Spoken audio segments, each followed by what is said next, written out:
Time as all of our attendees start joining the webinar.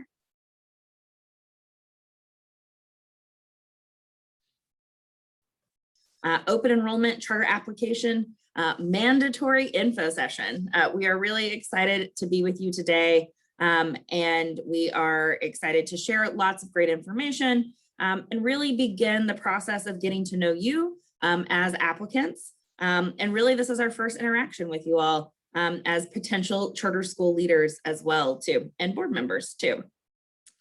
Just a couple of housekeeping items that I want us to get started with today before we dive into our introductions. You'll see in our Zoom platform today, we have a Q&A feature. We're asking that if you have questions, use the Q&A component rather than the chat. It's a way for us to kind of track those questions, put answers in there in real time, mark when we've answered those things live and when they've been resolved. And it really helps us keep track of everything that we need to be able to answer your questions, and then also then to add them to our FAQ that we will produce and share with everyone as well too. So please use the Q&A function to send in any questions as we have Q&A time today. And then when you ask those questions, we've got, at least, I think we've almost got 75 participants on the line this morning. So we know that questions may come up that are really specific to you and your organization. And so if you have a general question, throw that question in the Q&A. If you have a more specific question, feel free to go ahead and put that in the Q&A as well, but we might follow up with you one-on-one in order to answer that question. So we might address that via email. You're also always welcome to, save those specific questions and send them to our charter applications email address as well too. So now that we've got those few housekeeping items kind of taken care of, would love to start with some introductions. Hi everyone, I'm Marianne Shetty. I'm the director of the Charter School Authorizing and Administration Division here at TEA. Very excited to be here with you. And we've got our new schools team on the line. So I'm gonna have them introduce themselves and say hi. Good morning, everyone. I'm Drew Ann. Glad to have you with us today. Morning, everybody. This is John Garland. I see some familiar names out there, so good to see you. Hi, everyone. Natalie Elliott, also a new schools coordinator. Welcome today. So the first thing on our agenda is to walk through our agenda. So this is going to be kind of the schedule of events for today. We've broken it up into kind of a morning session, split up by a lunch, and then we'll have an afternoon session. So we're in our welcome and intro phase right now. I'm going to give a charter portfolio overview. We've built in some breaks throughout the day in order for you to be able to stand up, stretch your legs, take a call, answer a couple emails, and then we'll go into a really robust application overview. You'll have a time period of Q&A after that. And then our folks from our finance team here at TEA are going to talk about the financial plan workbook. We'll have Q&A related to that after that as well. Then we'll have our lunch break from 11 to 11:45. And then we'll begin our afternoon program. So I'll give a presentation about the Charter School Program Grant. We'll do Q&A after that, have time for a break. Folks from our special populations team at TEA is going to present or will present about special education. And then some folks from our high quality instructional materials team will also present as well. And then we'll have time for Q&A after each of those presentations.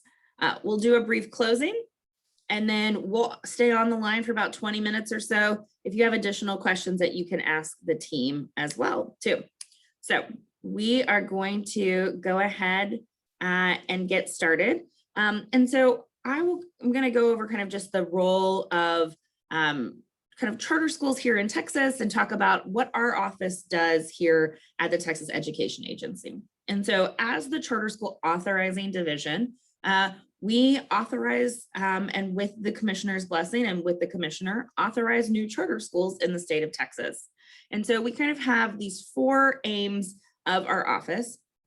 And the first and foremost is to expand the Texas charter school portfolio by approving high quality applicants to launch high quality schools. And you'll see this kind of high quality and high quality schools refrain, repeat throughout our presentation today. We provide leadership guidance and support to all of the state authorized charter schools. So when charter schools have questions about applicability of items, or if they need help navigating something in the agency, we're the team that helps with that too. And then we also are the team that looks at all of the renewals, the expansion and replication amendments, non-renewals or revocations as necessary as well too. And then we also have a function of kind of monitoring the legal requirements and performance according to the charter contracts, accountability, and then lastly, the charter school performance framework. And so we have really high standards here in our office, and we expect our charter schools in the portfolio to provide excellent and equitable educational options to students as well too. And so we really kind of live by this ethos of cultivating high quality learning opportunities for students, and really want to support you all through an operator focused mindset in order to be able to do that. So in chapter 12 of the Texas Education Code, which is the chapter that references charter schools and talks about all of the legal components of that, the purpose of Texas charter schools is outlined in that law and in that statute. And first and foremost, I think, the most important thing and what we're looking for is that these schools improve student learning. And that they also, by means of providing additional opportunities for families, increase choice opportunities in the public school system as well. They create professional opportunities to attract new teachers. And so we often see new teachers come into and teach at charter schools, but we also see teachers and principals also create charter schools and lead them as well too. Charter schools also establish a new form of accountability. And so with that charter school contract, in exchange for those autonomies, comes this kind of new form of accountability for Texas public schools. And then lastly, charter schools are created to kind of encourage different and innovative learning methods. And so, we see this, and you'll see this throughout our application. We will ask, what is different or innovative about your school and your school model? And we ask that because it all comes from the Texas Education Code and really what the legislature has identified as the purpose of Texas charter schools. So I'm going to walk through a brief timeline of how charter school law has kind of looked and shaped here in Texas. And so in 1995, the 74th legislature passed the Texas charter school law and kind of established this cap of 120 schools. And so, and we've seen over time kind of that law morph into what it looks like now. So in 1996, the State Board of Education was the authorizer at that time. They awarded the first open enrollment charter schools in the state of Texas. So there were 20 schools that opened in that first generation, which is the kind of the process of what we call. So we are now on generation 27. And then in 1997, the first charter schools in the state began serving students. And then a little bit later, in 2001, university and four-year colleges could establish charter schools. And then about 8 or so years later, junior colleges and community colleges were added to establish, were added to that allowed to be established charter schools as well too. And then 2013, Senate Bill 2 passed during the 83rd legislative session, kind of overhauled the law. And so it conveyed the authorizing authority to the Commissioner of Education here at the Texas Education Agency, and also put in some other kind of authorizing practices and policies for TEA to follow. So it established mandatory default closure, and then it also expanded the cap to 305 charter LEAs. So first and foremost, you already heard me talk about the Texas Education Code, but the charter school laws and rules are kind of governed by these two items.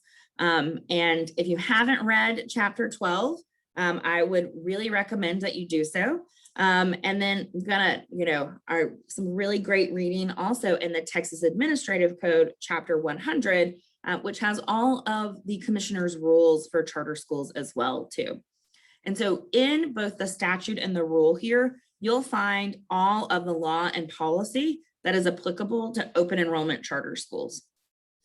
And the chapter or the subchapter of Chapter 12 that most of you all, if not all of you, will be applying under is subchapter D. And so sometimes you'll hear charter schools referred to as open enrollment, or maybe a subchapter D charter school, but those mean mostly the same thing. And as you peruse the law, you'll see some of those differences as well.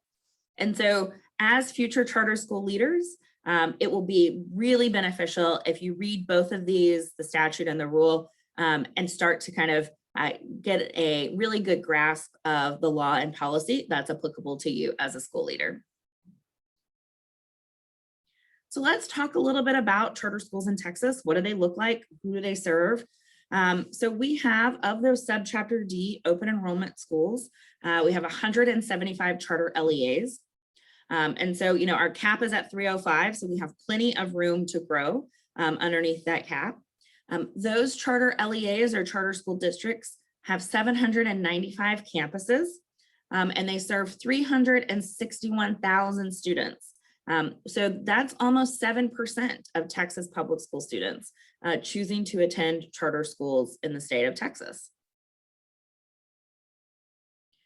And so while we see that number of those charter LEAs and those campuses, and I think we often hear about, those large operators in the news, the majority of charter school LEAs manage fewer than 6 campuses.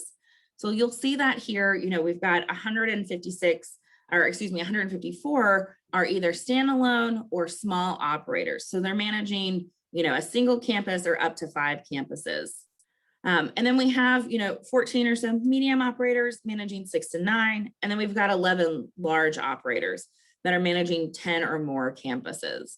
But really the vast majority of charter schools in the state have started off offering, a single campus and have grown to add a couple of campuses, maybe to serve additional students or maybe to serve a higher grade band. Maybe they started K to 8 and they want to offer K to 12. And so we really see kind of those small and standalone operators as the majority of our charter school portfolio here in Texas. And so the performance of the charter school sector continues to improve as well too.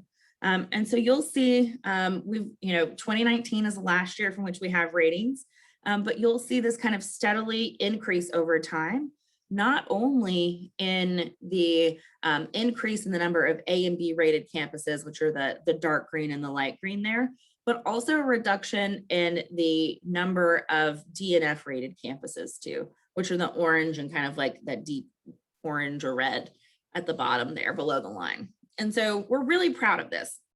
We want first and foremost new schools to launch as A or B rated schools. That is our goal. We want you all, and that is the goal of our application process. We want new schools to be able to offer those really outstanding academic components and programs to students right away. And then, if that is not the case, we want those schools to be able to improve and improve quickly for the students that are in those schools. And that's what we're seeing year after year happen. And we're really excited about that growth and that progress as well, too. So let's talk about who charter schools serve. I think oftentimes, and who they serve here in Texas, oftentimes there is a myth that charter schools might, cherry pick their students or they're not representative of the state. And actually, our charter schools here in Texas enroll almost 6% more Black students and almost 10% more Hispanic students than traditional school districts. And so we see that our charter schools are diverse and that they are offering opportunities to all of Texas students. And then we also see that our charter schools are serving higher percentage of economically disadvantaged students than traditional districts. And so you'll see a number of other special groups here. And so almost 10% more economically disadvantaged students than our traditional school districts, 10% more ESL students, and almost 8% more English language learners. And then where that differential exists, and I think is that charter schools serve about 3% fewer special education students. And so you'll see this through the process of the application. You'll kind of see this reflected in that we want to make sure that charter schools know how to serve those students and know how to serve them well. And so we flag this in our application, and we flag this, and you'll often hear lots of questions related to special education come up in both the capacity interview as well as from the State Board of Education members, either during that capacity interview or at the State Board of Education meeting, for those of you who ultimately are recommended for approval. And then we also see charter schools employing a higher percentage of minority teachers than traditional districts, which, if we have charter schools that are serving a higher percentage of minority students, this is likely equates to that our teachers in charter schools are more likely to look like and resemble their student population. We also see charter schools have kind of more inexperienced teachers. So you'll see there kind of that percent of 5 or few years of experience. And we see that due to a number of things. One, in terms of certification requirements being different, and also just in terms of being able to kind of draw new teachers into the system as well too. But if you look at that advanced degrees comparison, we see that really on par with traditional school districts as well. So you're all here because you're here for the Generation 27 application mandatory info session. And so we manage a rigorous application process. And this is something that we're pretty proud of because ultimately we really want to make sure that schools that are launching are able to launch successfully and well. And so you'll see the shape there to the left-hand side of the slide. We kind of think of this process as a funnel, and if everybody starts out in the same place, and then as we go through different phases, we then kind of end up with our charters that are approved and are awarded contracts to operate. Joanne and Natalie and John are going to go into this in more depth, but I just want to highlight a couple of pieces here. We've really aligned this process to national best practice. So first and foremost, and so we are always looking at and making sure that our process is clear, that the expectations are communicated well, and that you all have a real clear understanding of the rigor and the bar that you're going to be held to as well. So we kind of start out by just reviewing for a minimum standard of eligibility, completeness, and plagiarism. And then our applications are reviewed by our expert external panel. So we contract with experts here in Texas and across the country to review applications. Applications have to meet a minimum threshold before they can move on. We also review all of the applications here at the agency too, with a robust team of interagency TEA staff. So we gather folks from finance and special populations, folks from curriculum, really all across the agency participate in this process. So it's not just the charter school office. We really like to bring in our interagency experts to help us kind of review all of the applications as well. And then for folks who make it past the expert external review, we conduct capacity interviews. I'm sure many of you might have watched them from previous generations, but we interview the applicants along with State Board of Education members to really ask questions and see where your application, where we need additional information before we can make a recommendation to the commissioner. And so then the commissioner determines which of those applications get approved. And then we meet at the June State Board of Education meeting, where they decide to either take action and veto those applications or take no action, which ultimately leads to the approval of charter proposals. And then we have a contingencies process to make sure that everything in those applications is aligned to law, and then we award those contracts. So step by step by step, ultimately we kind of start off with the maximum number of applications, and then we end up with those who are approved to operate. So since 2013, just 13.4% of charter applicants have been approved. And I want to kind of tell everybody that we don't put this up here to scare anyone, but I want to make sure that everyone understands the rigorous bar that we have and the why of that rigorous bar. And so, you can see, over the past 8 years, we've had 268 applications and we've approved just 36 of those. And that is, our percentage of approval is, one of the most stringent in the country. You'll see there kind of the National Association of Charter School Authorizers, that the largest authorizers in the country typically approve about 39% or 40% of their new charter applications. And we have a really high bar for a couple of reasons. One, these are Texas students, and we want to make sure that if they are going into a charter school, that charter school is going to serve them and meet their needs, both academically, and socially, really be able to support them in making sure that they are college and career ready, and ready, to graduate as successful adults from schools. I think secondly, charter schools, we want to make sure that these organizations are run well, and that they are going to be good stewards of fiscal dollars. So these are public dollars that they're receiving. And so we want to make sure that the organizations really have an understanding of what they're doing, and that the responsibility of that as well too. And I think lastly, we want to make sure that the organizations and the governance is strong with schools as well too. And so I think the unique structure of charter schools, and that they are governed by an independent board, really allows for those boards to have a lot of latitude and leeway around how they're going to work with their superintendent to make sure they achieve their outcomes. And so we really want to make sure that those governing boards understand what they're getting into, that they're going to be strong, and that they're going to hold, the superintendent to the high standards that we expect for schools as well.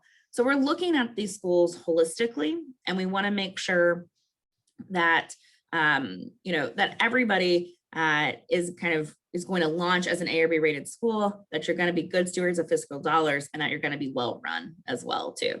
And so that's why we have kind of this rigorous bar. I will say that with this rigorous bar, we want to make sure that you understand all of the support avenues that you have available to you. And so John and Joanne and Natalie are going to talk about that.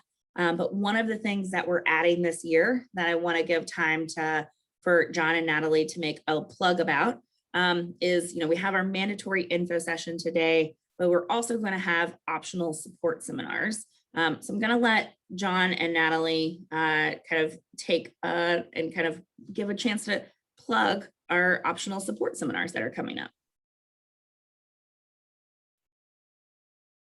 Hi, everyone. I just wanted to take a minute and let you know that we're really excited about some opportunities that we have coming up this application season. So in response to data from previous cycles, submitted applications, as well as external reviewers, we've decided to offer some targeted support seminars that address areas of need that we have consistently seen in submitted applications. And those will be taking place on Tuesday afternoons, beginning at 3:30. I'll speak more about this in depth in the next application overview presentation. And we're additionally offering office hours, which is sort of an open Q&A time with the New Schools team, which will be, both of these will be Zoom formats where you can drop in and ask questions as needed to help clarify aspects of the application process. Again, we'll talk about this in more detail in just a few minutes.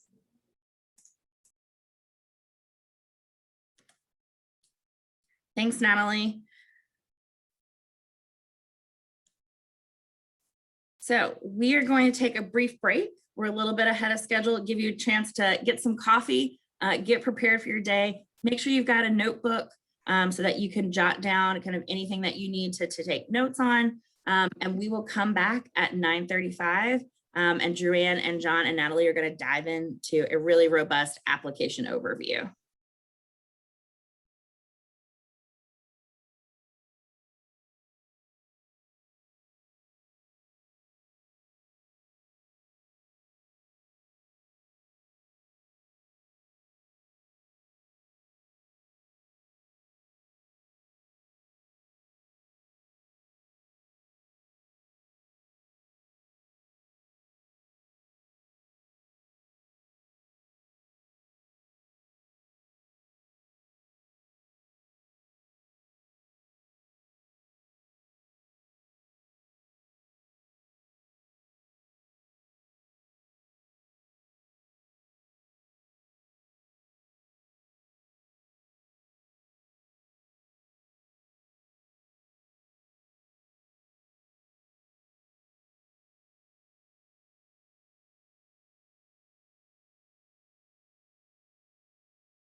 Hey, everybody, we'll be getting in about 1 minute. So go ahead and finish up your emails, grab some water, and we'll see you in about 1 minute.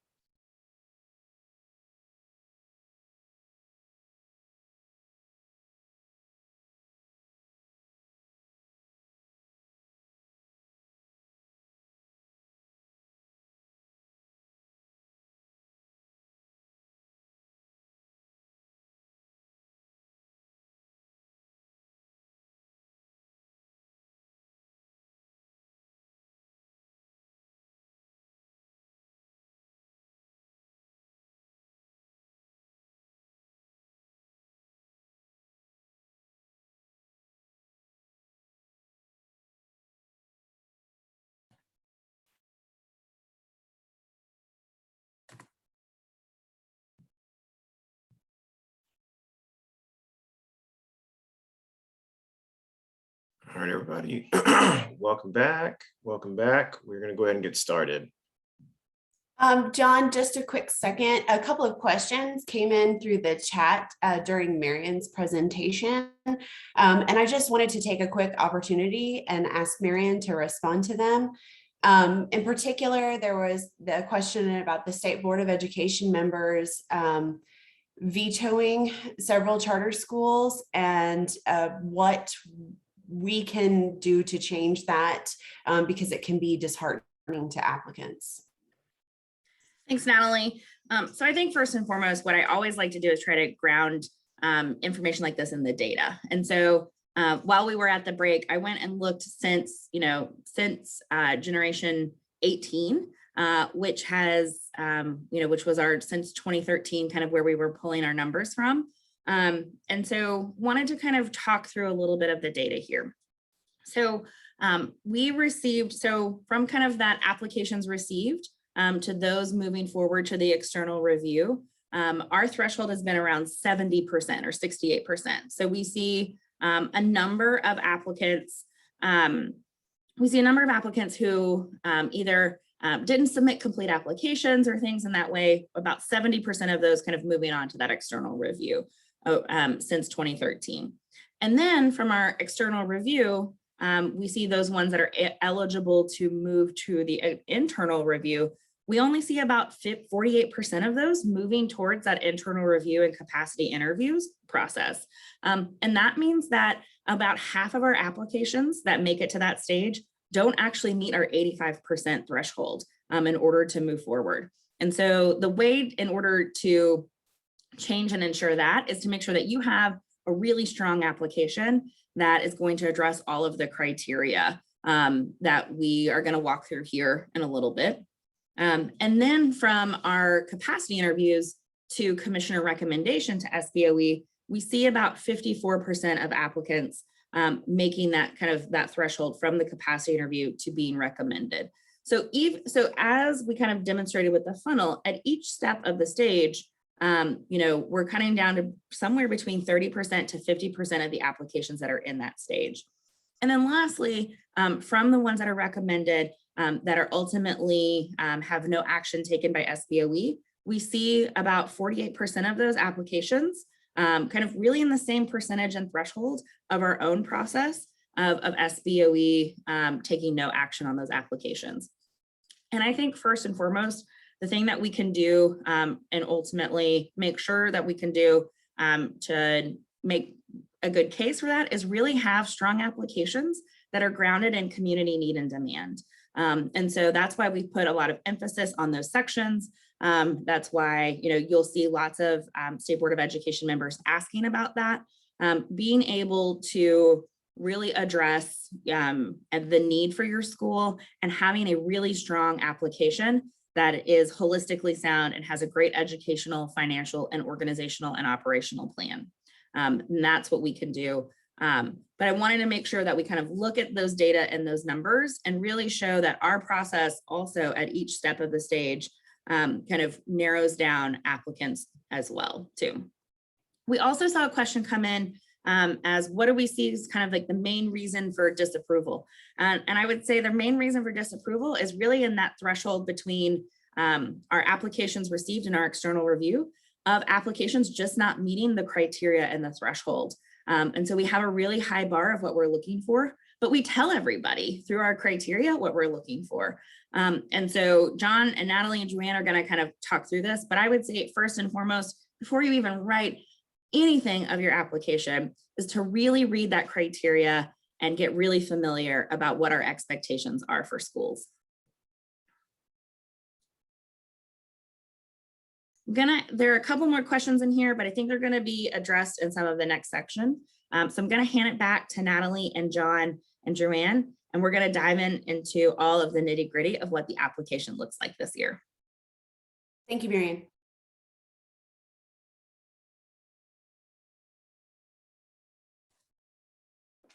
All right. Do we have Drew on with us? Let's see. Well, I was on, but I was muted. Thank you, John.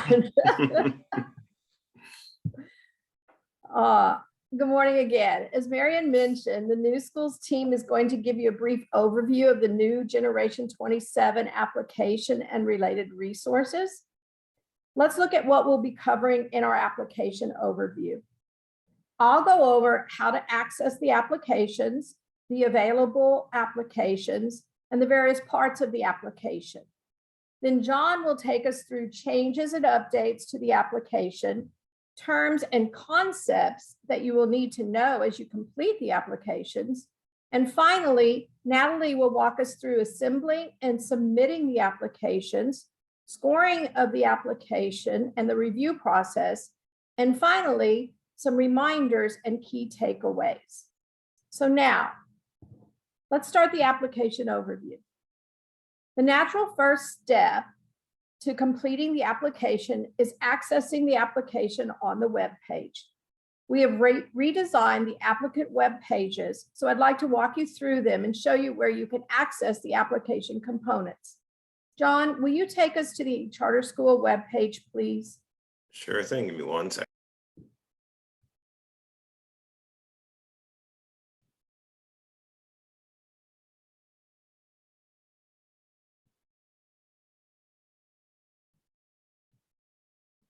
Thank you. From the charter school's main web page, click on the applicant's link on the right-hand side of your screen. Once on the applicant's main page, in the top paragraph, you will see definitions of the various charter schools operating in Texas. The two buttons in the middle of the page indicate the types of applications available for Generation 27. We have the subchapter D for new and experienced operators, and the subchapter E for college university operators. Down at the bottom of the page, you will notice several resources that will help you as you complete the applications. The piggy bank is for the charter school program, or as we call it, CSP Startup Grant.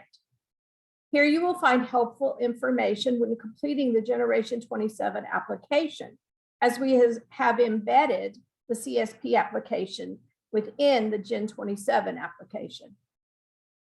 The next icon is for the public meeting calendar. This is where we will keep a running list of all the identified public meetings that you notify us of. The next button is the Opportunity Zone Locator. This resource will also help you as you complete the CSP questions within the application. Following that is a charter school governance button. We have provided a governance resource for you. And then finally, we have the FAQs icon. We will be updating this document with questions from the Gen 27 sessions. Currently, this document is based on the Gen 26 info sessions. So some of the information that is presented today may be a little different than what's in the current document. Now, let's look at the various applications available. We'll start with the subchapter D application for new and experienced operators. John, let's click on this button. As the subchapter D page opens, you will see 4 buttons. Application timeline, which is an overview of the important dates within the Gen 27 application process, and it's also available in the instructions and guidance document. The second button is the application documents button. This is where you will be most interested. Here you will find all of the application components to complete the Generation 27 Subchapter D application. The next button is the mandatory information sessions button, which you are already familiar with as you are participating today. However, I want to point out that next week we will be posting presentations that are required viewing as part of the application process. We will also be posting the recordings from both information sessions and their related presentations. I know there have been a few questions about that, so please, if you want to view the presentations from today, they will be found on the application information session page next week. Finally, we have an additional resources button. This is what Natalie referred to earlier, and this year we will be offering optional support seminars and office hours. We have the dates and the links embedded within the dates on this page. And Natalie's going to cover this a little bit more in detail later in our presentation. John, let's look on the application documents page. First is the application instructions and guidance document. Next, we have the application narrative. This is where you will insert your answers to the question prompts and find the attachment cover sheets. The last button is the scoring rubric for the criteria that Marion was speaking of. We encourage you to look at the scoring rubric first. Now, John, could you take us back to the slide deck, please?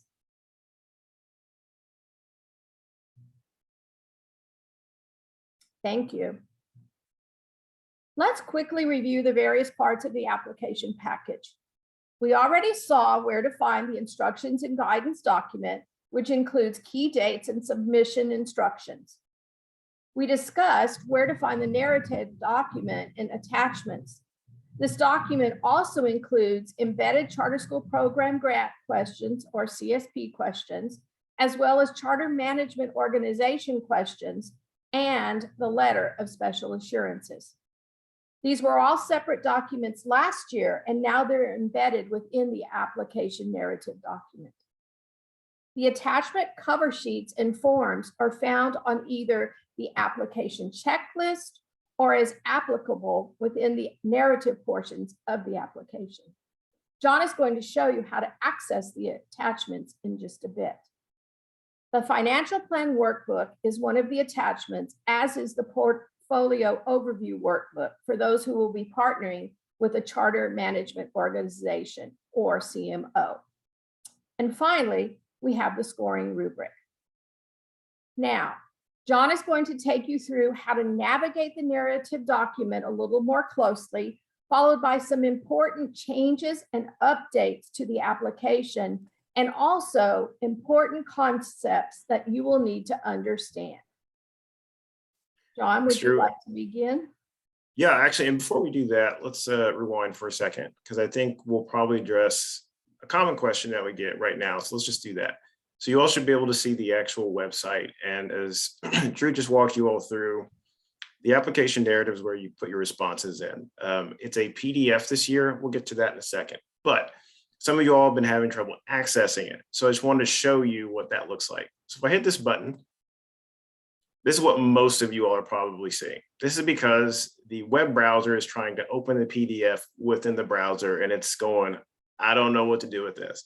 So what we were trying to say on the application directions on the website, and again, if we ever have to troubleshoot and help you all access this, certainly call us, email us, and we can try and set something up. But what you want to do is hit this download button, right? So if you hit this download button, what's going to happen, it's going to show you where to save it. I'm just going to hit save. If you all can see this ribbon at the bottom, most applicants are trying to hit this right here. What's happening is it's still trying to open it up in the browser. So what you want to do is actually go to where you're saving it. So I save my documents to my desktop. So that means when it downloads, I'm going to actually go to my desktop to try and open it, not from here, if that makes sense. 99% of the issue is not necessarily that you don't have an updated Adobe or anything like that. It's that you're still trying to open it within the browser, even though you think you're opening it from the computer. So actually go to wherever you're saving it, whether it's a desktop, whether it's in your downloads folder, wherever it is. That's how you're going to access it. All right, so let's go back to the presentation for a second. All right, cool. So let's talk about some of the big changes that we made for Gen 27. In the past, I would say for the last 2 application cycles at least, you all have had a Microsoft Word application to fill out. That was kind of spread across a lot of documents. Big high-level changes here is we have just tried to consolidate all of those documents into one kind of breathing document for you all to use. And the best way to achieve that is to create a fillable and adaptable PDF document. So this year, Gen 27 is going to be a PDF document that you input all of your narrative responses in. All the letter of special assurances are in there. The attachment links are in there, so you don't have to go fish for those on our website. So we've tried our best to really consolidate all the points of information that you need into one document. And again, that's the best way to achieve that, despite some of the troubleshooting that needs to happen, is a PDF at the moment. So when you open up the narrative document, you'll see it does a lot of things, or it can do a lot of things. One of which, and I think is probably most important to you all at the moment, is that you will notice that it is a fillable PDF, as I said, but it also has expandable response boxes. So we'll walk through this in a second, but when you open it and you start playing with it, you will see that you can input your responses in the box. Don't worry if they don't grow as you type. Once you click out of the box, it will automatically grow to whatever content you've put in there. You can also cut and paste content in there as well. So you don't need to worry about typing it directly in. If you type it somewhere else and just want to cut and paste, that's cool too. You can do that. Excuse me.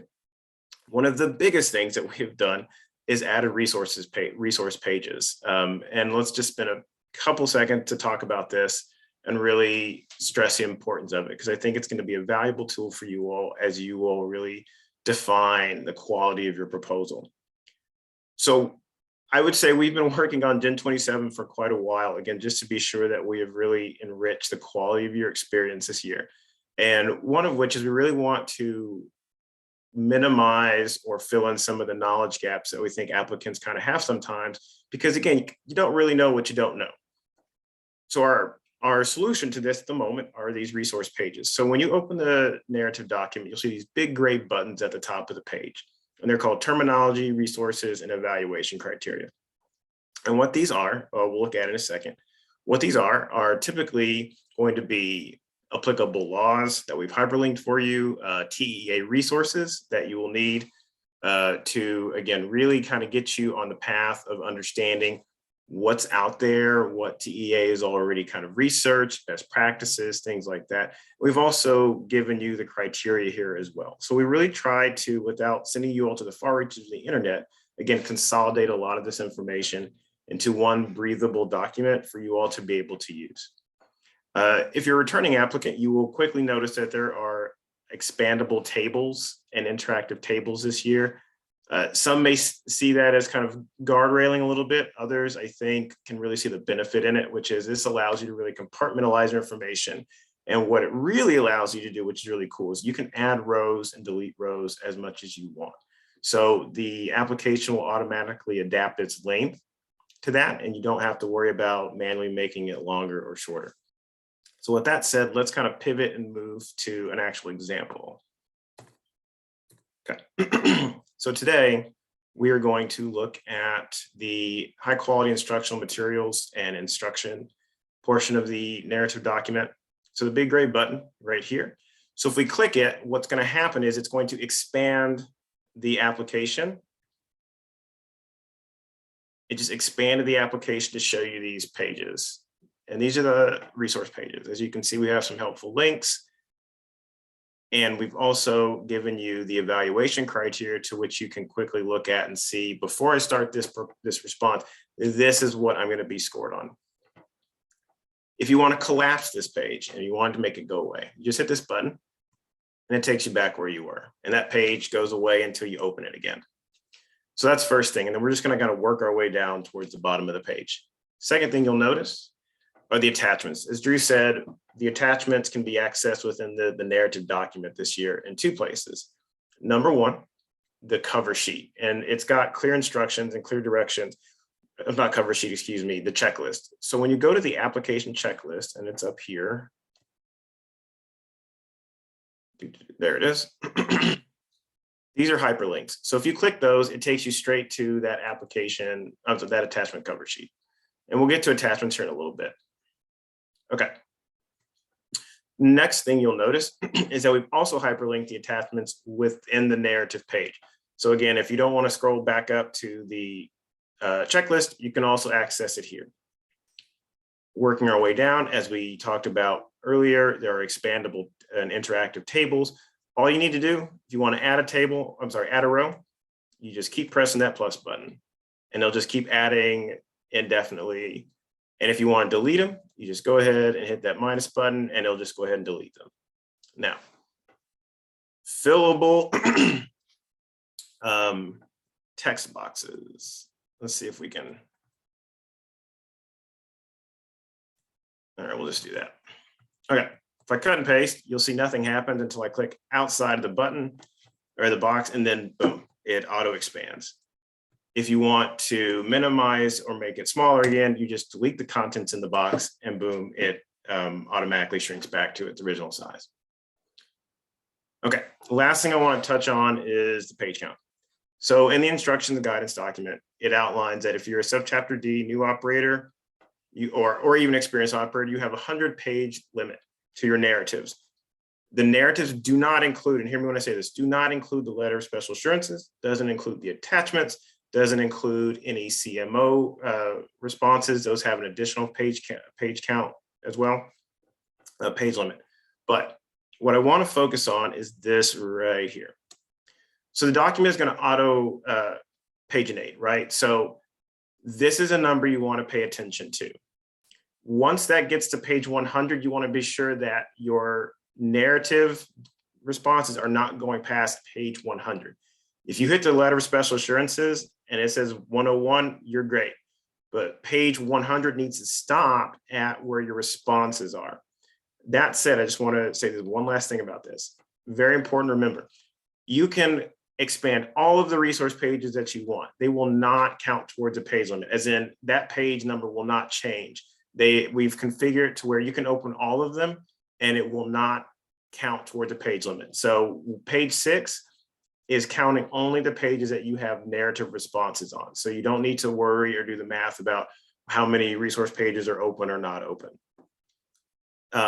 Second, if you want to print this, it automatically will not print the resource pages. So again, you don't have to worry about trying to figure out the page count on that end as well. So just want to bring that to your attention so you understand like what's counting toward the page limit, what isn't. Okay, so let's go back to our presentation. All right, so how to access and navigate the attachments. So we already talked a little bit about how to access the attachments, but let's talk a little bit about what the attachments actually are. If you're a returning applicant, you will notice that again, I'm gonna use the word consolidate again. We have consolidated the attachments quite a bit. So not only are they available within the narrative document now, but the attachment cover sheet, as well as the forms are also merged into one file. So let's take a minute and actually understand like what types of attachments will you be responsible for actually completing. Attachment type number 1 is the attachment cover sheet that says you need to make your own attachment and put it behind this cover sheet. So the cover sheet will give you all the instructions that you need to complete that attachment. But the first type is always going to be that, hey, you need to fill out, you make a class schedule. That would be example. Class schedule, you need to make your own class schedule and then put it behind this one. The second one is we give you PDF forms for some of the attachments. That might be the biographical affidavits or the HR profile forms. These are actual fillable PDFs that you have to fill out and use this template.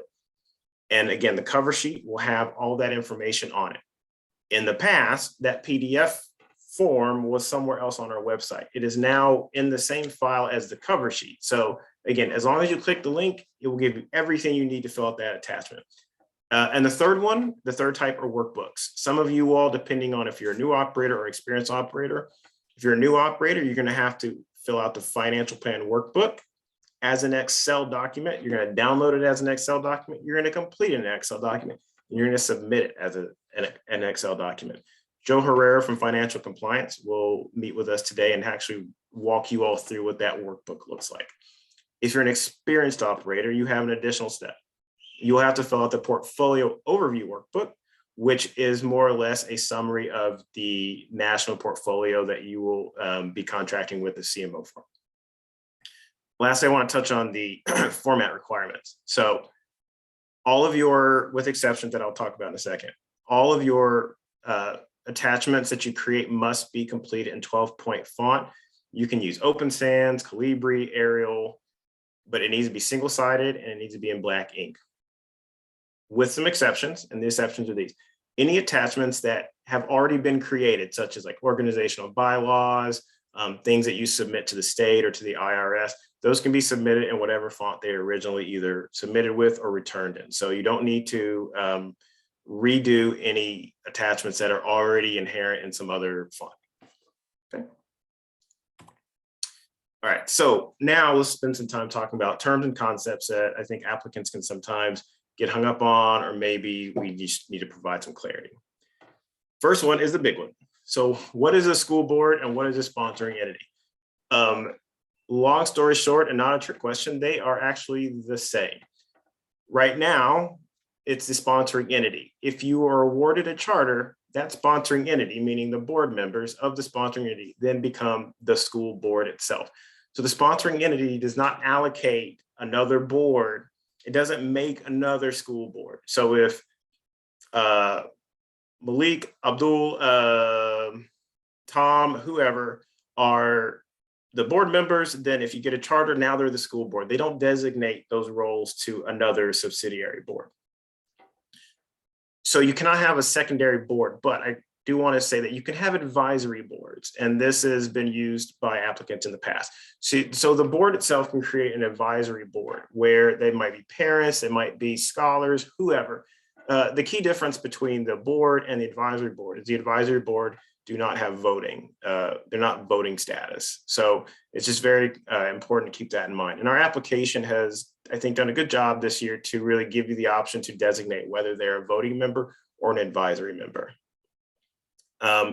Going a little bit further about the duties, and just I want to kind of nail this in.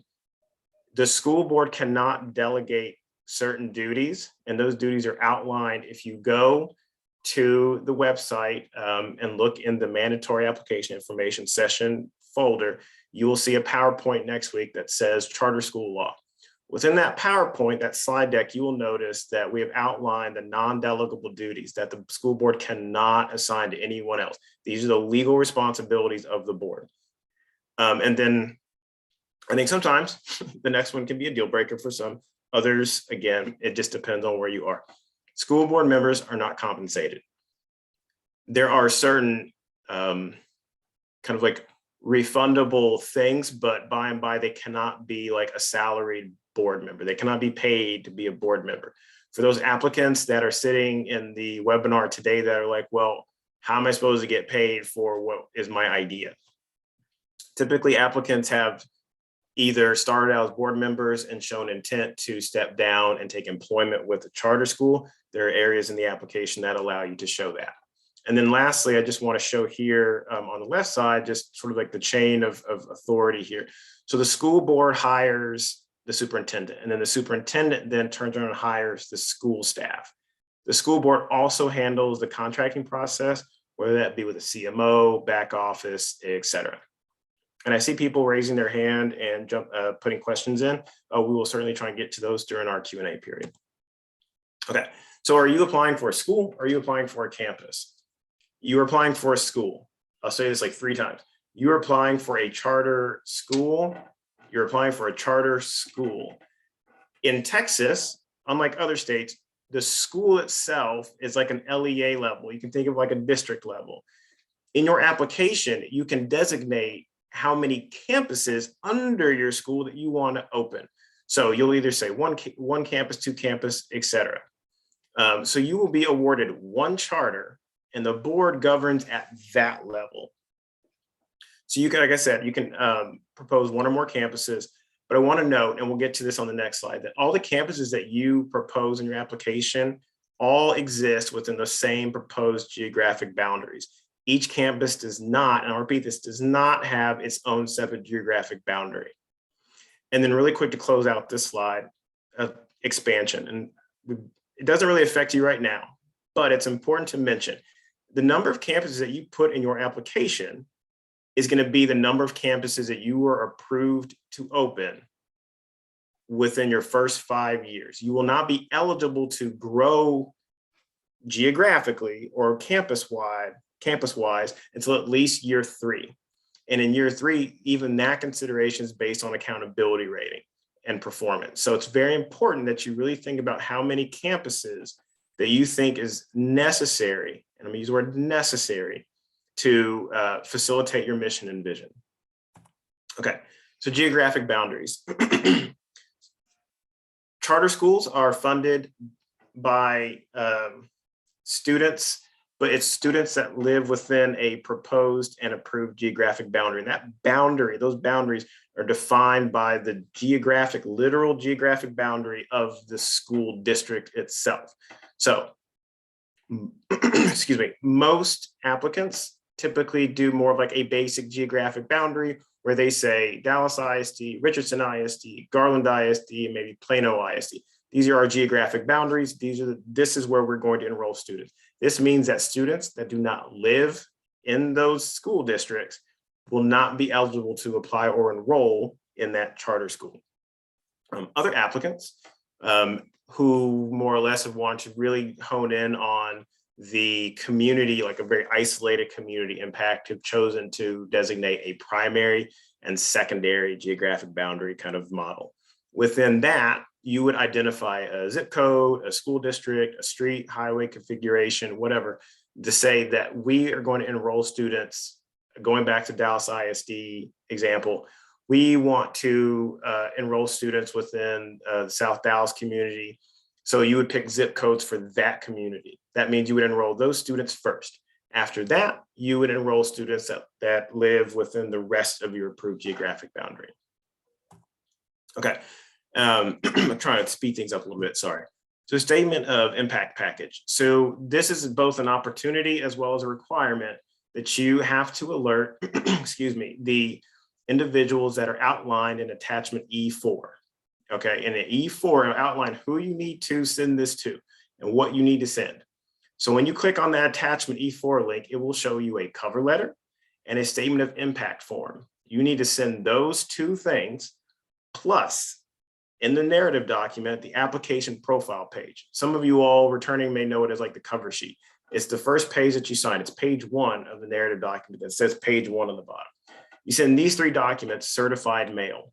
And in attachment E4, it will also show you that you need to submit proof that you've sent them certified mail. So look at the directions and it will show you how to do that. Okay. So what is a public meeting process and what is it? So again, going back to, this is your opportunity, right? So this is your opportunity as well as a requirement to present to the community through a public meeting your proposed plan, your proposed ed model, where you're going to be, et cetera. So that's the purpose of it. You have to have at least one public meeting. You can do it this year, like last year, in person, or you can do it virtual. Some things about virtual meetings though, you can't restrict attendance. And if you can do registration, but again, you can't limit registration for any reason. It has to be public registration, a public meeting. Anyone can attend that meeting. If it's in person, again, you need to just pick a venue. So once you pick your venue, whether it's online or virtual or both, you have to post in a in-print, widely circulated publication. That might be Dallas Morning News, Houston Chronicle, Austin Statesman, big in-print publications. Now, we get this a lot. We said, well, Mr. Garland, we have smaller publications like community-based publications that would actually get to these community members a lot better than the Dallas Morning News. There's nothing wrong with doing both, right? But for the requirements of this application and this attachment, you need to at least do it in the Dallas Morning News or whatever widely circulated publication that you find. And again, you can do multiple meetings if you want. The other thing about the in-print notice is we get a lot. Do you have to post it in the legal part? No, you can post it in the classified section of the paper. I know there's probably a considerable price difference between the two. You're more than welcome to do it in the classified section. And then lastly, and very important, and I need to stress this, there's also an email notice. So you need to email with at least 5 business day notice to those individuals listed in attachment E3. Very important. And the last very important part about this is you need to, please don't forget to do this. CC the charter application inbox when you send those emails. That is how we confirm that you actually sent it. And it's also our way to post and publicize your meeting on our website. We take those meeting notices and put it on our website as well. Okay, I'm going to kick it off to Natalie. I'm probably way behind, I apologize, but Natalie, take it away. That's no worry. Thank you, John. So as John mentioned, due to the application's new functionality, the submission process will be distinctly different than it has been in years past. So going on to the application documents required for the submission, perhaps the most significant change for Generation 27 is that there is no paper submission requirement. The entire application is submitted digitally, uploaded to the share file link by the application deadline of December 7th at 5 p.m. The share file link is included in the instructions and guidance document, as well as in this slide deck. The steps for submitting are as follows. First, you save the narrative document as a PDF file. This document will include the application checklist, narrative responses, and letter of special assurances, which are already contained within that same file. Secondly, save the attachments submission document as a flat PDF. This includes the attachment cover sheets and the corresponding pages that you would include behind those cover sheets. All of this should be saved as one file. In the next slide, we'll discuss how to assemble that attachments submission document. And please know that some attachments, like for instance, organizational bylaws, may need to be scanned and incorporated into the attachment submissions document. Next, make sure that the financial plan workbook is updated and aligned with the associated budget numbers mentioned throughout the narrative document. This will be saved and submitted as a separate Excel file and should not be combined with the attachments document or narrative document as it has been in years past. And as John mentioned, in the event that your submission is as an experienced operator partnering with a charter management organization, then you'll have an additional Excel file, the portfolio overview workbook, that is also downloaded from the narrative document that must be saved as such and submitted separately. So in total, for new operator applications, there will be 3 file submissions: the narrative document and attachment submission document, which are each PDFs, and the financial plan workbook Excel file. For experienced operators using a CMO, there will be 4 file submissions: the 2 PDFs just mentioned, the financial plan workbook Excel file, and additionally, that portfolio overview workbook Excel file. Now as to how to assemble the attachments submission document. This requires some extra steps for assembly. You'll need to save all of the attachments in order with cover sheets and corresponding pages as a flat PDF file. This means that you will need to follow the steps as if you'll be printing the document. But instead of printing, select the Save as PDF or Print as PDF option from the dropdown in the print window. Use the naming convention described in this slide with the appropriate school name and attachment submission Gen 27. Naming the file appropriately will help us be able to verify that all required documents are submitted on time. You'll also need to insert separate page numbers for the attachment submission document. This would be in the bottom right-hand corner. Each page number begins with the letter A for attachment, These page numbers should also be included in the corresponding table of contents in the narrative document where that prefix of A is already populated. Finally, submit the attachment files, at least the attachment submission document and the financial plan workbook for new operators, or with that addition of the portfolio overview workbook for experienced operators, to the share file linked here and in the instructions and guidance document. Now, as to the scoring and review process. This will begin after your application has been reviewed for completion. Please know that TEA does not score the applications internally. That is done by highly qualified external reviewers, as Miriam mentioned. Each application that is deemed complete is scored by 5 separate reviewers. Those 5 separate scores are then averaged together, dropping the highest and lowest reviewer scores. Whichever is higher between this adjusted score and the average score is then taken. We're looking for averages that are 85% or higher. In the event that a score falls between 80% and 84%, then that application is automatically sent out for an additional 6th review. The review process in total is represented, as Marian mentioned, by this helpful graphic. The applications are first reviewed internally just to determine completion or if any documents are needed to determine completion. Then the external review, as just discussed. And then next, the high scoring applications will be internally analyzed by TEA staff in preparation for the capacity interviews. This is also discussed by Marian. Then the interview will take place, and after which the Commissioner of Education will recommend certain charters for approval. After this, the State Board of Education will convene and vote with the option to veto any of the recommended charters for award. Once a contract is awarded, after the contingency period, the schools would open in this cohort, for instance, in the fall of 2023.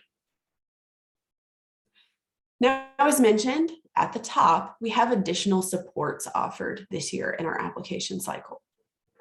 We're excited to offer these, including the support seminars, which are a series of hour-long webinars focusing on topics that have been consistently identified by external reviewers, State Board of Education members, and TEA staff as areas of improvement in our received applications. Many of the sessions will feature TEA staff discussing important reminders for the application completion or highlighting agency supports that will support components of the application itself. These will be presented in a Zoom webinar format, quite like this one, and require advanced registration. The link to register is available via each button describing the date and topic of the seminar on the additional supports webpage, as Drew-Ann mentioned and demonstrated earlier. Please note that all seminars will take place on Tuesdays from 3:30 to 4:30 p.m. We hope that you can attend. And of course, recordings of all of these seminars will be uploaded to the additional supports page upon completion. And any questions addressed in these seminars will be archived in the constantly updated frequently asked questions document. Additionally, we're also launching regular office hours. These would help support applicants as well during the fall process. They take place on Thursday afternoons, also beginning at 3:30 and lasting until 4:30 p.m. These sessions serve as more relaxed drop-in time for Q&A with the new schools team. However, they do take place on Zoom in a regular meeting format and still require advanced registration. We'll answer questions to the best of our ability with the intent to clarify aspects of the application and the application submission process. But please know that during this time, we can in no way offer competitive advice. So just bear that in mind, that our questions are meant to be clarifying and helpful, but we can't go above and beyond what we're required to do. And as always, we'll record and archive any questions addressed again in that FAQ document. So before we conclude the application overview, I just wanted to pause for a minute and reiterate some of the most important takeaways from our presentation. 1, Remember that the Generation 27 application is accessed through the applicant's webpage. You can navigate to the applicant's webpage from the charter school's homepage.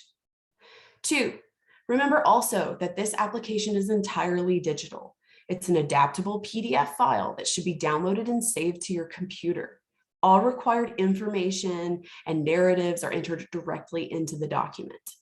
The attachments submission document will be a separate PDF, and the financial plan workbook will also be a separate Excel file. But altogether, these comprise your application submission, unless again, you are a CMO also submitting that portfolio overview Excel file.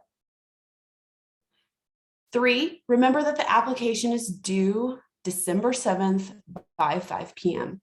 The submission process is simply a digital upload to ShareFile with no paper submissions required. And 4, remember that there are additional supports available to applicants throughout the months of October and November, including those optional support seminars and office hours. Questions addressed in these sessions will be updated in the FAQ document, but we do hope that you have the chance to join us. And as always, you can reach out to us with any additional questions via email. Thank you for participating. We'll now open up for Q&A to address any of the questions that you have about the application or process.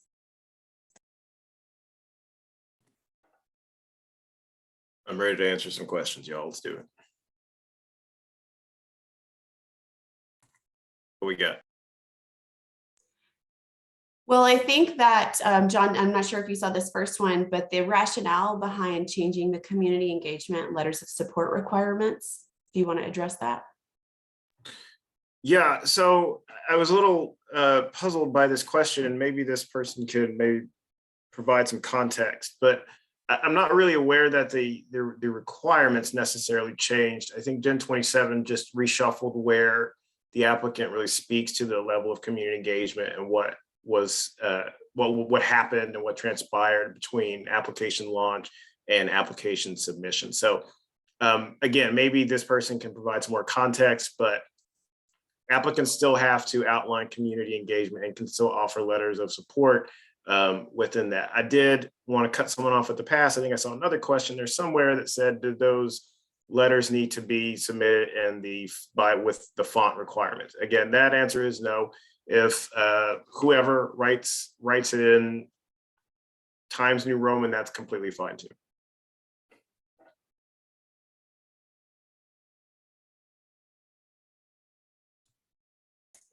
I would like to address the next question that I see on the queue, which is the school being geared towards special populations, and how can we ensure we're able to meet standards created for traditional populations of charter schools? I do think that we have designed this Generation 27 application to ask for both of those pieces and address them equally. However, I do want to just highlight again that we're going to have a presentation from special populations later today discussing best practices. And we will also have an optional support seminar with the same special populations representatives that will be able to go more into detail regarding this as well. So it looks like someone asked about, can we submit or should we submit multiple applications? The answer is no. So kind of going back to one of the slides, you are applying for one charter school, one sponsoring entity for one charter school. So a sponsoring entity can't necessarily submit multiple applications for review. It's one application per one entity, if that makes sense. Another one, what if the proposed charter school is within the boundary of several school districts? That's completely fine. Again, nothing prevents you from including 30 districts or one district. Again, it's really up to what is most aligned with your mission and vision and what impact you want to make on students, right? So if that impact covers 4 districts, that's fine. Those districts don't even need to be contiguous. I mean, they don't even need to share boundaries. Often they do, but they don't have to, right? So nothing prevents you or limits you from however many districts you want to include. Again, I would just caution applicants to really consider what is necessary to meet the needs of your mission and vision and your desired impact for students. Another one I see, do we need to have the public meeting before the application is submitted? Trick question. Yes, for the requirements of the application, you need to have at least one public meeting to submit proof of within the application. That said, you can have 20 meetings if you want before the application submission. You can have 20 meetings after if you want. But the point being is the reviewers who will review your application will not have access to any information that you provide, that you do after you submit the application, if that makes sense. If you have 20 meetings afterwards, you can't submit additional content for review. So I encourage all applicants to do as many meetings as you can before you submit your application. Could you clarify the 5-year limited growth for approved? Okay, so going back to this issue of expansion, if you put in your application, you want one campus, that means we are approving you for one campus throughout the duration of your initial charter contract, which is 5 years. What I was saying was sometimes applicants say, hey, we're doing a really great job. We want to expand or we want to grow. We want to do an additional campus. We know we only asked for one, but now we want another because we're doing great. What I was saying was that additional campus cannot be approved or requested until at least year 3. So you have to do year 1, 2, 3 before we even think about saying, hey, go ahead and open. And I was saying the other piece of that is it's a request, which means there's documents to review. And in that review process, one of the important, if not most important factors is the actual performance of the campuses that you have, that you were proposed for, that you've been operating theoretically for the last 3 years. I hope that answers your question. Are we good on time or how are we doing? Okay, someone says if your geographic area. Okay, yeah, this is a great question. So let's just say that an applicant says, I only want to do a piece of Austin ISD. That goes into a primary secondary boundary. At the end of the day, especially for PEIMS and for funding, it will automatically roll up to the district level. So if you only want to serve part of Austin ISD, your geographic boundary will be Austin ISD, but you can set a primary boundary for whatever community, zip code, et cetera, that you really want to target first or enroll first. But at the end of the day, we can't authorize partial districts. You will be authorized for the whole, you'll be awarded the whole district, if that makes sense. Okay, the prompts in the narrative doc take up a lot of room. So great question. And we thought about this a million different ways on how to give you all the most room to submit a response. Here's the problem. When you do the Word document, you still couldn't erase the prompts, right? And the prompts were still the same font and same size as the responses. So you can't really, you're not saving space. You didn't save any space last year as you would this year. So you can't erase the prompts. And then I saw another one that says, can you add tables? Again, tables take up a lot of space, and sometimes they can be confusing to external reviewers. And again, as the spirit of the competitive process, we just want to be sure that everyone's on a level playing field. So no, within the narrative responses themselves, you can't add tables or anything like that. You really need to be able to stick to how you can articulate it, I guess, using traditional descriptions and narrative. Can the sponsoring organization be based in a different state? Great question. No. So this goes back to either are you a new operator or are you an experienced operator? We had this question last week, and so let's spend a little time on it now. So a new operator means you have not operated a charter school in Texas before, okay? You're a brand new entity. A experienced operator is you're a brand new entity in Texas, but you're going to contract with a charter management organization, and that's outlined in our application as to what those are. And then we can talk about that in a little bit, or maybe in the afternoon, like really go into detail what those are. But if you contract with a CMO, then at that point you could be considered an experienced operator. of which we would then also use and analyze the portfolio and performance data of that organization. So your sponsoring entity, who you are applying for today or in December, needs to be incorporated in Texas, needs to be filed in Texas. Okay, let's see. John, we have only about a minute left for another question. Yep. Okay. Does anyone see any Address other one? it at the end of today or within the FAQ, and also we can be emailed. Okay.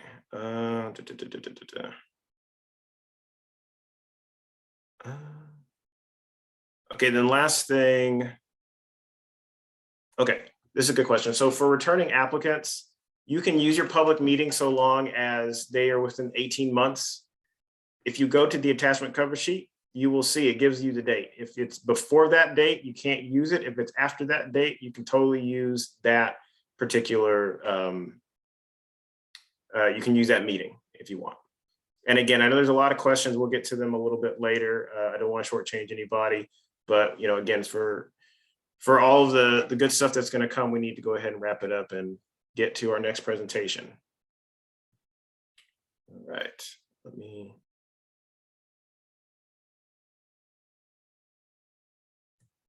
Drew or Natalie, I'm sorry, I don't have the agenda right on me. Are we moving straight into the next presentation? Yes, Or we having a are. break?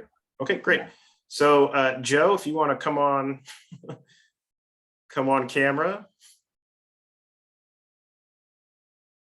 Let's see. Joe, I think we can see your, there we go.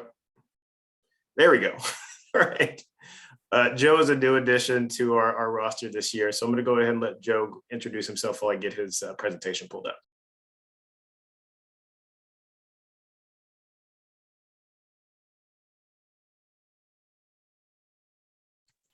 Hey, Joe, I think you're muted. I don't think we can hear you, brother. If you could see if we can. So you're not muted. Let's see. Are your headphones plugged in or something, maybe?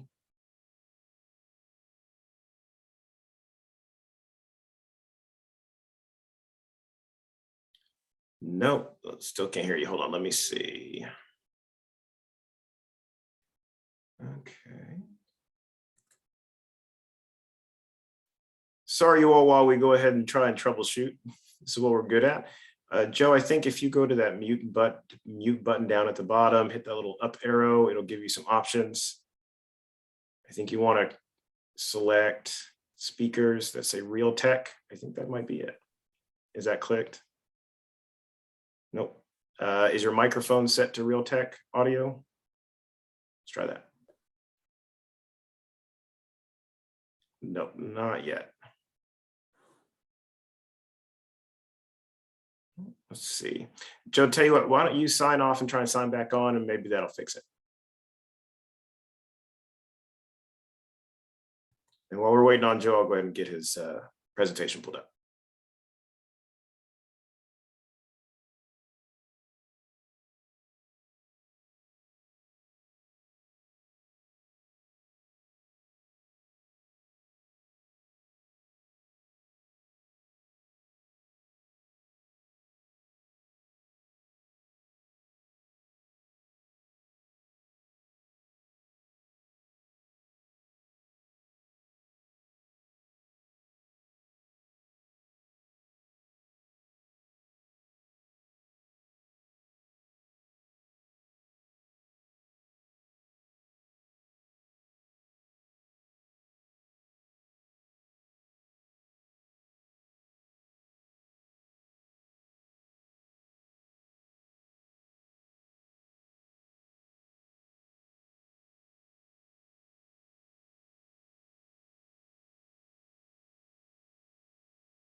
Joe, we cannot hear you. I wonder if it might be worth trying to use the call-in line. We cannot hear you, Joe.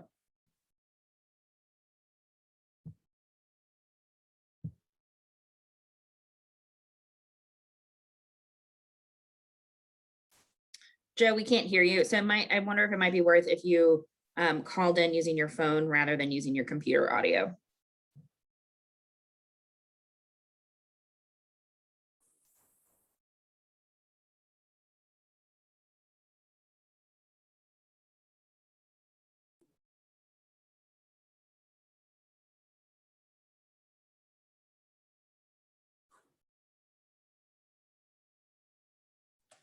So we're going to take a short break to figure this out. So we'll see everybody. If you guys want to stretch your legs, we'll take a short break until 10:40 while we get this figured out. Thanks everybody for your patience as we troubleshoot this.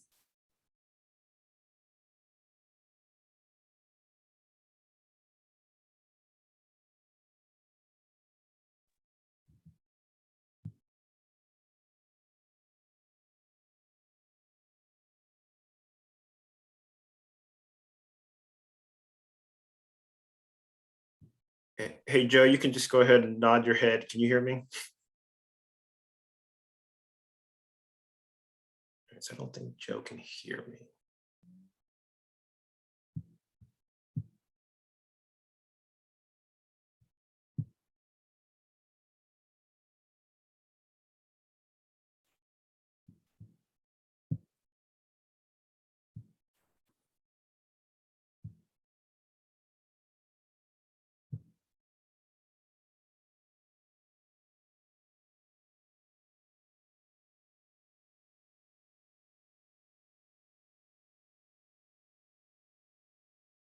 We still can't hear you.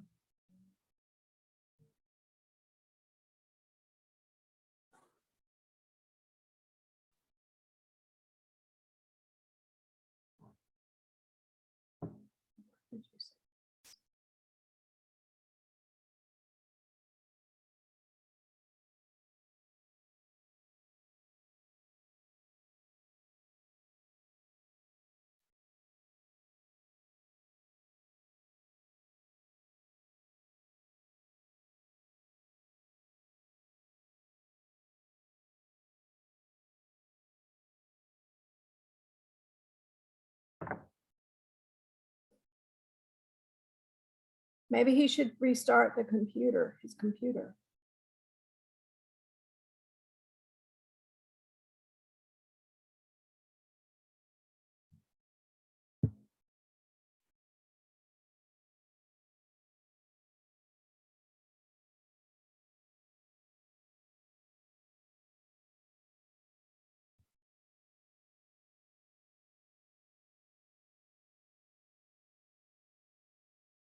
We can always play last week's presentation. Yep. So Joe, tell you what, if we can't get it fixed by 10:40, what I'm going to do is I'm just going to go ahead and play yours from last week. That sound good? Yeah, no worries. Yeah, we'll give it a few more minutes. I'll get that uploaded in just a second. You're getting support from the crowd.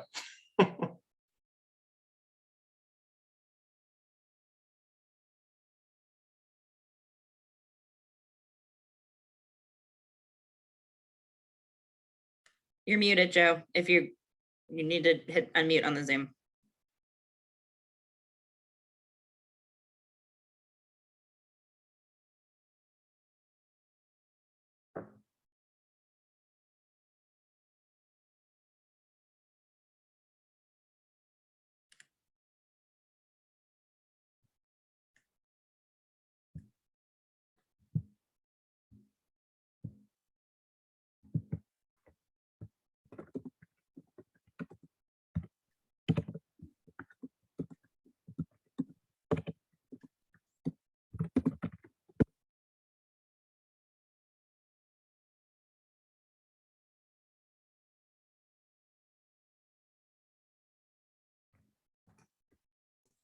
All right, y'all. So we're going to wait till 10:40. The good news is we recorded last week's, so we can always play that one. So I have that teed up and ready to go if we can't get this fixed by 10:40.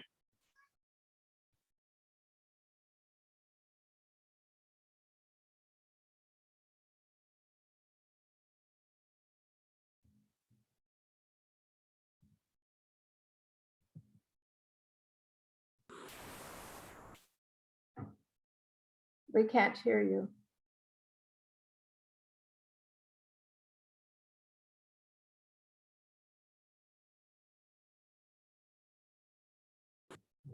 All right. So Joe, no problem. What we're going to do is we're just going to go ahead and play yours from last week. Just stay on the line there just in case you get it fixed to answer or answer any questions people might have afterwards. Cool. All right. We'll get you started. Here we go.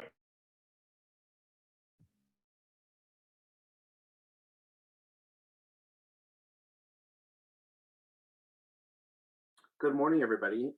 Like John said, my name is Joe Herrera, and I am the manager. I'm a manager in the Financial Compliance Division. I specifically manage the Student Attendance Accounting Handbook, CHARS. I'm very much involved in the financial planning for charter school applications, and we also do several waiver pieces when waivers might be necessary for specific pieces of the Student Attendance Accounting Handbook, or the SAW, as others might know it. I am fairly new to the agency. I just onboarded in June, but before this, I was at a school district here in Austin, a traditional school district here in Austin for 17 years. So it's been very interesting and enlightening to learn more about charter schools, the charter school process, and what they go through. And I really appreciate the opportunity to be part of this group and help facilitate those applications and that information as it comes through. So what John and I are going to do today is sort of go through the workbook. I really appreciate Marion's statement earlier about a sample budget, because this will be my first time to present this. I really sort of did struggle as to whether or not maybe I should provide a sample budget. But as Marion said, I landed on, every single person's budget will be different based on their school's needs and goals and perspectives and ideals. So rather than present a sample budget, what I did do is very crudely, I will say, fill out a workbook with very minimal information. Your workbook, however, will need to be very detailed and will need to be very concise with information. And a lot of thought will need to be put into the numbers and the budget that you create as we go through the workbook. And one of the questions had to do with startup costs and what's out there and what might I need to consider. I think the workbook does a very good job of breaking down some of the things that you forget that you might need the budget for in that first startup year, like a telephone network, like supplies, things like that you sort of take for granted that will already be there. Someone's got to pay the utility bills to this facility that you might be renting or that you've purchased. All of that needs to be taken into consideration as you're budgeting, and you'll see line items for most of those, along with staff and the staffing that you'll need. So as we go through the workbook, we'll show you where some of those things live, and you'll probably get a sense of how to start to structure a budget and a financial plan that you'll be submitting with your application. I will say that this, when I say that very detailed information needs to be submitted, several people in my division, the Financial Compliance Division, review your applications as part of the application process with the whole charter school division. We are even part of the application interview process. So we'll have questions probably if we find that someone's application may lack a little bit of detail in their application. So this workbook is a very robust workbook. It's in Excel. There are 9 tabs. All of those tabs are interlock and are and feed other tabs within the workbook. So please make sure that when you get the Excel workbook, that you notice that there are tabs along the bottom that you'll need to be responsible for looking at and reading. They're color coded for you as well. The first tab is an instructional tab. We're looking at it right now on John's screen. John's going to walk through this as I sort of talk. He's going to drive as I guide. So this is an instructional tab that has lots of information on how to fill out each individual tab, right? So it might be, if you have multiple screens, you've got this instructional tab open on one screen while you're working on your workbook, or you print this tab out so that you have it to follow along as you're working in your workbook, because it is incorporated into the workbook itself. So very helpful information on this tab on what all the different parts and sections mean, and even what some of the detailed information is in each cell that we might need. You'll see lots of information in red that's bolded. We highly recommend that you read through this information before you just start planning out, so that you don't fall into some of your pitfalls and are really well-versed in what's needed in the workbook. So that's the first tab, that's the instructional tab. The next 4 tabs are green tabs, and the first tab is the financial planning workbook student information tab. So what I've done here is I've called it Joe's Charter. I've given it a startup year, a start year, and my fiscal year. So right here off the bat, I'm going to be able to show you some things that are built into the Excel workbook, where I've chosen my fiscal year to end on June 30th. John, if you'll go to that cell, it's a drop down. There are several cells within this workbook that are pre-populated for you because you're only allowed to pick the information that's on that list. Right below the fiscal year cell, you'll where it says total calendar minutes, you'll see that when you hover in that, an informational box pops up. And anywhere you see a red triangle on a cell, you'll be able to get more information about what's needed in that cell. And if you just sort of hover that red triangle or hover in that cell, you'll get that information. The information that pops up is often like this: direct legislation, mandate things from the Texas Education Code or the Student Attendance County Handbook that are required for all LEAs in Texas. So for example, this is letting you know that you are required to have a minimum of 75,600 minutes in your school calendar. So at the very least, that's what we're going to want to see is 75,600. You certainly can offer more, but you can't offer less than that or you won't get full funding. So this is basically how the workbook works as we go through. There will be cells that are direct populated that you choose from, cells that will give you information, and then any white cell that you see, you can type in. Color-coded cells are there so that you know white cells I can type in. Blue cells are pre-populated, and when you get your workbook, you'll see 4 blue tabs across the bottom also. All of that is pre-populated based on the information that you input on the green tabs at the bottom. So there won't be anyone having to guess, oh, what is my allotment fund for special ed? That will calculate based on the information you populate in the upcoming tab. So let's go to our second tab, which is the enrollment tab. So this is actually, you're seeing a very small fraction of the enrollment tab. So I'm going to have John scroll down just to show you that there's a lot of information on this enrollment tab.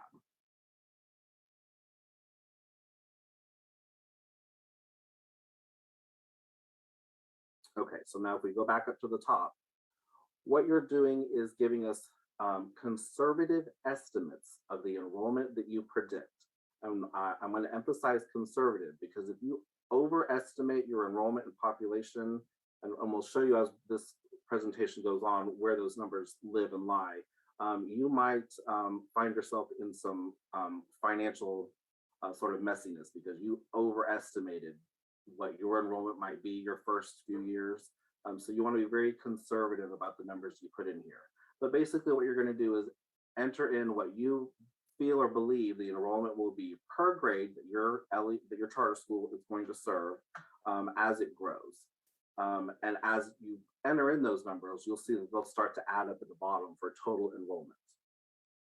So you fill out that, and if you scroll down a little bit more, the other important piece to this is this average daily attendance line. So row 26, average daily attendance, we're going to need an estimate of what you hope will be your average daily attendance for the year. In this sort of crude example, I use 93.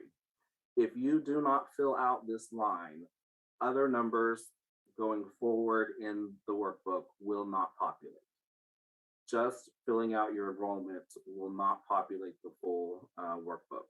So please make sure that you give us an estimate of what percentage of enrollment you're hoping to achieve in your first few years as a charter. And again, in this, I'm hoping to achieve a 93%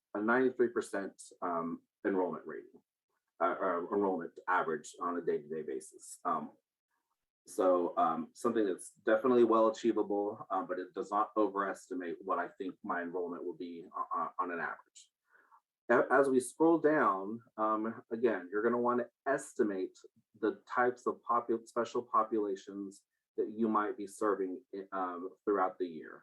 So here I've got, 3 speech kiddos, 4 resource kiddos. And again, these are estimates based on the type of charter school that you're hoping to design and develop and the population that you're hoping to serve with your programs and your curriculum. And as you continue going down the workbook, you'll identify some of the other special populations that you hope will be enrolled or that you hope to target with your charter school, including career technology. There are other special populations if you're talking about intervention groups and special population groups like dyslexia. Maybe your focus is on pregnancy-related teens, gifted and talented. Sort of in there is also transportation. I know it seems like a weird spot to throw in transportation, but when we're talking about transportation, we're talking about serving the needs of kiddos. Maybe you have of those 7 special ed kiddos that I anticipate and hope to have in my program. I know I'm going to need to transport 3 of them for maybe they're for mobility issues or something. So I added that estimate in there just so that I have the information in my workbook. So you'll fill this out thoughtfully. Going year to year and estimating your enrollment growth as you go through the first 5 years. And this is the information, again, that will populate to the blue cells that we'll get to next. So we're going to go to our next tab. It's the Personnel tab, and this is a fun tab. So let's get down to the nitty-gritty of what's in this tab. And you'll notice that in my enrollment tab, I had year 1 through 5. In this tab, I have a 0 startup year. And when we're talking about a 0 startup year, you're going to need staff that's going to help get your charter school started. Whether that's full-time staff, part-time staff. As you'll see, I have an operations business manager that my first year, I'm just going to have part-time. He's just going to be part-time, and maybe the next year I need a full-time business manager. Where I have teachers, regular ed teachers, I have none my startup year because I haven't started. But my first year, I hope to have 6 and then grow as my enrollment grows, that sort of thing. So you'll need to be very thoughtful about the kinds of staff that you think that you're going to need at your startup year and then as your year grows. This is also a section where, John, if you'll click on column D, under the position category, where we give you pre-sorted categories to use from if you click on the cell. And there's a drop down of the different types of employees that you might consider on staff as you go through. So a position description, that's a free form. You fill it out. The category is not free form. Give us a category and then give us an estimate of the salary that you hope to that you hoped to give to these individual roles as they go through. And again, all of that is very important, as we'll see in the cells coming forward. Along with that, as your years progress, your staff may progress as well. So you'll want to reflect the hopes of growing your staff. Again, my first startup year, I know I need help with cleaning my facility. Maybe my custodians will have time my startup year because I don't have students and staff. Then I grow into I need a full-time custodian as I go through. If we scroll over to the right, John,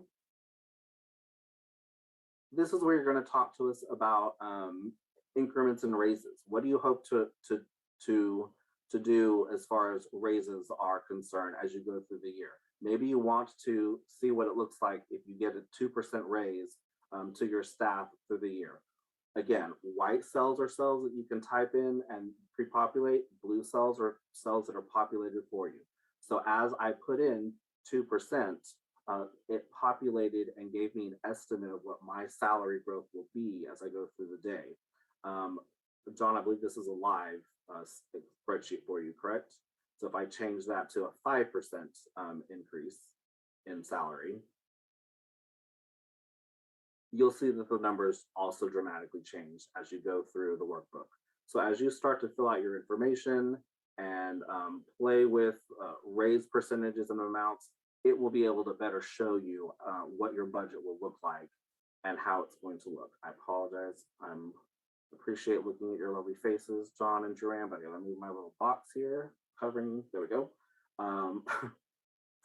And that's again through the first 5 years where you're gonna estimate what you hope to be able to provide in terms of raises. Now, are you required to? You know, that's a decision that you and your executive board are gonna have to make. But know that the calculation is there if you want to play around with what that might look like in your first few years. So if we go back to the left for me and scroll down a little bit, we give you lots of space to think thoughtfully about the number of staff that you're going to need. And at the bottom, you'll see that everything totals up. You'll get a total number of staff FTEs as the years go through. And if you scroll over to the left for me, John, you'll see the totals there as you're talking about raises and information like that. So again, you'll just want to be really thoughtful about the kind of staff that you think you might need, and then what that staff will look up in that 0 startup year, and then what that staff will look like as you progress in year 1, 2, 3, 4, and 5.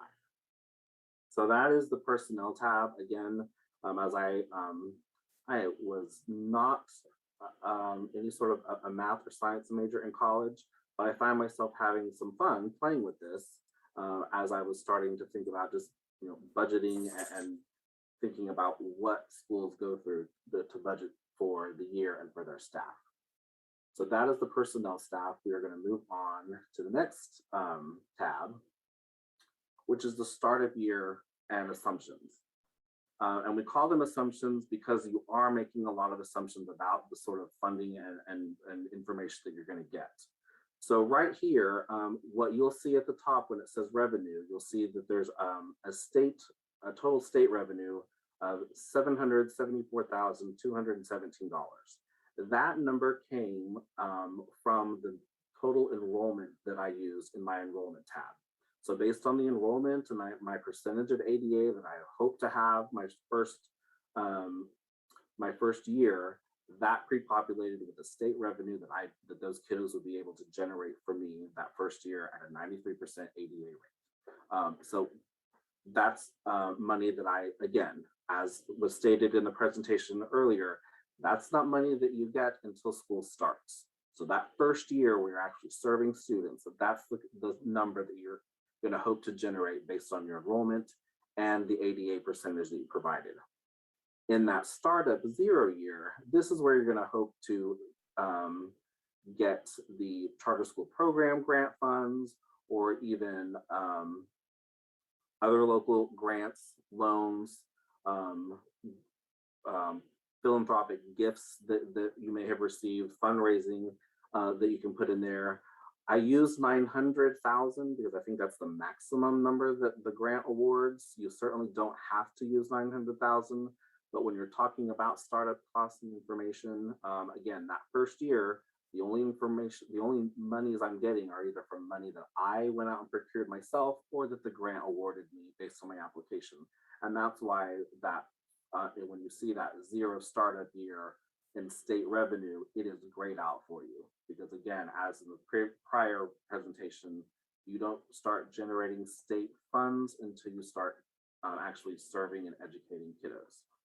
So there's a lot to this workbook. And this is where the funds starts to take place with information that you have. So a lot of this again was pre-populated because it knows that I put in the salary for my executive director. It brought that over. It gave me the expenses for my staff based on the information that I put in there. If you'll remember, I had regular ed teachers and some sped teachers, all of that pre-populated for my assumption budget. If you keep going down, in my staff, I included a nurse. I mean, no, of all times to not have a nurse on staff, you might want to, a nurse is pretty important. So as I populated that personnel information, this populated to what my costs are going to be. So if we scroll back up to the top and scroll over to the left, here's the information that we're going to want to, that you're going to want to be very detailed about. And you'll notice that in red, we say to include in your notes that if this position or that cost is going to be funds that you're going to use from your CSP grant. So that's information you're going to want to put in there. You're going to want to say, part-time. You're going to want to say this information was contributed from an organization. But if you're hoping and wanting to use your CSP funds for any sort of these sort of expenses, we need to see that in there and know that in this column. And this is where you would put that information. If we scroll back down, over to the right, to the left, my left, and then down to the right, and then down below. These are going to add up at the as you go through the categories. And then again, you'll want to put in information here about any sort of health benefits, insurance rates, all of that information that you're going to want to that you need to take into consideration when you're talking about salary, benefits, and compensation. All of that goes into the workbook and needs to be accounted for and gets to be pre-populated. I believe this is the very bottom of the work of this tab. Oh, it keeps going. Yeah. So as it keeps going, it's going to, again, you're going to make some assumptions about some of the things that you're going to need as you're creating your charter school. Again, 0 year and first year. Maybe your first year, you don't need much accounting information because it's just your first year. Maybe your first year, you need lots of legal help and advice because you've got all of that paperwork and all those legal forms that you need help with. So, your legal expenses go down this, your first year, but not your startup year. As you continue to go work through this budget, here's where we're going to look at some other things that you need to remember to take into consideration, like office equipment, like any sort of infrastructure that you're going to need, the internet, staff development, other expenses. Do you need travel expenses? What are you going to, if you're going to recruit and market, what is that going to cost? What cost will that look like that first year when I only have my SFP funds, and then that second year when I've got some state revenue that I've generated? So again, this is where I feel the workbook does sort of help you think through a budget as it sort of line items, things that you may not have thought of or that may have taken for granted that would be sort of in a budget that you didn't have to start from scratch. So if we scroll down a little more, again, still more services and information. Everything's great. It will automatically do all of the calculating for you. Here is, so again, I started with 900,000 in grants. Here's what I've used. Of what I've used left, I've got a little over 700,000 left income. That first year where I'm generating state funds with my grant and my state funds, I've got a little over $1 million left after I've gone through all of the different amounts in that second column of the first year startup. So again, pretty comprehensive. It does a really good job, I feel, of helping you work through a budget and what to budget for if this is something that's very new to you, or that if you're not able to get some maybe some professional help from someone to help you with your budget. Okay, next tab. This is the budget tab. And again, remember, everything is blue. And if it's blue, it's been pre-populated based on information that you gave us prior. So this is what your detailed budget is going to look like based on the information that you pre-populated. So if you need to look at that, you can scroll through this. And this is very much a detailed budget of what things look like and how things will cost, what things will cost. It goes through all the different categories and all the different pieces, and gives you some totals to look forward to near there at the bottom. And again, based on the information that you've given us in the green tabs, all of that information populates in the blue tab. And yes, as we go through and highlight some things, you'll see what sort of expenses are incurred as you go through and just look at your overall budget. And as you play with the prior tabs, again, this budget will update to reflect those numbers that you've input. And that's what our bottom line looks like. Okay, our next tab is called the Summary of Finance tab. This Summary of Finance is based on, again, on the information that you've given us for your enrollment and special populations, what state allotment funds might look like that you'll be generating based on your percentage rate. So again, this is just based on your enrollment. If we scroll to the bottom of this, you'll be able to see all the different funds and how they populate and calculate, and you'll see how that those monies, that $700,000 that were generated by state allotment funds, were calculated based on your enrollment. The next tab is a budget summary tab, and it really is just that. There's this, actually, we're going to skip over this tab real quick and go to our budget summary tab. Sorry about that, John. Thank you. And this really is just a summary of your budget. So the first budget tab was a detailed budget. This is a summary of your budget. You can look at this tab and see how that was all summarized for you and how it all calculated. It's pretty detailed, even as a summary, to get a high level view of what your budget looks like and what you'll be planning for in the next few years. The last tab is a formulas tab.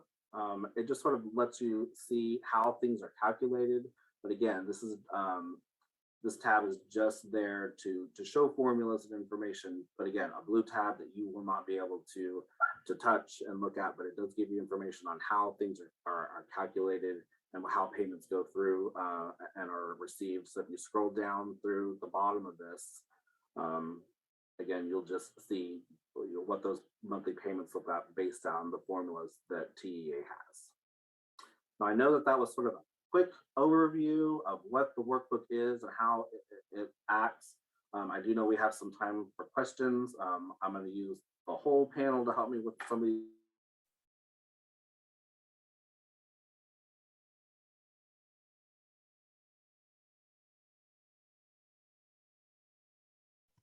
Oh, there we go. I was on mute. Sorry. Let's see here. Joe, do you mind coming back on real quick? See if your sound works.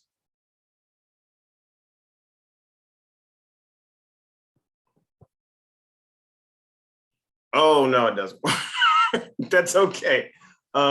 So for the attendees today, what we'll do is we see that you were asking some questions about the financial plan workbook. We'll go ahead and get with Joe and provide, if we can't do it later today, we'll add it in the FAQ document for next week. But I think I did see, hold on one second. Where did it go? One specific question that I think that I can answer for Joe. For transportation, under the enrollment tab, do you enter the number of students or that amount, or the amount? And I believe it's a number of students. Is that correct, Joe? Yep. Okay, great. So for that transportation tab, it's a number of students. Awesome. Okay, so with that said, what we will go ahead and do, like I said, if you still have questions about the financial plan workbook, just keep inputting them in and we'll get those addressed either, like I said, later today with Joe offline and put them here, or we'll put them in the FAQ document. All right, so that I guess gets us kind of back on track with time. We're only a little bit 8 minutes over. So if we want to go ahead and do a bit of a lunch break, how's that sound to you all? And if Drew, Natalie, if you want to jump back on real quick. Sure. All right. So your lunch was supposed to start at 11. We're 8 minutes past. So let's see when y'all are going to come back. Let's just extend by 10 minutes. We'll go with that then. So we'll say at 11:55, we'll go ahead and be back. How about that? So we'll see y'all 11:55, and I'll jump back on and give you all kind of like a 5-minute reminder. So we'll see you in a little bit. Have a good lunch, y'all. Bye. Thank you.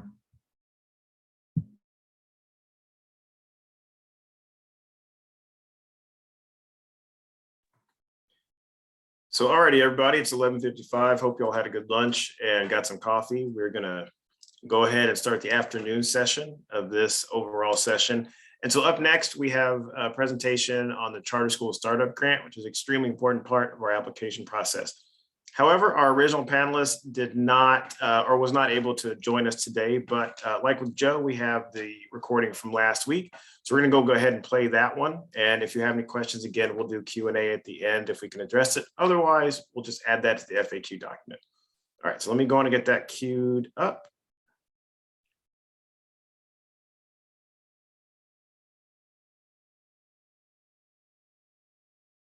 Have Arnaldo Alanis and Melissa Giesberg in a supporting role to talk to you all about the federal startup grant. Arnold, do you want to go ahead and introduce yourself while I pull up your slide?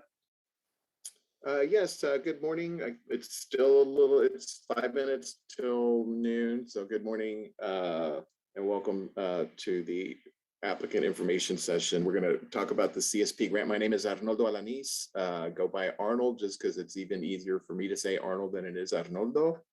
And then with me, of course, is Melissa Giesberg, the backbone of the CSP grant and part of a two-member team that kind of oversees the federal discretionary startup grant that we administer through the United States Department of Education.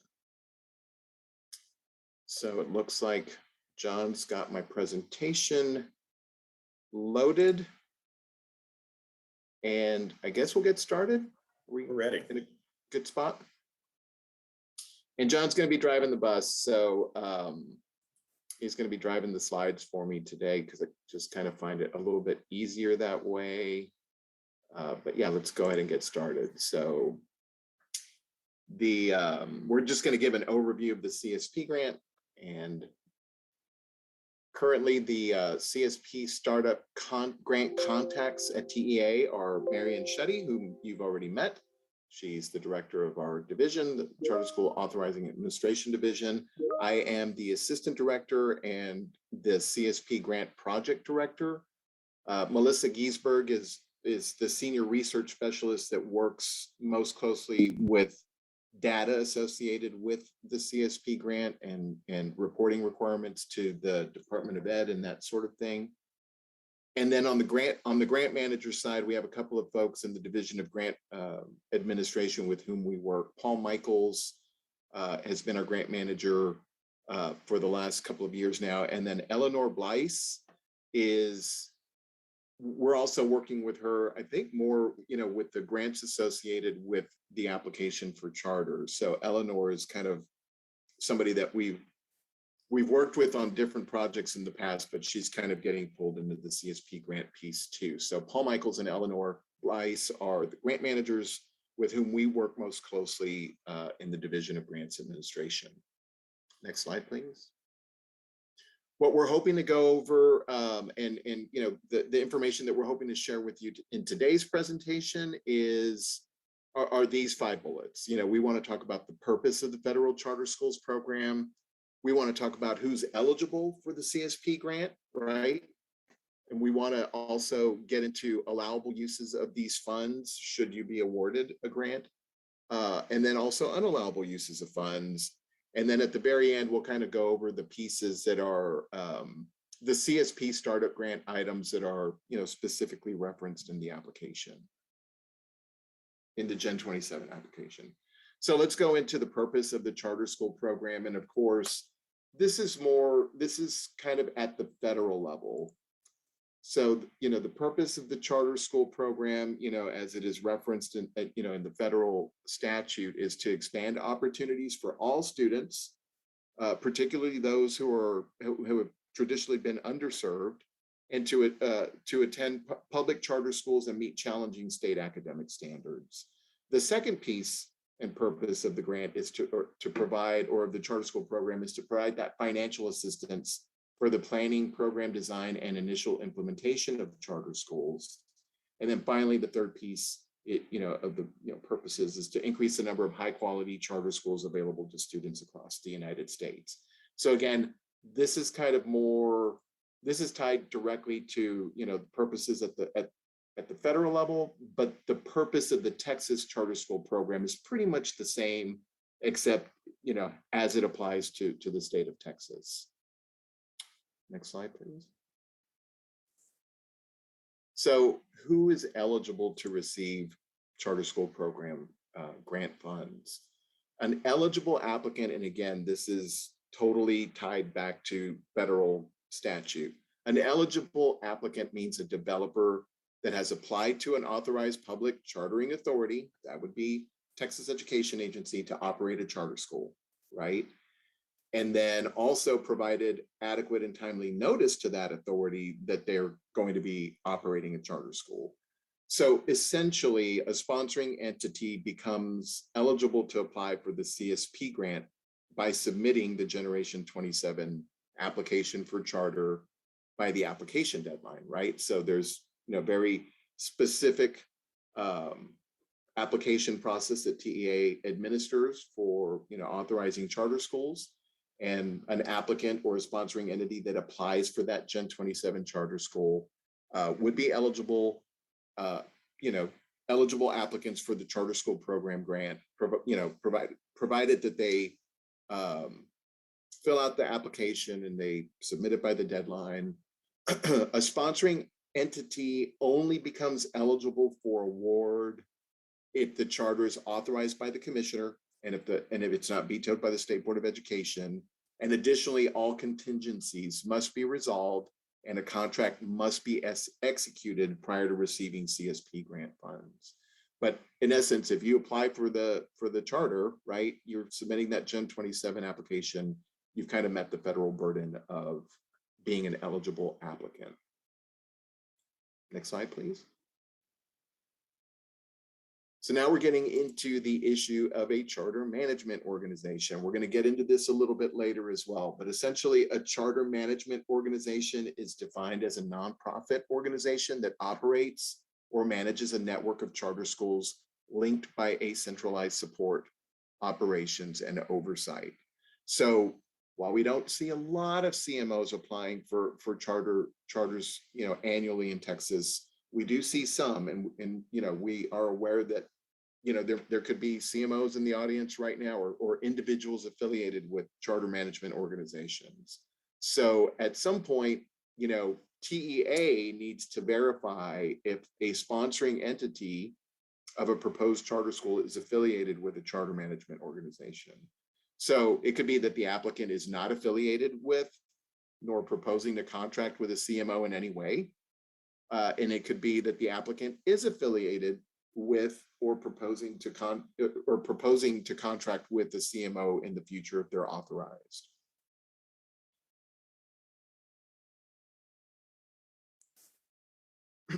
If the applicant is affiliated with or proposing to contract with the charter management organization, the applicant will have to disclose in this application whether or not the CMO currently receives or whether the CMO does not currently receive or will not receive CSP funds directly from the USDE, because USDE offers CMO grants in addition to grants to state entities like TEA. They also offer grant opportunities to CMOs that they can apply for directly to the department. The CMO currently receives the CSP funds directly from the USDE, or the CMO will receive funds directly from the USDE because they've either applied for a grant that has not been awarded yet, or they plan on applying for a future grant directly from the department. So it's really our role at the agency to try to glean this information from the Gen 27 application so that we can make sure that if an applicant is affiliated with a CMO, that CMO is not already receiving charter school program grant funds to expand or serve students in Texas. Next slide, please. If the applicant is affiliated with or proposing to contract with a charter management organization that currently receives or will receive CSP funds directly from the department, TEA can't issue, more than likely wouldn't be able to issue a CSP grant, even if the proposed charter school is awarded, because that school is already going to presumably be funded from the CSP grant funds that the CMO has directly received from the department. Pardon me.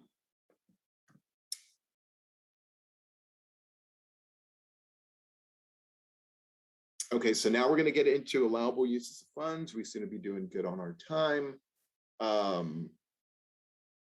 Basically, every single funding expenditure, if you're awarded a CSP grant, needs to be tied to a planning activity or an implementation activity. And so the Department of Ed has kind of issued non-regulatory guidance and kind of defines planning activities as the two items listed here, tied to the planning and design of the educational program, which may include refinement of the desired educational results and of methods for measuring progress towards achieving those results, and then professional development of teachers and other staff who will work in the charter school. That second piece is typically where we see a lot of planning activity funds budgeted in most of our budgets that we've reviewed. If a CSP subgrantee budgets money in the planning activity column, it's usually for professional development of teachers or the principals or whatever. So it's tied to professional staff development of those individuals, and that they budget it as a planning activity. Next slide, please. Implementation activities are tied to the initial implementation of a charter school, which may include several different things, but more than likely informing the community about the school, letting the community know, like canvassing the area, trying to get recruit parents and students to attend the school, acquiring necessary equipment and educational materials and supplies. That is where we tend to see the bulk of implementation costs, or for starting up a new school, you got to buy a lot of stuff. Acquiring or developing curriculum materials. And then the fourth one is kind of a catch-all: other initial operational costs that cannot be met from state or local sources. Now, of course, those other operational costs would still have to be reasonable, necessary, allowable, and allocable to the CSP program or to the CSP grant. But we can kind of speak from experience that a lot of charter schools do budget a great portion of their CSP grant money to acquire necessary equipment and the educational materials and supplies needed to start the school. Next slide, please.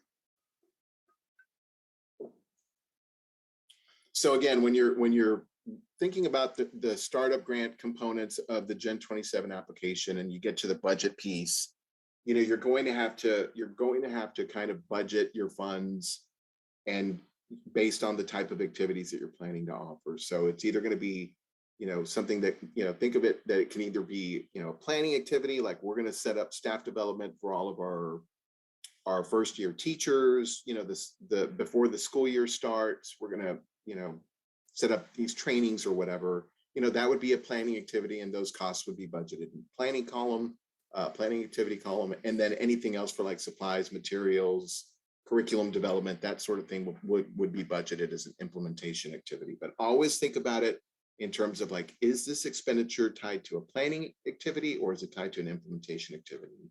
And so hopefully, this slide and this presentation will help you kind of weigh those two options and figure out which one, which column to budget that expenditure under. So again, we've kind of talked about allowable costs for planning activities that include, planning and design of the charter school's educational program. The bigger ticket item that we typically see is professional development, training for teachers and staff. And it can also be considered special education support. If you've got, some special education training for your teachers and staff at the school, that would be considered, a planning activity cost that you can set up, and budget for with CSP grant funds. Then allowable costs for implementation activities.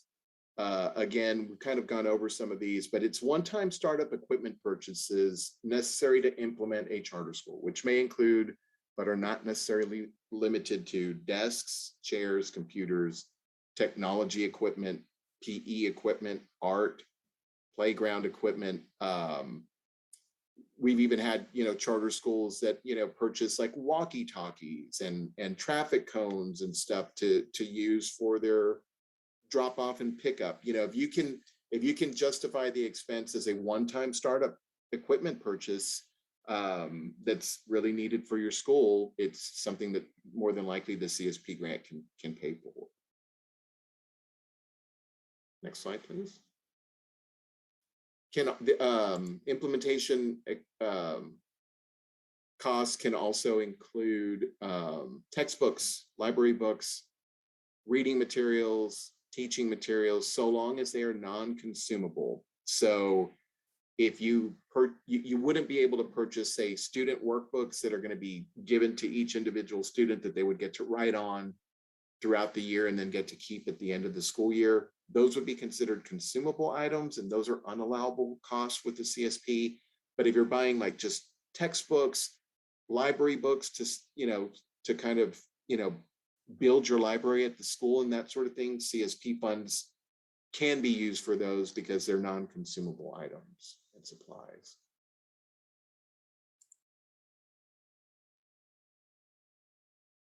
Costs associated also with the installation of certain items are allowable costs for the CSP, and that includes installation of computers, data systems, networks, and telephone systems. And of course, purchasing the computers, the data systems, and those telephone systems. So you can use these funds for the purchase of those items and costs associated with the installation of those items. Next slide. Okay, there we go. Yeah, allowable costs for implementation activities. And a couple of these are kind of new. So under ESSA, they weren't allowed under NCLB CSP before, but you can also use CSP grant funds for one-time startup costs associated with providing transportation to students to and from the charter school campus. So essentially, under the CSP, you can purchase a school bus, provided that, the costs are reasonable, necessary, allocable, and allowable under the grant. And the feds have given us guidance on this. It is something that is allowable, one-time startup costs associated with providing transportation. We've been informed that that is allowable from the department. And so we're passing that information along to you to make that determination. Rental or occupancy costs for the school facility up to the first 30 days of the initial implementation phase, which is kind of like the first 30 days of school, in preparation for opening the charter school campus. You can actually use CSP funds and budget your rental or occupancy costs, for the period after you get the grant and up until the first 30 days of school. And those costs can be covered directly from the CSP grant. Costs associated with carrying out necessary renovations and minor facilities repairs, excluding construction, because construction's a big no-no with most federal grants, to ensure that a new school building complies with applicable statutes and regulations. So in fact, I just took a phone call from a recent subgrantee of the CSP grant, and they were kind of asking about that piece, like, what constitutes minor facilities repairs and what kind of falls outside of that scope. And we haven't received a lot of guidance from the department on this, from the Department of Ed, but these types of budgeted expenditures could also require USDE approval. Like if you say, we want to do this, that, and the other, and you kind of put that in writing, we can go to the department and ask them, is this considered minor facilities repair, or does this kind of go outside the scope of that? But the guidance that we have received from the department is, they've given us examples of minor facilities repairs And those might include like repairing a leak in a roof, replacing a broken window, and replacing a furnace or air conditioning unit. In essence, what they say is minor facilities repairs neither add to the permanent value of the property nor appreciably prolong its intended life, but rather keep it in efficient operating condition. And their reference is the Code of Federal Regulations, or CFR, 2 CFR 200.452. Again, that's 2 CFR 200.452. So again, this is kind of, it's a general, term that, costs associated with necessary renovations and minor facilities repairs are allowable. But again, like I talked to that subgrantee yesterday, I said, you can fix the part of the roof that's leaking, and that would be allowable to use CSP funds for it. But if you re-roof the whole building, that's probably going to fall outside of the scope of it, because it's now kind of, potentially increasing the value of the property by having a brand new roof, and certainly prolonging its intended life. So, costs associated with those renovations and facilities repairs it's going to be kind of tricky, but we can look at that as needed, as applicants put that information into their applications. Next slide, please. Excuse me. Allowable costs for implementation activities also include financial management software and training.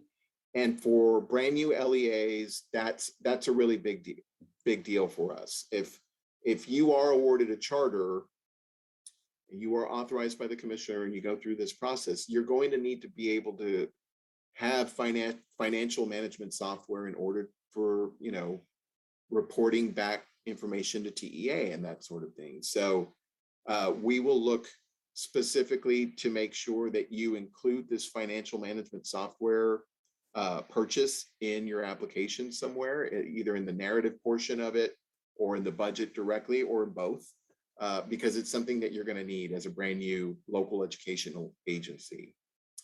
You can also use CSP grant funds for property insurance to cover equipment purchased with CSP funds.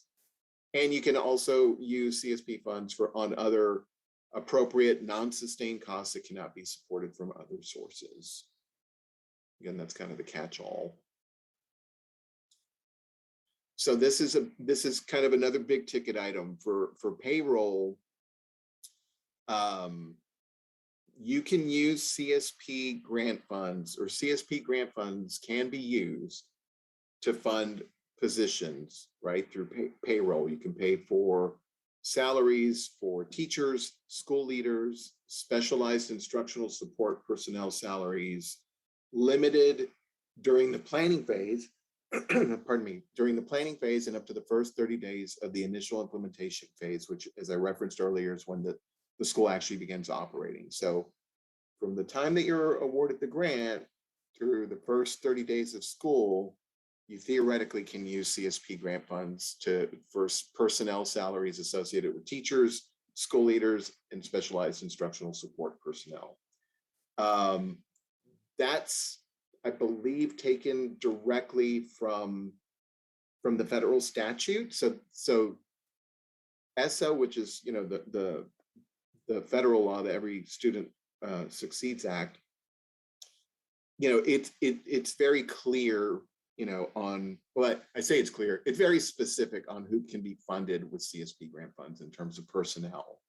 So again, specialized instructional support personnel, it's got to be instructional support personnel. We've seen, where schools wanting to fund the salary of the superintendent secretary, but that secretary is not the specialized instructional support personnel's position. So we have to ask those applicants to remove, any funds for that position, because it's not something that's covered under allowable costs. So again, you can pay for the salaries for these individuals so long as the individuals are actually conducting planning or implementation activities, right? So if 100% of their time, before school starts is going to be, doing recruiting and, canvassing neighborhoods and, hiring new staff and, recruiting staff and that sort of thing to start up the school, then technically you could say, okay, well, 100% of their salary on those days can be funded with the CSP grant. Once school starts, and say you have a principal that's been hired and you've been paying for that principal's salary, before school started 100% with CSP grant funds. Once school starts, the expectation is that that principal is now conducting their job as the principal of the school, right? So they're not necessarily working on planning or implementation activities anymore. They're doing their actual jobs as, as a principal or as a teacher or whatever the case may be. So at that point, especially once school starts, the expectation is that those individuals may still be partially funded from the CSP grant for those first 30 days, but not completely 100% funded. That those teachers or those principals, school leaders, specialized instructional support personnel, they may still actually be doing planning or implementation activities during those first 30 days, where like after school they're going to go out, and canvass the neighborhood, or there may be some professional development activities, planning activities that'll be conducted after school starts. Certainly for those, portions that are tied either directly to planning activities or implementation activities, that portion of their salary can be paid after the first 30 days. But as I'll show you on the next slide, please. If personnel do split their time between ongoing operational activities like being the principal or teaching math or whatever, and then, also conducting planning and or implementation activities, the school will need to keep accurate time and effort records to show what percentage of time that individual or those individuals were actually working on grant specific activities. So time and effort, Melissa and I are both split funded between federal funds and state funds. We have to keep time and effort at TEA because some of our work is directly associated with the CSP grant and some of it's associated with other stuff that we do that's required in state law. So we keep time and effort. You would have to keep time and effort for those personnel if they are splitting time between, again, ongoing operational activities like what their job duties are, and then those planning and implementation activities that are tied with opening and, the successful launch of the charter school. Next slide, please. Okay, so unallowable use of funds, we've got a couple of slides. They're pretty basic, again, tied to a lot of federal grants that you're going to encounter if you're actually, authorized to operate a school. These are unallowable throughout a lot of those too, but these are some pretty specific items that we can refer to as absolutely unallowable. And I'm just going to kind of read through them as they're listed here. Next slide. So field trips, hosting or sponsoring of conferences or advisory councils, cost of memberships, that one comes up a lot. We want to pay for a membership in this organization or that organization. It's like we've received guidance from the department that membership cost is kind of an ongoing thing, and so they kind of consider that more as an ongoing cost as opposed to a startup, one-time startup cost. Salaries or contracted personnel beyond the first 30 days of the initial implementation phase of the charter school, which, as we referenced, kind of is the first day of school. Debt service or lease purchase, not allowable. A good example of that would be a copier. Like you could totally purchase a copier outright as a one-time startup cost, but you wouldn't be able to lease a copier with CSP grant funds because it's not a lease. Again, it's, the department kind of considers that as an ongoing cost as well. Whereas if you just purchase a copier outright, you're buying it and it's property of the school and it will hopefully have a long life and make plenty of copies and that sort of thing. So that's kind of the debt service lease purchase issue that, that's considered more of an ongoing cost than a one-time startup deal. Next slide, please. Rental or occupancy costs, again, allowable, but not beyond the first 30 days of the initial implementation phase, or basically the first 30 days at school. Purchase or lease of land or real estate, unallowable. Construction, again, big no-no for most federal grants unless it's like a construction grant. Consumable, instructional, or other supplies and materials. We talked about the example of the workbooks, right, for students, that those are consumables, and because they're consumables, you can't use CSP grant funds on that. Accounting, bookkeeping services, except for the purchase of the accounting software to comply with financial accounting and that sort of stuff. So like when you've got to report back to TEA, you've got to have an accounting system that will allow you to do that and meet all the requirements for doing that. So again, something to consider as a CSP grant expenditure for new applicants. Next slide, please. Annual audit services, ongoing food services, other property and liability insurance, interest on loans, deposits of any kind, such as security deposits, service deposits, religious instruction, materials, or insignia. Can't use CSP funds for that stuff. And not only that, like charter schools as public schools are supposed to be non-sectarian in all of their operations. So we've had, when the United States Department of Ed sends their monitors over to monitor our grant with them, we've actually had, USDE monitors go to a new charter school and they end up, finding some religious iconography at the school or whatever. It should not be visible, regardless of whether you can't use CSP funds to purchase it, but it shouldn't be visible anywhere in the school, in an auditorium, a cafetorium, library, anything like that. So just kind of keep that in mind. Extracurricular activities such as UIL competitions, athletic programs that are not part of the state required PE program also cannot be funded with the CSP grant. So we're going to get into the initial items that are embedded in the Gen 27 application. These are they. You've got these bullets, the qualified opportunity zones, or what we call QOZs. There are some statutory requirements that are embedded throughout the application as well. Pardon me, I think my allergies are acting up, y'all. And program requirements that are tied to student outcome goals. Pardon me again. I'm losing my voice. Excuse me. So yeah, we'll go into the program requirements tied to student outcome goals, and then we'll talk a little bit about the two attachments that are also associated with the Gen 27 application. One of them being the CMO receipt of funds, where we try to ascertain whether or not the sponsoring entity is tied, or affiliated with the CMO in any way, and whether that CMO has or will receive CSP grant funding.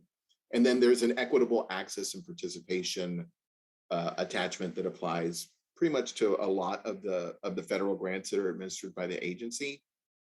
And so we'll cover that little piece as well. So the QOZ, or the qualified opportunity zones, if the applicant proposes to open a charter school in one of those QOZs, the application scoring process will allow for us, or TEA, to award a priority point for those applicants who are committed to serving students who would otherwise attend a school located in a QOZ. My recollection from what we told the Department of Ed that we would do is, it's not just to say we're going to open and serve students who reside in these school districts that are part of the QOZ. The school itself actually has to be located in that qualified opportunity zone. I believe there's a link in the application that will take you to, to a website that will show you like where those qualified opportunity zones are located in the state. And, you may already have an idea of where you want to serve students, and you'll be able to tell one way or the other whether or not that location is in a QOZ. And again, it doesn't have to be, your proposed charter school doesn't have to be opened in a QOZ, but it's something that the USDE has kind of put a focus on. And then we told the department in our grant that we would also put a focus or emphasis on it. And that's where we're awarding the priority point, to any applicants who do commit to opening a school in that QOZ. Well, now we're going to get into the statutory requirements as a reference that were embedded directly into the Gen 27 application. Each of these items has to be answered because it's something that's required in section 4303F of the Every Student Succeeds Act, or ESSA. And then you can also find each one of these pieces, required pieces, in US Code, section 7221 BF, and then all those extra citations. So the first statutory requirement that you will encounter is on page 15 of the application, and it discusses roles and responsibilities. So you've got the US Code citation and also the ESSA citation. And we ask that you describe the roles and responsibilities of the sponsoring entity, any partner organizations, and charter management organizations as applicable, including the administrative and contractual roles and responsibilities of such partners. Again, language taken directly from the federal statute, and all applicants will have to address that narrative piece. The second piece is, I believe, found on page 21. Again, citations there in orange, but we ask that you describe how the board and the applicant team have assessed and built parent and community demand for the proposed school, and to discuss specific outreach strategies that were used to build that parent and community demand. Also, we asked the applicant to describe plans to support the ongoing use of effective parent, family, and community engagement and solicitation strategies to implement and operate the proposed charter school if it is awarded. The next narrative piece and statutory requirement, I believe, is found on page 23, and it addresses student transportation plans. Ask the applicants to describe the plan for meeting the transportation needs of all the students at the proposed charter school. Again, just want to reiterate, we talked about allowable use of funds, and that, under ESSA, new charter schools can use CSP funds to purchase, one-time startup costs associated with student transportation, up to and including school bus. That being said, a charter school is not required to provide transportation to students unless, that student's IEP states that they need transportation services provided. So again, your plan may be very different from, somebody else who's, sitting in this information session. The plans are going to vary, but we do ask that you describe it if you have one, and then if you say you don't want to leave these blank because they're statutory requirements. If you're not planning to provide transportation services to students, pardon me, you would put that in that narrative, and then just kind of reference it, like, because you have to, so, yeah, we'll provide transportation services only to students who require it in their IEPs or their individualized education programs. It's kind of a special ed thing. So the next statutory requirement is found on page 24. That's where we start getting into the CSP startup grant and proposed use of funds. We ask the applicants to describe their planned activities and expenditures of grant funds to open and prepare for the operation of the proposed charter school. So what that means is there's a narrative section where you're going to describe how you're going to spend, up to $900,000 in these funds. I don't think I referenced that anywhere in the application, but the CSP grant awards are up to $900,000. They can be less, but they can't be more, regardless of how many campuses you're planning to open under your charter. The maximum grant award is $900,000 or sub-grant award. You're going to describe in that narrative how you're planning to spend that money. And it should be, fairly specific, right? And then when you kind of look at the bigger picture and the completion of the Gen 27 app, that narrative should also be pretty obvious, like there should be some correlation between that narrative for the statutory requirement and the actual budget, like the budgeted expenditures in the budget piece. So, we would like to see, correlation between the description of how you're going to spend the funds and then how the funds are actually budgeted in the application. And finally, on page 24, also, we ask that the applicant describe how they will maintain financial sustainability after the end of the grant period. So once the school opens and operates for a couple of years, and then the CSP grant goes away, the applicant will have to describe how the school will continue to operate, with regard to the funds that they have at their disposal. So you'll have to, maintain that financial sustainability, by keeping your enrollment up and that sort of thing too. But we ask for a description, a narrative description of how you're planning to do that. And I think that's the last of the statutory requirements. And then we move into the program requirements. And so on page 16, so, we started on page 15, we went through page 24, pardon me, page 16 of the application asks for applicants to identify 3 to 5 specific student outcome SMART goals. And SMART goals, if you aren't familiar with that, SMART, is kind of an acronym for specific, measurable, attainable, relevant, and time-bound, that can be achieved by the beginning of year 3, which is August of 25, assuming that the school starts when it's supposed to start. And I'm trying to, I think I had a note there.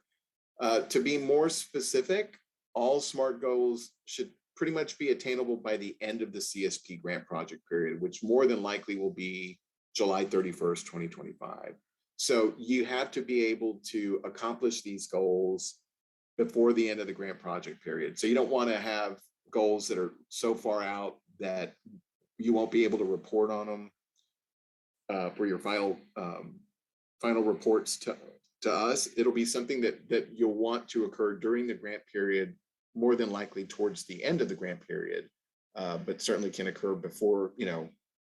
You can have year 1 goals, you can have year 2 goals, whatever, but again, they have to be attainable prior to the end of the grant project period, which more than likely, we don't know this for certain yet, but we're assuming that the grant project period will end July 31st, 2025 for this group of subgrantees. Okay, finally, we get to the startup grant addendums. We've got 2 attachments that deal specifically with, again, the CMO issue, the receipt of funds. Is the sponsoring entity a CMO or working with the CMO that is currently receiving or will receive CSP grant? We want to know. We want to do our due diligence to make sure that a charter school is not getting double funded by CSP grants, issued by the department. And then finally, there's an equitable access, the CSP attachment number 2, equitable access and participation. This is where you'll check the appropriate boxes to indicate whether any barriers are foreseeable to equitable access and participation for any groups that will receive services funded by this federal grant. Again, this is the equitable access and participation piece. It's something that kind of applies to all federal grant, or I don't want to say all of them, most of them, Title I and that sort of thing. But say, for example, I used to work in the migrant division. We process, federal Title I Part C migrant funds. This equitable access piece, for a grant that was meant to serve migrant students, it's like, what kind of barriers exist, for migrant students that, these grant funds will be used for to help? And it's like, well, migrant students are highly mobile, right? That's kind of one of the big ones. So that was one that most applicants would check, to say, this is what high mobility is one barrier or whatever. For the CSP grant, since it's a brand new charter school, you're trying to build up and start the school, you may not have any barriers for any of the student groups that you plan to use these funds for, but then again, you may. So just kind of keep that in mind when you're completing that equitable access and participation attachment.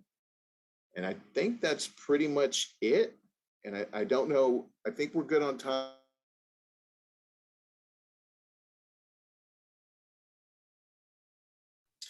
All righty. So we are kind of back on track again, so we can open this up for a 2-minute Q&A. I did see Marion feverishly answering questions in the Q&A. Marion, did you want to address any live? Sure, I'll come off and take a look at what we've got here. So can payments to TRS be made with CSP grant money during planning implementation? So the only component that's allowed is salaries, and they also have to be during the appropriate time period. So during planning and then during those first 30 days, as Arnold described in the window there. So just the salary component. So any payments to TRS would have to be paid separately.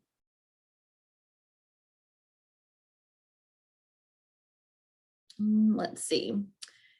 If we purchase equipment, and the equipment could include extended service warranties for a slightly higher price, would this extra cost be allowable under CSP? No, that is considered to be an ongoing cost. And so you could purchase those items and pay for kind of the base cost with CSP, but the extended service warranty you'd have to pay with another source of funds.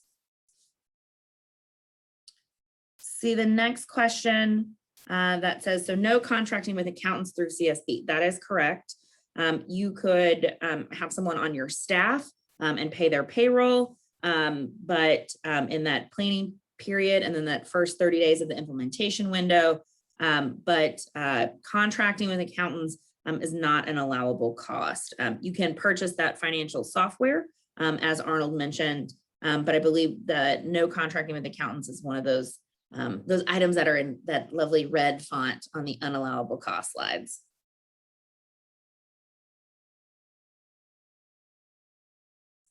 Seeing a great question here, will the Q&A from both presentations be available? Great questions asked, a good reference. So we're going to combine all of the questions asked and their answers into one giant FAQ, and we'll share that with everybody. So you'll have lots of Q&A and questions to reference as you're working on your applications.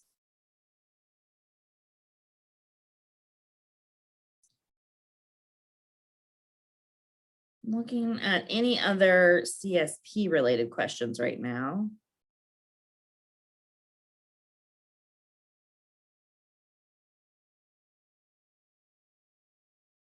Seeing a bus that would be used has the name of the church on it. Do we need to secure other transportation that does not reference the church? So we've seen schools handle this in a number of ways. Sometimes you can stick a magnet over that name and put the name of the school, cover it and be able to use it. Ultimately, the idea is for you to be able to use that, but not displaying any of the religious affiliation. So there's a number of ways that could potentially be handled.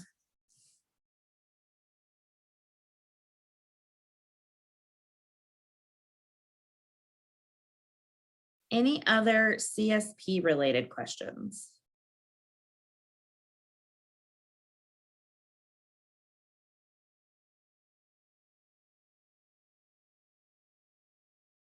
So this says grant funds, should we be conservative on all budgeted items?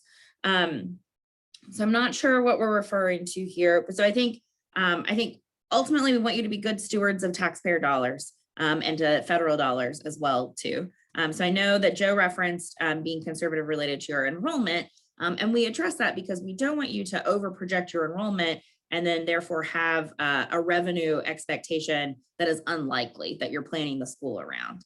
And so I think when it comes to grant funds, the grant award is up to $900,000 for the CSP grant.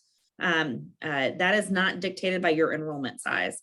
So we encourage everyone to put the full amount of the $900,000 into their financial plan workbook for the CSP grant, and then be thoughtful about how you would use those dollars. Obviously, you would want to use fair market value or things at cost when you're estimating what you're going to use those resources for. For example, maybe a quote on books that you've received, you would want to use that when you're projecting out what you're going to use your grant funds for.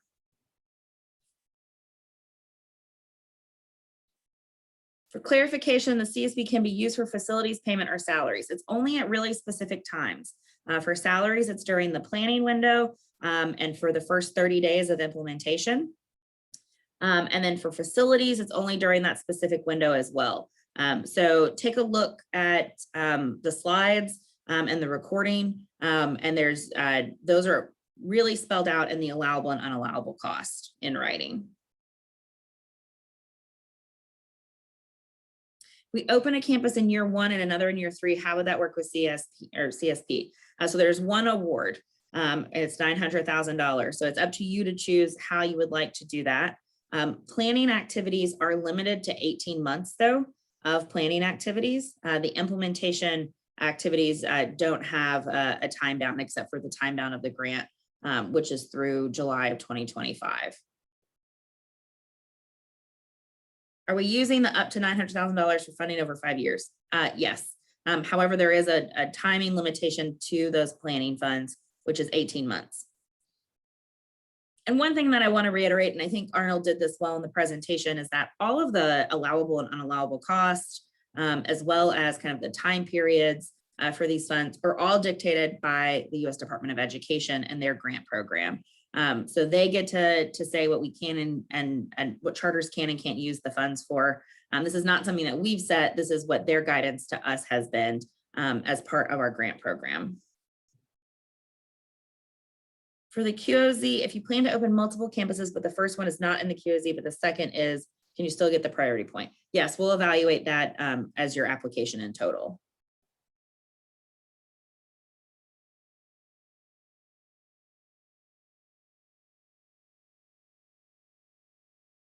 Angela, we'll have to follow up with you on your question. I have some additional questions there in order for us to be able to answer that.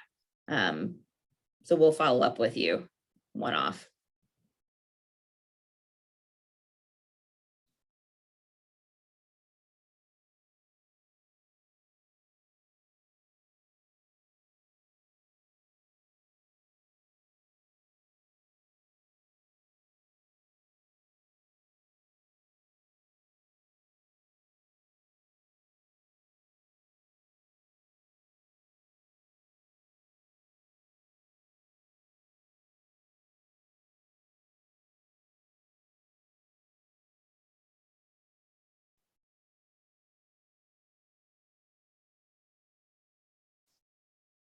All right, any other CSP related questions?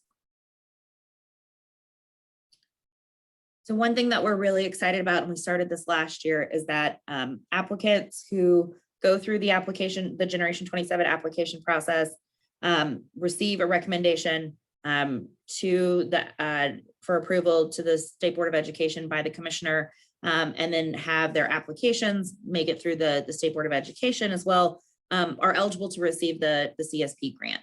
And so our application process now stands in as that competitive process that USDOE previously required.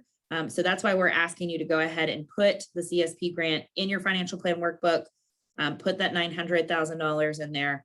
And then we will, once applicants are approved and they go through the contingencies process and they have a contract, then they're eligible to access those funds starting October 1 of their planning year. So something that we're really excited about, and being able to get those funds to applicants as soon as possible and not having to go through the hurdle of another competitive grant application.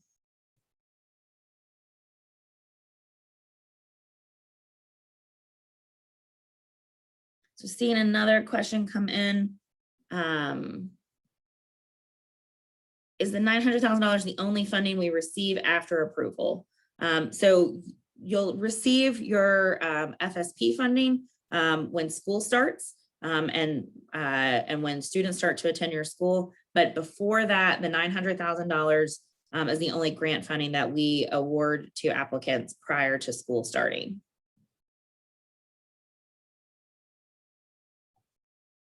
The QOZ is based on the location of where you would open your school. So different types and models of schools are applicable.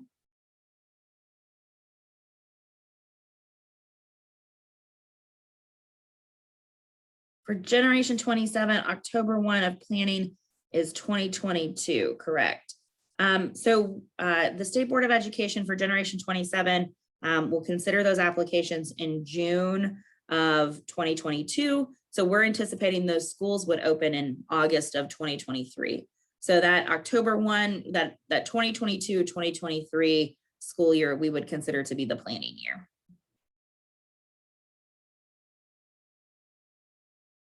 Would repurposing a building fall under allowable? I'd have to know a lot more details about this. I think, charter schools are allowed to rent facilities, and you could use the, as long as it falls under those allowable facilities costs and kind of the planning in the first 30 days window, I believe it would be allowable, but I'm not sure what you mean by repurposing. If you have really specific questions, you can reach out to us via email there.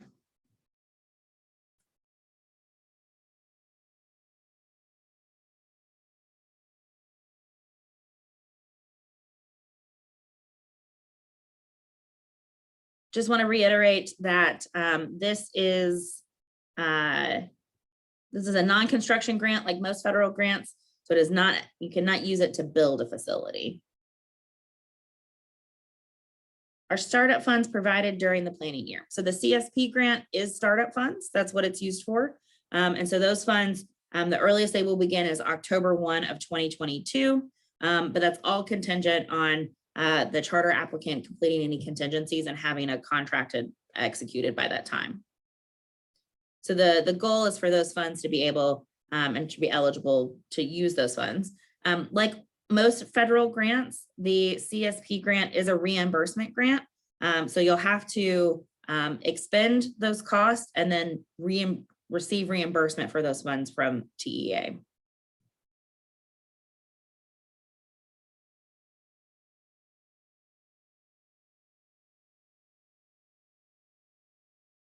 So it says we're thinking of transforming a strip mall into a school of 5 small stores presently.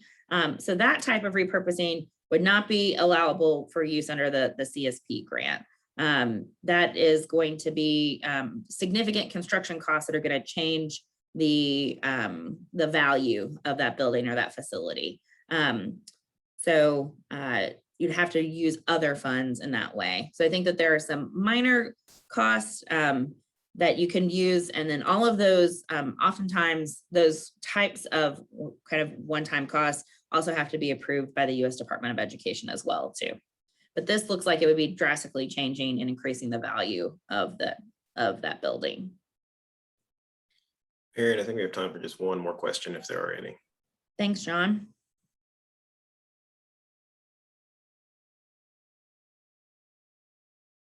Is it an ongoing reimbursement as expenses are paid out or a final payout at the end of the window? That's a great question, Angela.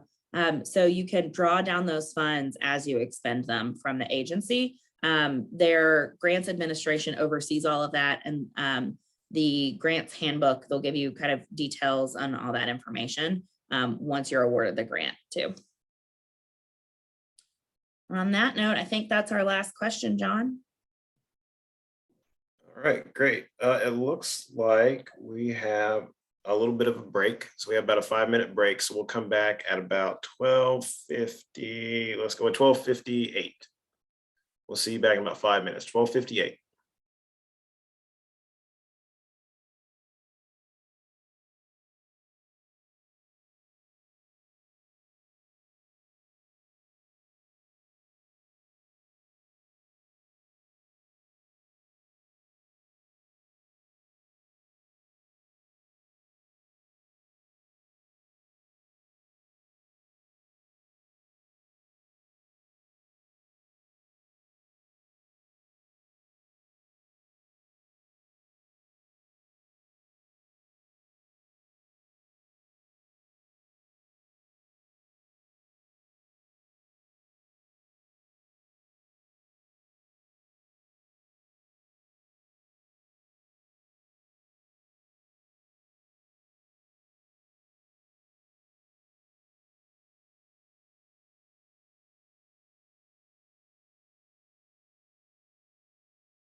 Everybody, we'll start in about 1 minute.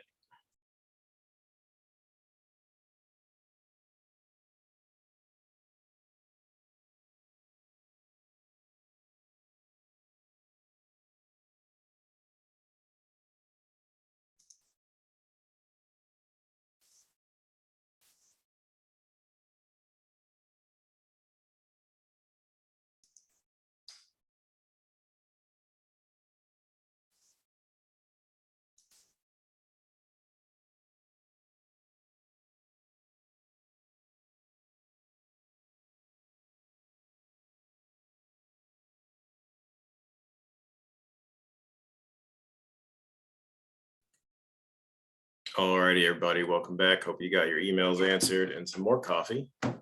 We're going to go ahead and talk about some special education requirements. Scarlett, if you want to go ahead and take it away, introduce yourself and your team. It's all yours. I sure will. Thank you so much. We can actually go ahead to the next slide. Good afternoon, everyone. I am Dr. Scarlett Pappas. My colleague Janelle Weber is also here, and she's going to help me present today. What you see on our screen right now is the True North Statement for the Office of Special Education or Special Populations and Monitoring. I'm sharing it with you today because we really want you to know our commitment to working with all stakeholders. Together, we do hold those high expectations. We are committed to high expectations and strong systems that achieve equitable outcomes for student populations. I apologize for getting a little tongue-tied there. Today, we're going to specifically focus on special education, but just a reminder that when we talk about special populations, we are talking about emergent, bilingual, gifted and talented, and a variety of other populations of students. Go ahead, Janelle. Thank you for the introduction. I am excited to be here today. I am Janelle Weber, and our objectives this afternoon are to make sure everyone has access to the federal and state laws that promote our True North Statement. We'll highlight Child Find, and we've linked a ton of resources that you can dive into to learn more about the requirements for Individual Education Program or IEP development. Okay, so we've purposely designed this deck to highlight some key phrases and resources that you can refer to now and later as you plan how to operationalize your procedures for special education. And the first thing that I really want to do is start by aligning ourselves with some common language and a mutual understanding of what special education means. So when people refer to special education services, what they're specifically asking about is what kind of instruction is going to be specially designed for a unique need, for the unique needs of students. That may include making adaptations to content, methods, or how instruction is delivered to the student. But the big difference in special education is that it really is specially designed. When we refer to related services, we're specifically wanting to know how that student is going to access services like occupational therapy, physical therapy, speech and language services, counseling, and anything else that's required for the student to meet not only their academic needs, but also those functional goals.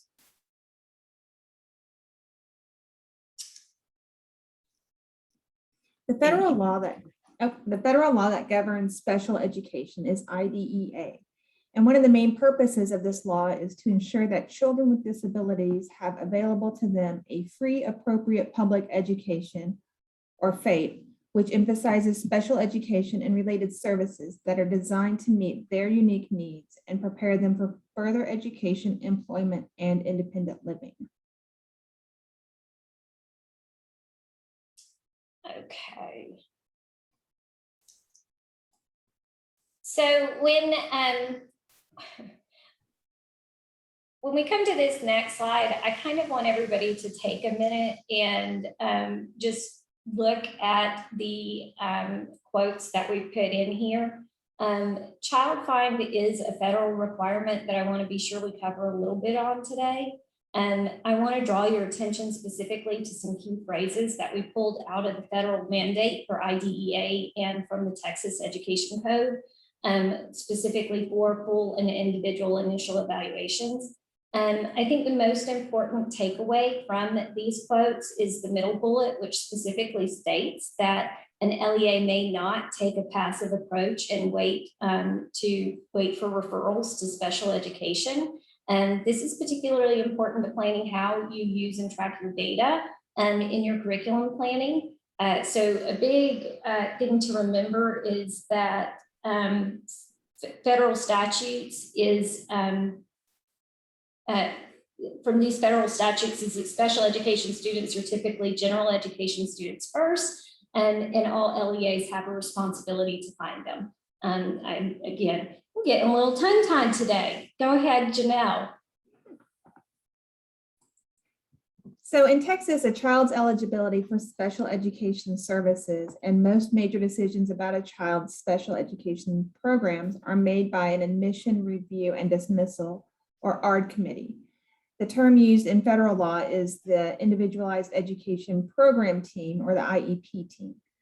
Some of the typical ARD committee members are listed here: the parent or the student, or both, at least one regular education teacher, and one special education teacher that knows the child and provides services, a representative of the school, a person who can interpret the instructional implications of the evaluation results. So usually your diagnostician or your LSSP. And there are some other cases when you would have additional people there, such as LPAC committee members. And one of the most common special education citations for charter schools during the monitoring process is properly constituted ARDs. So this area is one that I would encourage you all to investigate more to make sure that you have all the people at the table making those decisions for the kiddos. Completely agree. Again, we're going over this in kind of a high level here. And so we're really drawing your attention to resources that you're going to want to dig into really strategically in the future. Linked here is one of the many resources available to support all individual education program development. I'm highlighting this resource because it is a technical assistance resource that covers some of the issues where we see non-compliance in the implementation of services. I think part of the planning process requires familiarity with procedures that we need to know the LEA has capacity to implement.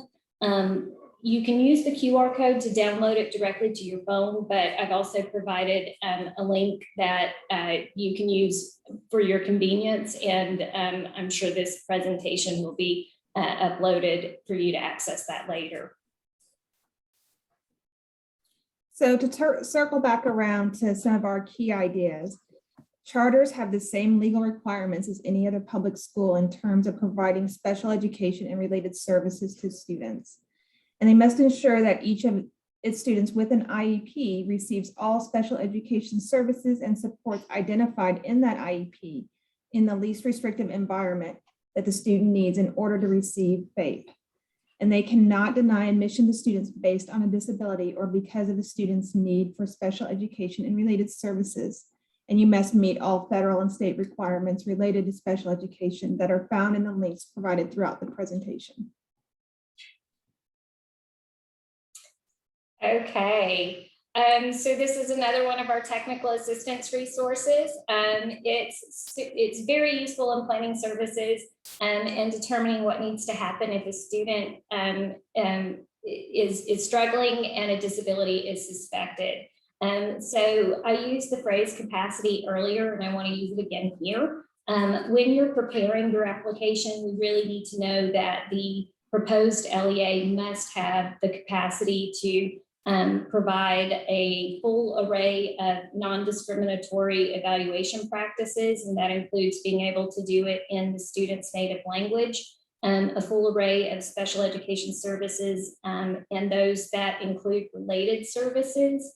And we want to see a full continuum of placement options. When we use the phrase continuum of placement, what we're specifically talking about is where the student with disabilities will receive their services and instruction. We want to know that there's more than one option for them. or that we're making those decisions based on their specific needs. We can go to the next slide. Thank you. So one of the questions that we are frequently asked is, are there limitations or exceptions for charter schools when it comes to special education? The answer is no. Students retain all rights under Part B of IDEA, and you cannot limit the student's services and the services must be provided at no cost to the parents. Again, we're just reiterating some of these big key ideas.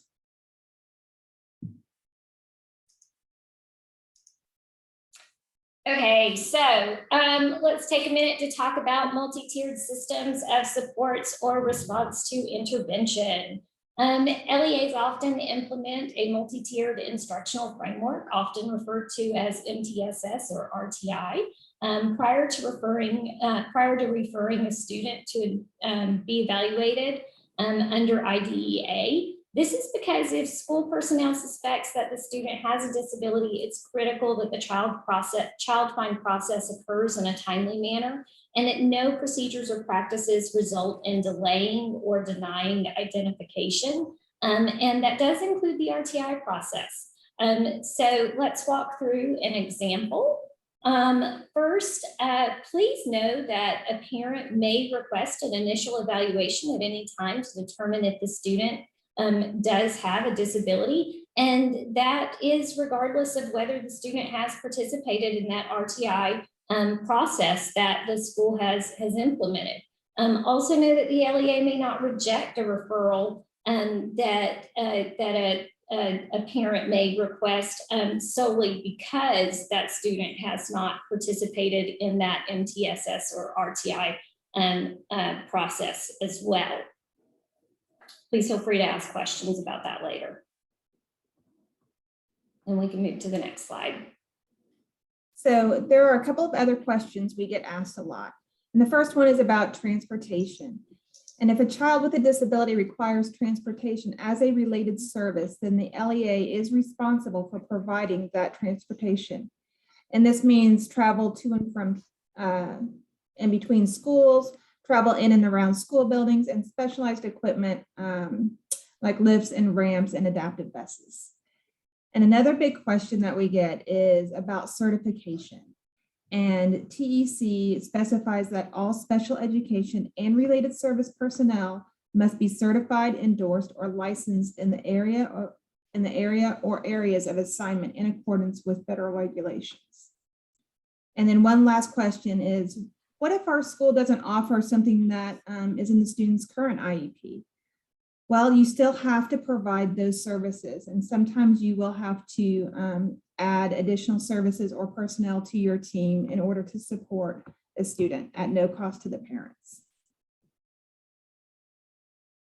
All right, so some school design considerations that you're going to want to think about is anything that a student with disabilities may need help accessing that is available to their non-disabled peers. So thinking about that means protecting them. There are a lot of rules that should be considered in the initial planning and then revisited often after the implementation. And one of the resources that I tend to go to most is the legal framework.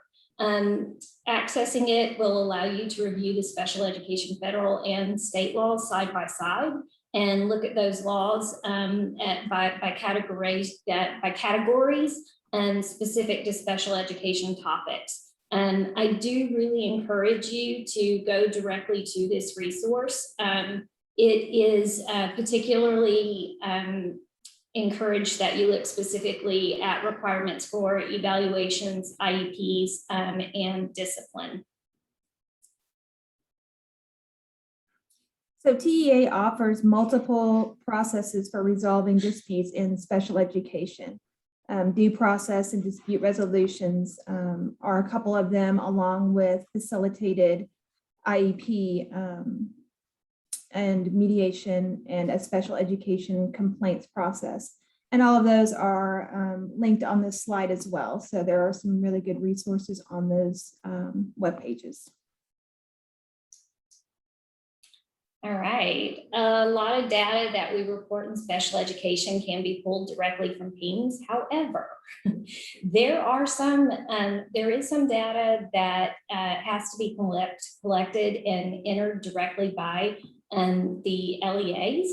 You're going to need to think about who is going to take on that responsibility. 3 specific state performance plan indicators that routinely come up and require a special education director or someone in the LEA to report on include SPP 11, which we refer to as child find, SPP 12, early childhood, and SPP 13, secondary transition. I think probably one of the things that you want to know about this is if you are designing an LEA and you think, oh, well, I don't have early childhood, we're only secondary. That's great, but you're still going to have to report on that indicator.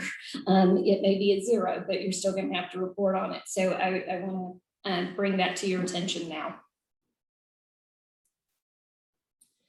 So we are constantly updating our website to provide resources to LEAs and other stakeholders. Please use the link at the bottom of the slide and save it to your favorites. One of the things that we hope you are taking away from this presentation is that special education is federal and applies to all LEAs. This slide and the next slide are full of lots of resources and links to really dive into the different pieces involved with special education. Yeah, when we come back and do a seminar at the end of October, we're going to talk a little bit deeper about some of these items. But today we wanted to keep it really kind of high level and just introduce you to this idea of who is special populations. If you go to the next slide, what you'll see is all of our contact information. We want to thank the Charter Division for inviting us to present to all of you that have joined us here today. Our charter monitoring team is myself, it's Janelle, and we have another colleague, Morgan. We've included all of that contact information directly, including my phone number, my office number. So with that, I would rather open it up to some questions to hear from you guys.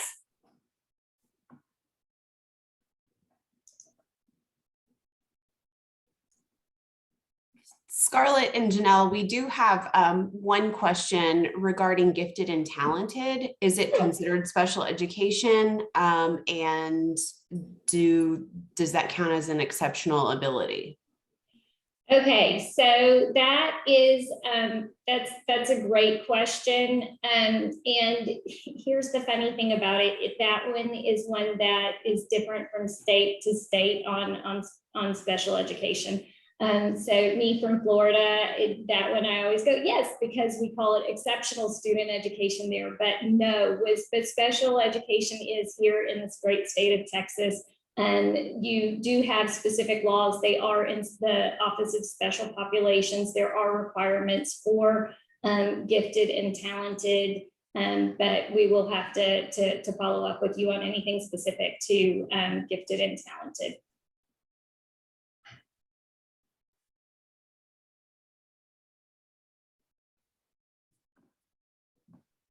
We can put that in an FAQ.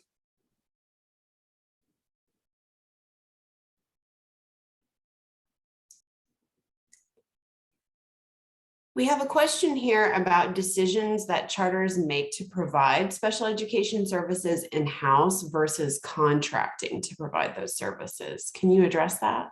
Sure, I can. I think the biggest thing that I would say is absolutely how you provide those services is up to each LEA. The biggest thing that matters to me is that whoever I think the most concise way to put it is understand that the LEA is always going to be responsible for those services. So if you contract those services out, that's wonderful. You're still responsible for ensuring that they are following the laws. So if I am monitoring an LEA and I find non-compliance, I'm not going to be citing that vendor or whomever has been contracted with. It's the LEA that's going to have to fix it. I see a question. Scarlett, I don't think you can really answer this right now. If you can, Okay. great. If not, we will go ahead and try and get with the financial compliance division and get a better answer. Let me find it. There we go. Is there a percentage of what type of SPED coding we should use on the financial document, or just percentages of students? Okay, so this might be a finance question. So tell you what, That's for what those, I was gonna say. I think that one's yes. better for me to look at in context later. Yes, so for the person who submitted that question, we will go ahead and include a response to that in the FAQ document. I can add a little bit of Oh, great. right now. So in the financial plan workbook, you're going to put your population estimates. And so that those population estimates based on the demographics of the districts that you are likely to have students attend from, the financial plan workbook will help calculate those estimates and weights for those special education students. And so it's all about making sure that your demographic estimates are correct when it comes to your enrollment. But you can follow up with by attending the optional info session with finance. And we can also kind of connect you with Joe as well too. But ultimately, it's really about your demographics of your students, making sure that that's representative of where you're going to be pulling your enrollment from, and that gets put into the financial plan workbook.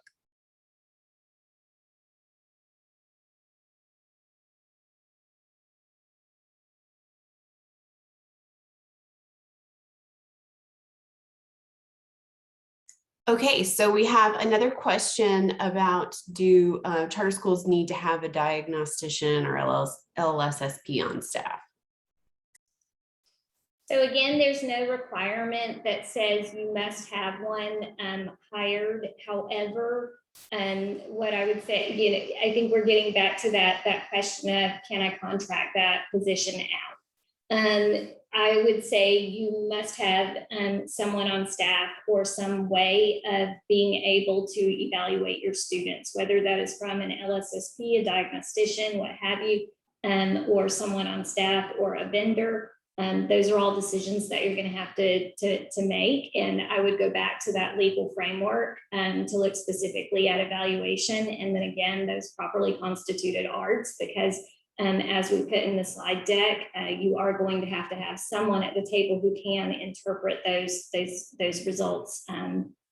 So I guess the answer is I don't think there's an actual requirement, but I would highly encourage you to definitely consider how you are going to have students evaluated without one.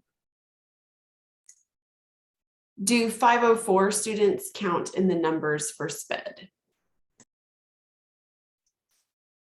Let me follow up on that one specifically, because students who are 504 are students with a disability, but they're not necessarily receiving special education services. So let me follow up on that.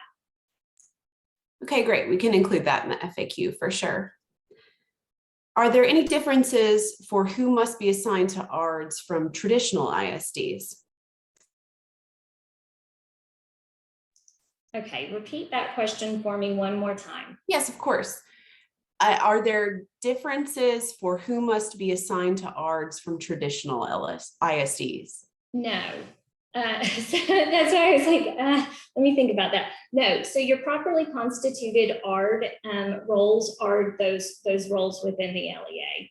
And who wears that hat is up to the LEA. I think what you're going to have to be really cautious of, particularly in charter schools, is a lot of times we wear multiple hats. However, when we're sitting in an ARD meeting, we have to know who is representing each of those roles that are required. And oftentimes those cannot be dually represented roles. So an example there is the school principal is oftentimes an LEA often represents the LEA. And if the student is emergent bilingual, you'll have an LPAC representative, and that principal can't be both of those roles. So again, I would go to that legal framework and really start looking at those rules for who sits in those ARD meetings. It's a great question.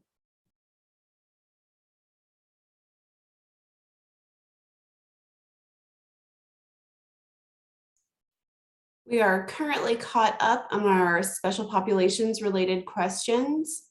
If anyone else has any that they would like to pop into the Q&A.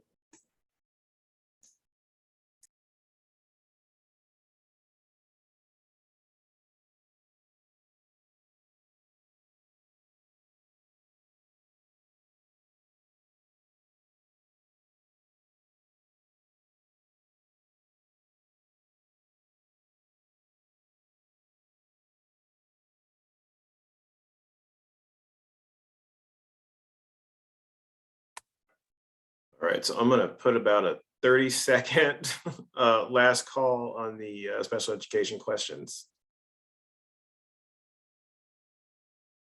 And as Scarlett mentioned, there will be a special populations focused support seminar.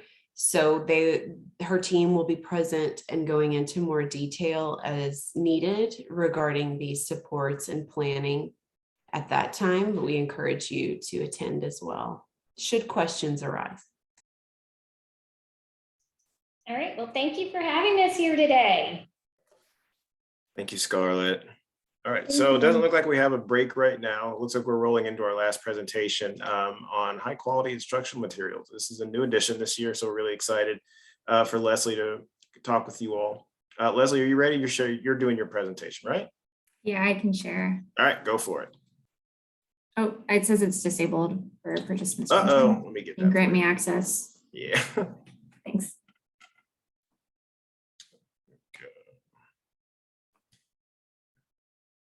Gives everyone a second to get up. Last session, right, of the day? 1 second.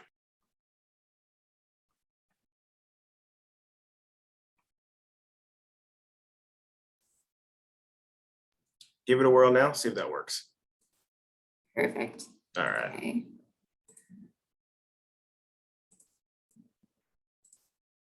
Okay, are you guys able to see that? Sure can. Perfect. All right.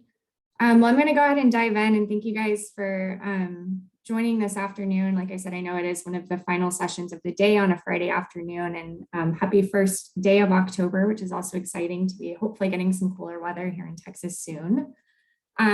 But my name is Leslie Patton. I am the director of HQIM Adoption Strategy here at TEA.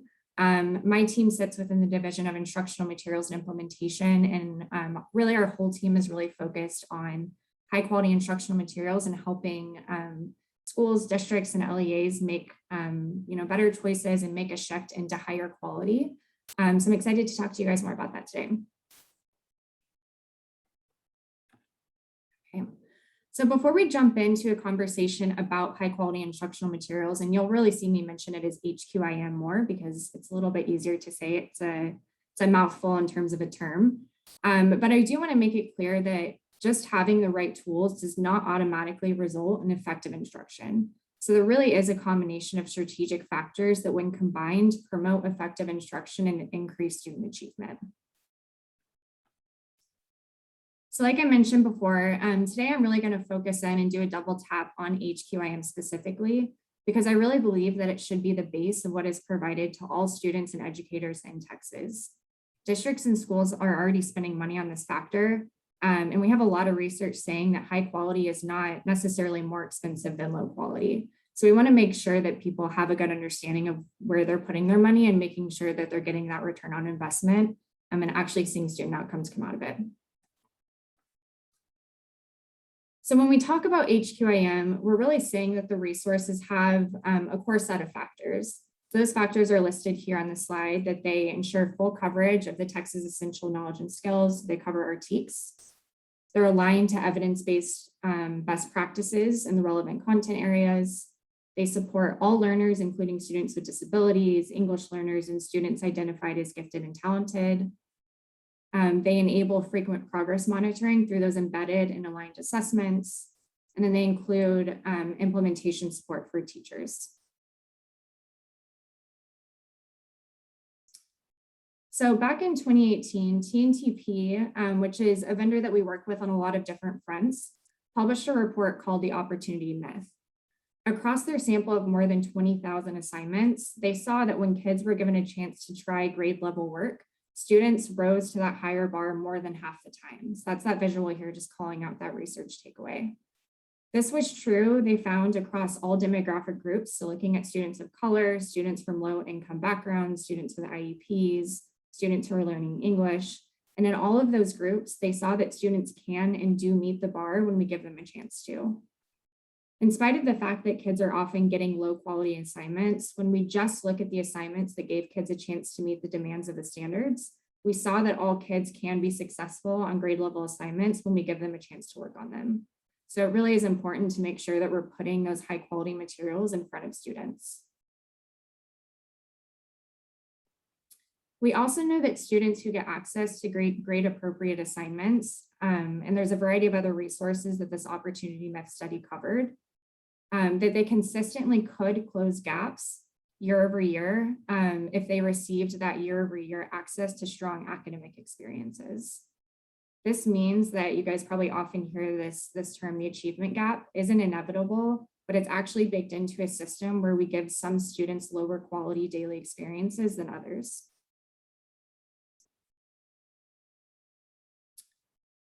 So we're focusing a bit more today on addressing planning for the academic challenges that your students are bound to experience. So a recent study that was conducted by researchers at NWEA predicted that students will experience learning loss of 50% in math as a result of the COVID-19 crisis. And we now have our STAR data to back this up. There's a significant learning loss that students experienced over the last year and a half with the pandemic. So we've already seen a lot of this come true, and it really begs us as educators to make sure that we're providing our students with materials that are going to make them successful and really intentionally designing ways that we're closing that gap year over year. In the past, we know that we might have addressed this learning loss or students who are behind by retaining students, socially promoting them, or remediating students. So I'm not going to go through those three terms, but you can read a little bit more about them on this slide. The problem with this is that we have research-based evidence that these three strategies don't consistently work. I'm going to dig into a little bit why that is.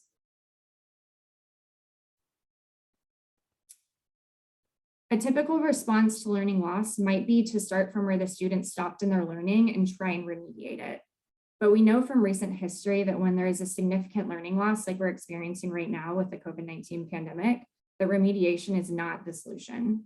We can use the studies about student achievement after Hurricane Katrina to help us see that remediation is not necessarily always the best answer. So this again just begs us to take a different approach. And I really believe that the core of that can begin with grade level content being the heart of instruction. So like I mentioned earlier, with our STAR data, we've seen that students who are scoring below grade level very rarely catch back up to meeting grade level within 2 years. So starting on the very left of that graph, for following those students over the course of their STAR data, we're seeing that those students don't ever actually catch up.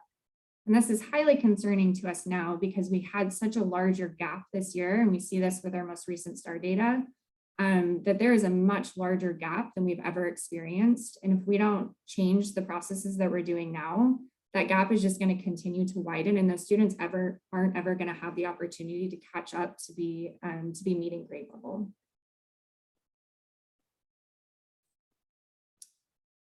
Traditionally, we have used remediation by reteaching content from previous grade levels where students' learning stopped. So you can see that traditional remediation approach on the top of this visual here, where we stack the old content or the previous grade level content at the beginning of the year, pick up teaching the grade level content, and then you notice there's this big gap that just kind of falls off that students will never actually get to because of the timing within the school year.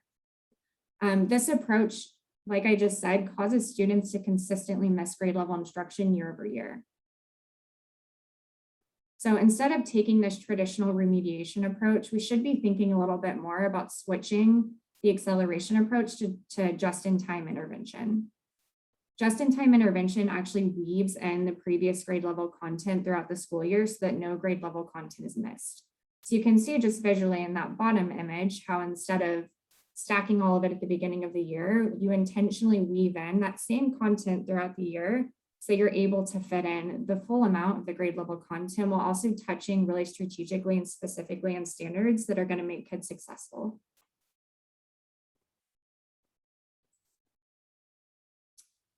Acceleration is providing students just-in-time supports that will allow them to access their grade level content. Remediation is putting students in below grade level content to fill in all of their previous gaps. The typical approach to remediation, which is providing work better suited for earlier grades and trying to catch students up that way, really won't come close to catching students up and will likely compound the problem, like we saw that gap doesn't actually ever get closed year over year. Looping us back to the opportunity myth, which is that report that Teen TP published a couple of years ago, it was found this approach of meeting students where they are, though it is well-intentioned, practically guarantees they'll lose more academic ground and reinforces misguided beliefs that some students can't do grade level work. The students stuck in this cycle are, when Teen TP did this study, disproportionately the most vulnerable. So these are students of color, students that come from low-income families with special needs, are learning English. So in other words, doubling down on the current strategies for catching students up only widen opportunity and achievement gaps. Schools really do need to think about being ready on their first day back with a fundamentally different strategy for diagnosing lost learning and putting every student on a fast track back to grade level. And this is a strategy designed to accelerate their exposure to grade appropriate work and not delay it. So if we take another look at this model, we can see that this just-in-time intervention acceleration approach does require some pretty significant operational changes than people are normally used to. So the instructional materials do have to be intentionally designed to enable teachers to provide this type of instruction, and significant teacher training is required for this to really be a success. So that's going to kind of shift us into the second part of this discussion, where you can be a little bit more strategic about choosing the materials you use, where they're already designed to have this just-in-time intervention.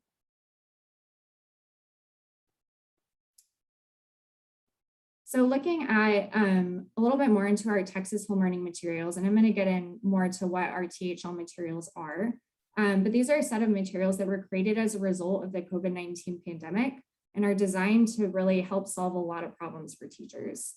With our THL materials, teachers are equipped with materials and support so they can spend most of their time focusing on supporting students rather than trying to self-create materials that fit the hybrid environment we were in last year. And then even this more strange environment where we're trying to catch students up and address the learning loss that's happened over the last year and a half. The Texas Home Learning Resources can provide powerful supports for your COVID-19 response by providing Tier 1 instruction, supporting both in-person and remote learning. They already have embedded ways to address learning loss and decreasing the time that teachers have to spend planning and more time for them to do what matters most to support students. So we know that this COVID-19 pandemic is going to have impacts on our students far beyond the next couple of years. So we're hoping that when you guys are doing your own planning, that you really are considering what your response is, even if it is 2 or 3 years down the road. So a little bit more about what these Texas home learning resources are. This is really a suite of optional free resources that cover all core subjects from pre-K to 12th grade and everything but secondary science and social studies. So all of the resources that are listed in this chart, except for if you're looking through it, ST Math and Amplify Reading, those are supplementary products that are mostly like adaptive digital products. But everything else is full sets of materials and include everything from daily lesson plans to unit assessments and daily videos, to even family-facing resources to assist with any virtual learning, or even if you just have a number of kids absent. There's a lot of good resources and ways to be able to do this virtually in a hybrid environment or in person. All of these resources can be found on our texasHomeLearning.org website, and I'm happy to drop that in the chat when we take a break here, and are completely, like I said, optional and free to anyone within the state of Texas. If you're looking a little bit more closely at this chart too, you'll see that some of the names on these have a little O in their superscript. We were really trying to make sure that all of these resources are OER, which stands for Open Education Resources. And that just means that they'll be free and available to anyone in the state of Texas in perpetuity. So we own these resources. We're going to continually improve them and offer them for free, which we think is just a really cost-effective and great resource for people that are looking for high quality. And these are all standards aligned. They've gone through third-party review processes. And the best part about them is they're completely free.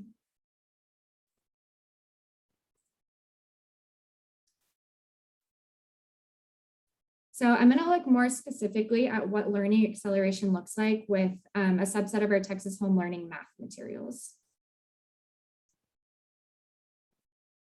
We're going to break down an example from Eureka Math Cheeks Edition, which is our K-5 Texas Home Learning resource, by using these 6 keys to accelerating learning through just-in-time intervention. So I'm not going to spend a ton of time on this slide talking through the different keys here, but we're going to be working through them on the next couple slides.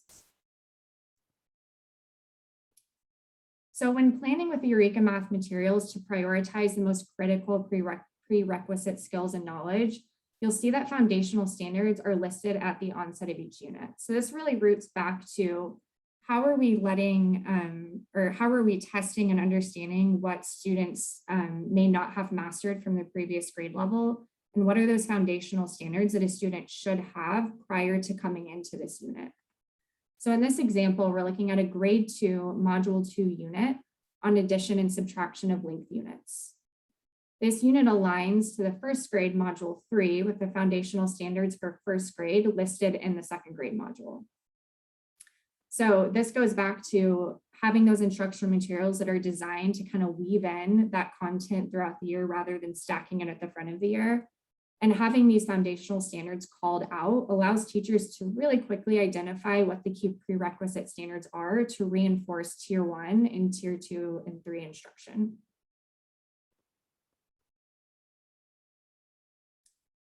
You can see here, just if we zoom in a little bit more, those foundational standards are specifically called out, which are those first grade standards, but are found in the second grade module. Eureka Math also has great resources for assessing unfinished learning with their end of module assessments and their equipped digital pre-module assessments. So those are both called out on this slide. Just a quick note that these are very different types of assessments when we're looking at addressing a student's unfinished learning and being able to diagnose that than using something like an exit ticket or other formative assessment from the current lesson. Using something like the previous grade levels end of module assessment or using that embedded equipped digital assessments really focuses on the critical prerequisite standards by utilizing a previous grade levels unit or, like I mentioned, that equipped assessment tool.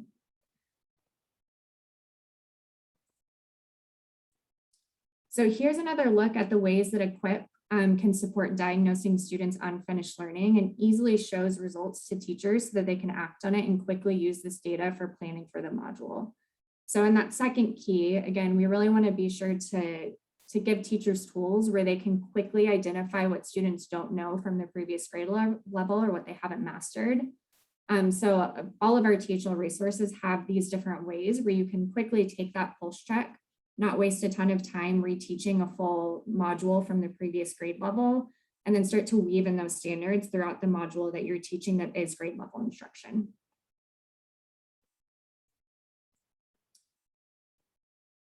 So we're going to quickly look at the recommended steps for executing just-in-time acceleration preparation with and without HQIM. So you'll see on the left side with it's the without HQIM column there, that the number of steps, even just to start to prep for just-in-time acceleration, is pretty large. With HQIM, because of the way that these are designed, it really takes out a lot of those steps where teachers aren't having to do a lot of the work themselves, but they're already embedded and created into the products.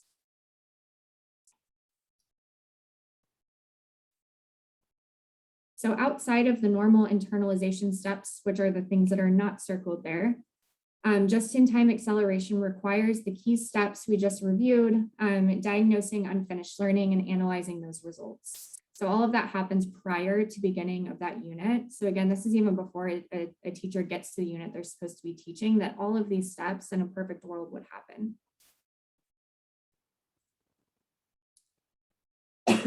After analyzing the results and internalizing the just-in-time lessons and unit lessons, a teacher can then start actually executing the lessons and responding to real-time student data. These steps without HQIM take much longer because teachers are having to create these individualized lessons to adequately execute just-in-time learning. So this really roots back to trying to strategically and intentionally pick a curriculum and pick a set of instructional materials that has this already built into it. So teachers aren't having to go back and redesign the lesson to touch on those foundational standards. Looking a bit closer at how HQIM addresses the keys to accelerated learning.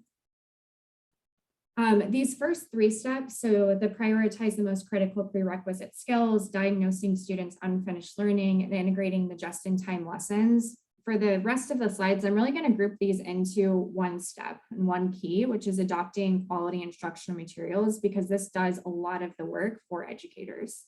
So if you pick a strong and high quality instructional material, these 3 steps don't really have to be done because they're already going to be built into the product.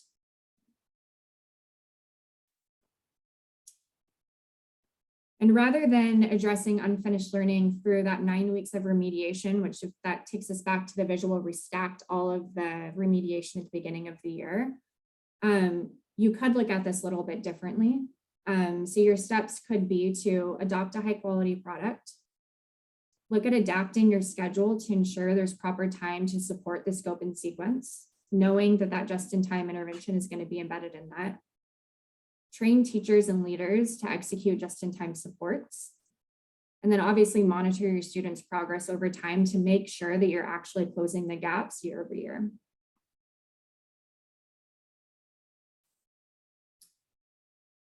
Taking all of those steps, especially from the get-go, can probably feel a little bit overwhelming to tackle in a new school year. So this is just an example about a different way to think about it, and just taking 3 of these steps and applying it in a little bit more of a broken down way. So in this example, you could take just 3 of these steps and apply it to something like a spring pilot, where if you're trying a new instructional material, you can just use 1 unit of that in a spring or fall semester and see how it goes. We like the spring semester because you have spring break built into that, and you can kind of naturally hit a reset at spring break after you pilot 1 unit, and work with your teachers, coaches, and school leaders to understand how the pilot of those materials are going, where the pain points are, and really dig into a bit more of the implementation.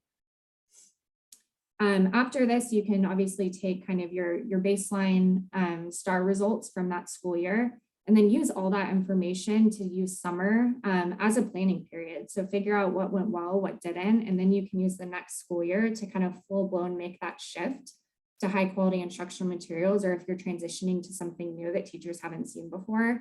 But that really gives you all the data points you need to make a really strong and informed decision to be successful in a full school year. So this doesn't have to be the path that a new school or district can take, but it is one that we found to be successful. We're running a lot of these pilots right now with people that are trying to make different shifts. And it really does allow leaders to be able to see into the process a little bit easier and get a taste of it before making a big decision for the entire LEA. And I see we have some questions, and I think this is a good stopping point for about a minute. I would just challenge you guys, while we're going to just break for a minute and I'll answer some questions, to think about this question. As you guys prepare for your first school year, how are you thinking about accelerated learning for students? So I went over a lot of information, but I hope that your key takeaway is we know that there's going to be a gap coming up. And how are you guys looking at high quality materials to make sure that students have the opportunity to be able to catch up in ways they need to?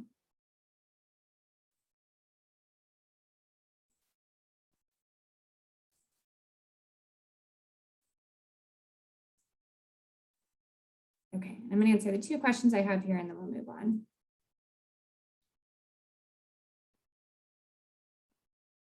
Okay, so one question is, who's vetted the materials? So we have a series of third-party reviewers. A lot of these are like Team TP, School Kit, really nationally recognized organizations that have done a lot of work in the state of Texas, but also elsewhere. But these went through a rigorous review process with them. We had a vetted rubric that those reviewers used. In addition to that, we did have a lot of teacher input and ran a lot of focus groups in the midst of this review process to get feedback from the field. And these are also going through a lot of continuous improvement. So we know that standards are going to change, even as we go like from this remote environment back into an in-classroom setting, that some of those practices are going to change. So we're committed and dedicated to making sure that these stay up to date and relevant to the field. Can you utilize HQM as part of your overall scope and sequence? Yes. So these are full sets of materials. So the materials themselves will come with their own scope and sequence that is research-based and kind of maps out the progression that a student should be building on the standard and start to weave those in throughout the year. So the recommendation is to follow the scope and sequence with the materials that you pick, so that, you know, a student can progress throughout the year. Yeah, absolutely. And then last question here, and then I'm going to move on. A lot of charter schools use NWEA and MAP.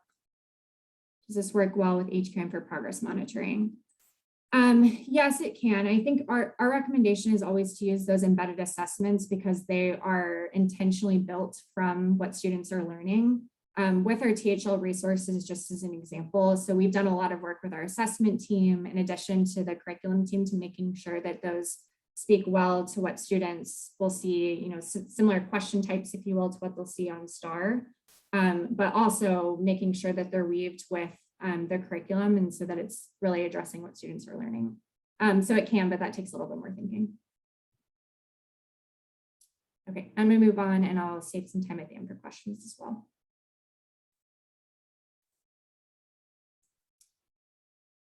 Okay, so I'm going to shift gears a bit and talk more about a really helpful resource your district can use to help define what high quality is and how to choose materials for your schools that best fit your local context. So one of the tools that my team works on is the Texas Resource Review.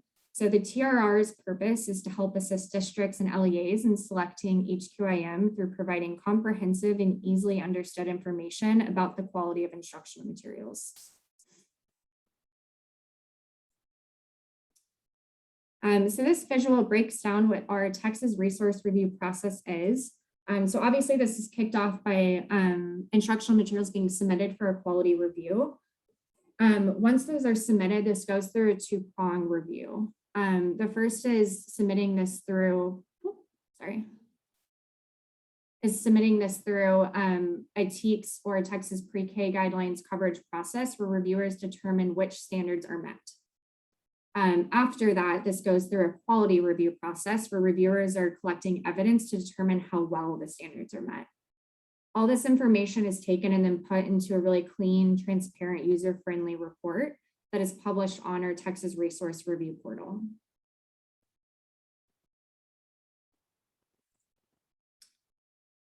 If you were to navigate to the Texas Resource Review website, and that URL is there on the bottom of the slide, but I can also drop that into the chat here at the end. But you'll see it has two main resources, the TRR rubrics and then the TRR reports. So the TRR rubrics show all the criteria that reviewers consider when they're reviewing a product. So these can be really helpful to understand just like what we're reviewing against. But you can also use them if you're running your own process. It's common when districts or LEAs are looking to select a new product that they'll create a rubric to help rate the products for their local context and understand what would be the best fit for them. So this is a resource you can also use where it's already made for you and you can kind of take these indicators and do your own evaluation. But we also took it a step further and actually just published those reports for you to be able to take a little bit of that work off. So these reports provide findings and evidence about the instructional materials. And again, this can be really helpful if you're looking at different materials when you're going through that procurement process and understanding what's high quality and what best fits your local context. So it really does give a very detailed amount of information so that you can make really good decisions with that.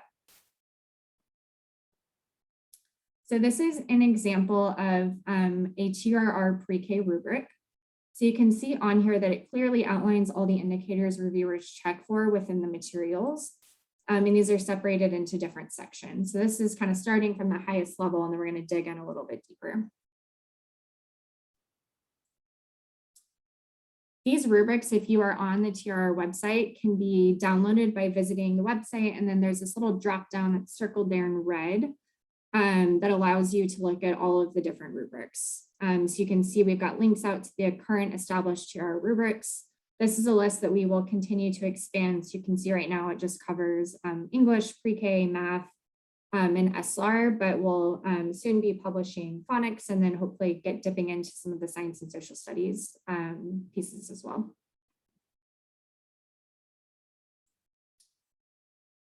The TR website also provides information in a variety of ways to support local selection teams in their process. So when you first bring up the reports, you see a view in which all of the section scores are visible for each product. So that's this cut here where you can see the averages across the board. Where it has the red circle of view report, you can jump by clicking that and be able to see a lot more detail. So this is again just at the higher levels. So we're going to jump in and see a little bit more detail here. Within each quality review report, you can then select another dropdown to see how well the product met, partially met, or did not meet the indicators that they were reviewed against. And then from there, you can dig into the evidence that was collected that resulted in the determination of that score. So on this next slide is the really detailed information. So it's an extensive amount of detail to provide teams with all and any of the information they may need in making a decision about different products. So we're hoping that by kind of scaling, the most detailed information, aggregating that up, the teams can focus on the qualities that their team is really looking for to best fit the local context, instead of a district having to do this extensive research on their own that it's already available for you.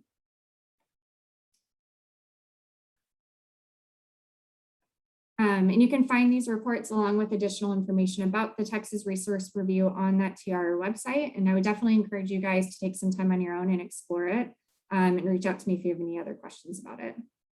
There's a lot of information in a short amount of time, but I'm happy to take any questions if you guys have them.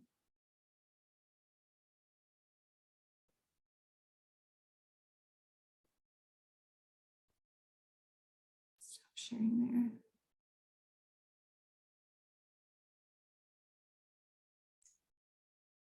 It looks like you caught up with the HQIM related questions in your pause there, but we do want to invite anyone if anything has occurred. We did get a lot of compliments as usual about sharing the resources, so thank you, Leslie. And I just want to add really quickly that there is nothing that requires charter schools to use these resources. And I know that Leslie addressed this, but we want you all to be innovative in your approach and what works for your model. But we wanted to, in the past 18 months, with everything that's happened in education across the country and here in Texas, the agency has provided a whole host of additional high quality instructional materials and resources. So we just want to make sure that everyone who's going through the application process is aware of those and knows that they have access to those if they want to use them in their school design and as you're planning your school design. So there's no requirement, but, and I'll just kind of reiterate that, but these are just free resources if you are interested in using them. I'm getting a couple of questions. Yes, all of these resources have gone through an extensive amount of vetting. And yeah, let me drop links to the resources I was talking about.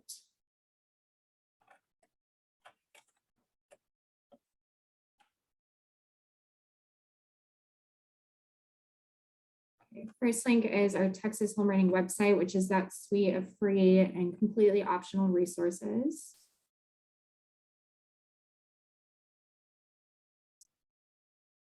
And Texas Resource Review is the second link coming at you. Marion, we have a question that might be best for you to address. Will TEA look more favorably on charter school applicants who use these resources?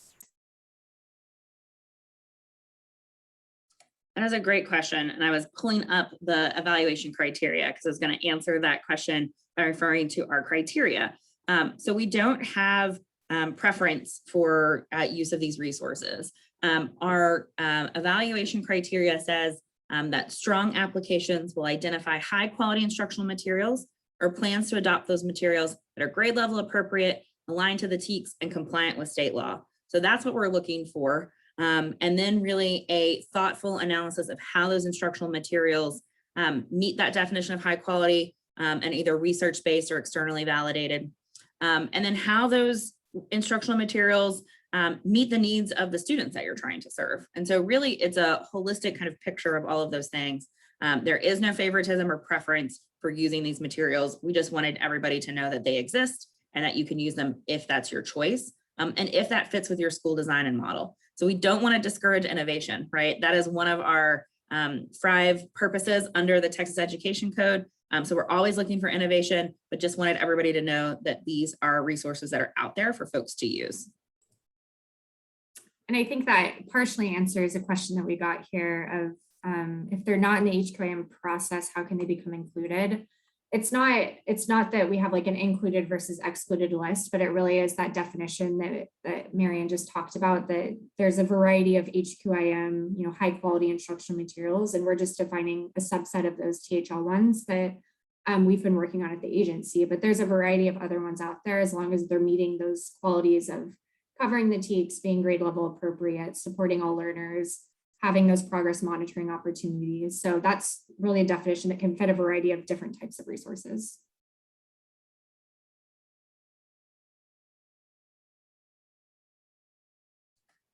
Question around, since these resources are new, I assume we have little data about what student achievement outcomes schools that use them.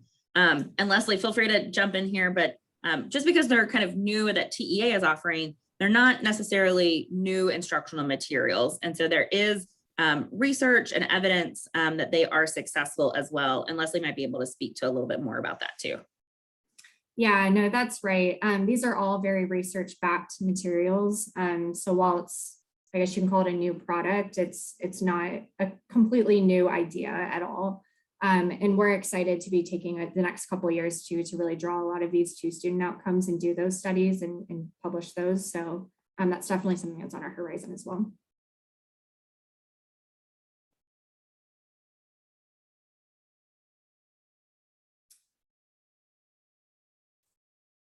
We have a question about whether or not there is a current clearinghouse to check and see if certain programs meet high quality standards. And not necessarily clearinghouse, but that's more or less what the Texas Resource Review is designed to do, where it's designed to kind of look across a variety of different programs and be able to score them and provide just a variety of different ways to look at the materials and see if they fit your local context in that sense. So yeah.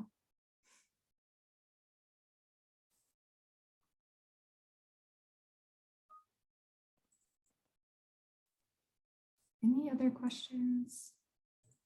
And I realized I did not put my email on the last slide, so I'll drop that in the chat as well. If you guys have any other questions after the fact, please reach out to me and I'm happy to answer them.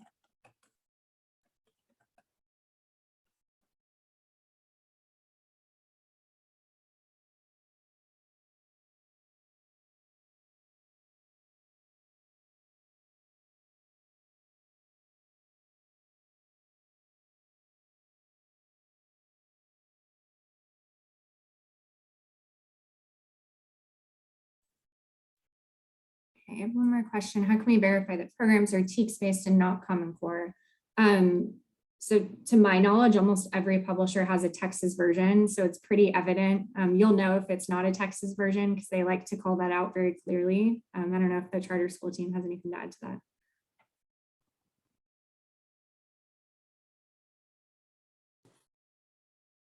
No, Leslie, that was great.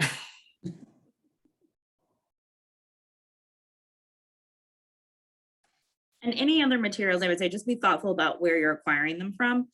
So if you by chance are acquiring them from a state that does have Common Core, then they're more likely aligned to Common Core, and you're going to need to do the rigorous work of aligning them to the TEKS. So just be thoughtful about where those products are coming from, and then kind of what versions you're potentially using as well too.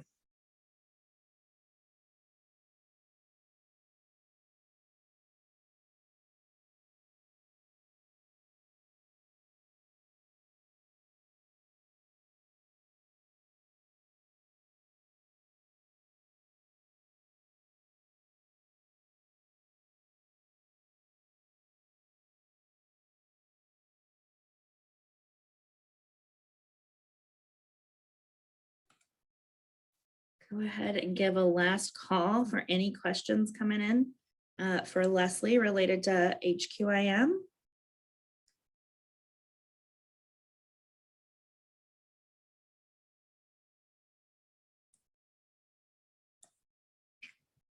Ooh, I see a question in here for John and Natalie.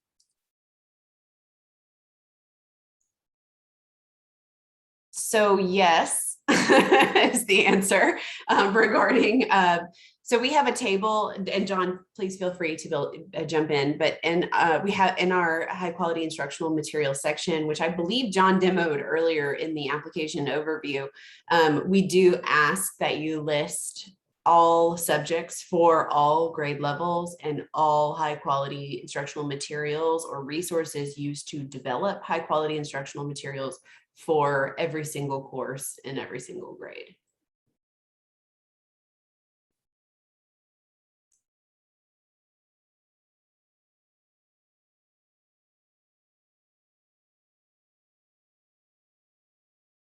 And just to clarify, that is a description in the table. We're not asking you to submit that curriculum in total. We do have a attachment requirement, but it is not that elaborate.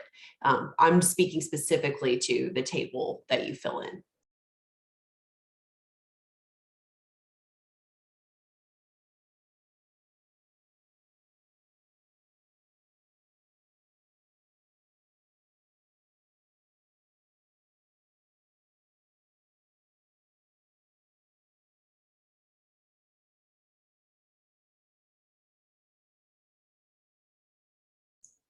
Marion, we have a question here that's a little bit more of a statement about seeing a table exemplar filled in, if you would like to address that.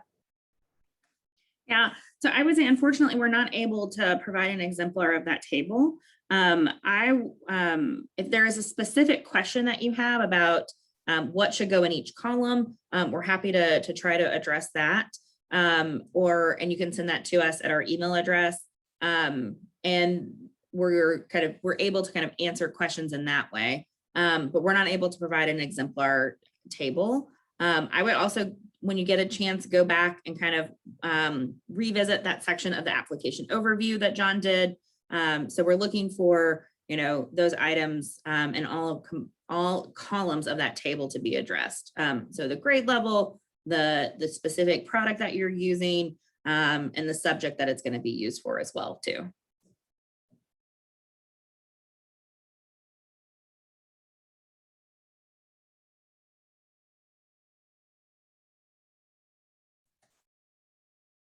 So we've got one more minute for Q&A in this section.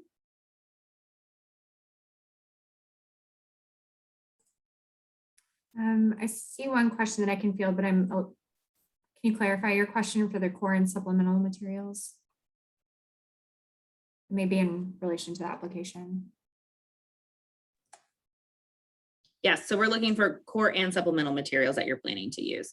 Really, when you think about what you should include in your application, how would someone know what the plan is for the school, and including everything that you plan to educate students on, and then how does that align with your school design and model as well too.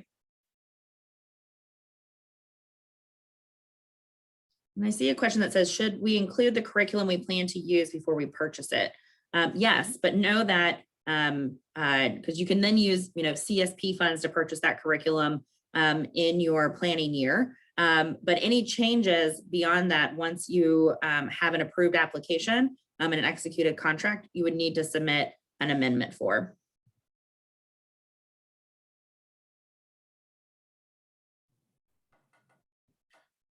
I think someone asked, do you provide one-on-one sessions so we can make sure we are submitting correctly? The short answer is no. It being a competitive process, we don't offer one-on-one sessions.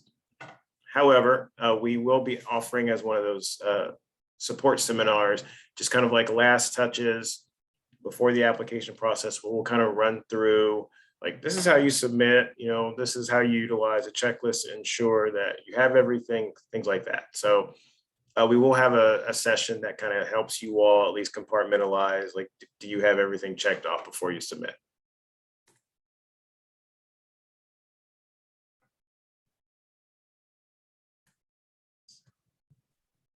Okay, it looks like we are verging into more general questions, so it might be a good time to segue into our open Q&A, sort of summarizing the entire info session. Thank you again, Leslie, for providing that presentation and those valuable resources. Yeah, thank y'all for having me. Okay, so let's get started on some of these more general questions. If you're planning to have a school start date of 24-25, should you submit a Gen 27 application or a later generation application? So this will be, if you want to open 24-25, I believe that will be a Gen 28 application. And so what we're going to do, actually, because we have till 2:10, we'll do some questions, and then Marion, you'll close us out, and then we'll go ahead and transition to that optional Q&A if that's cool with you, Natalie. But I did want to address one or two before other people hop off. And that is, do board members have to reside within the school district or the charter school campus boundary? The answer is no. Your board members do not have to live within the geographic boundary. However, per state law, a majority of them do need to be qualified Texas voters, which ultimately translates to they need to be residents of Texas. So the majority of your board need to be residents of Texas, or again, like I said, pardon me, eligible voters. And then I think there was one more that I want to address before everyone jumps off. If you elect to apply for multiple campuses, will public meetings be required in each geographic location of the various campuses? So I guess to rephrase this, if you have a widespread of your geographic boundaries, do you have to have meetings in each one of those boundaries? For purposes and requirement of the application, you need to do one meeting. That being said, I think that questions typically do arise when applicants do one meeting but have a large geographic boundary, right? So I think the issue might be engaging with your board and your applicant team in a real sincere way as to how many public meetings you should have and where you should have them to really say that you are presenting community need in your application based on the number of meetings and where you had them.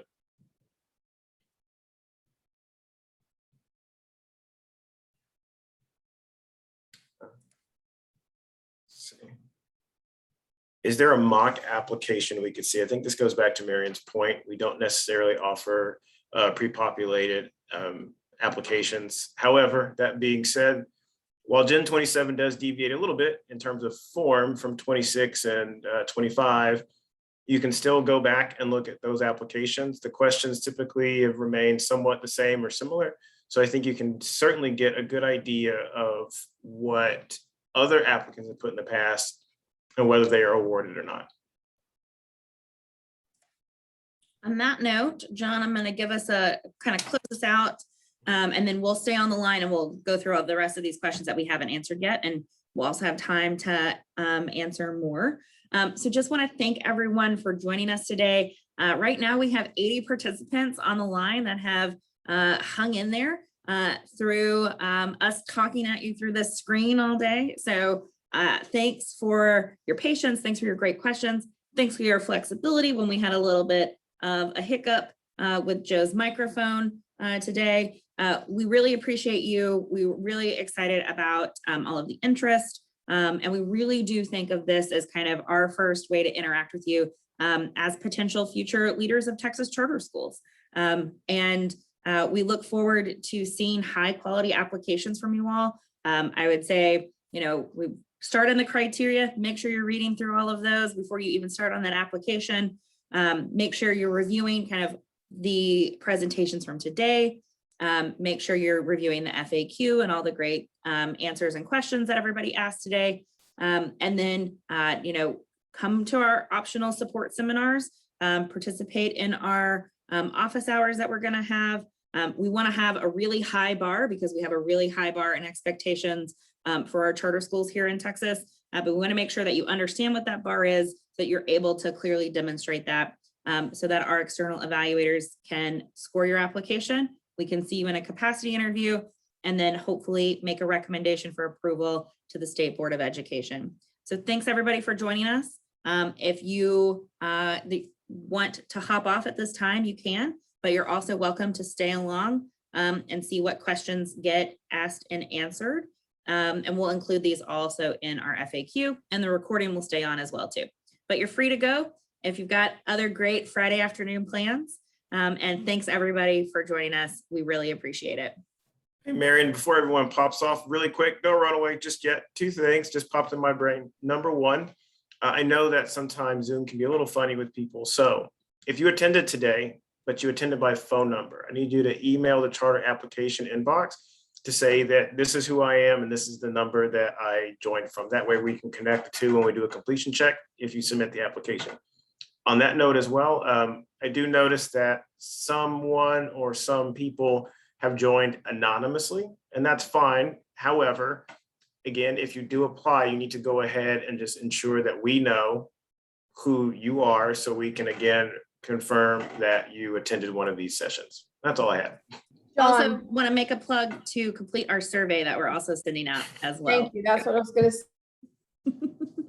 So thanks. We really appreciate your feedback on our process too.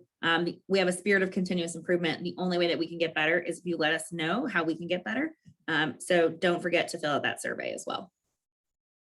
On that note, let's answer some questions.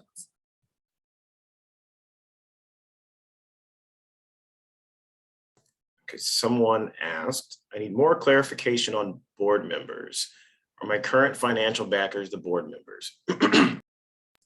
So in order to be an eligible entity, you need to be a nonprofit with tax exempt status formed in Texas. So that means when you form that entity, you will have to designate board members. Those board members will be the board of the sponsoring entity. They will then, again, if you get a charter, become the actual school board.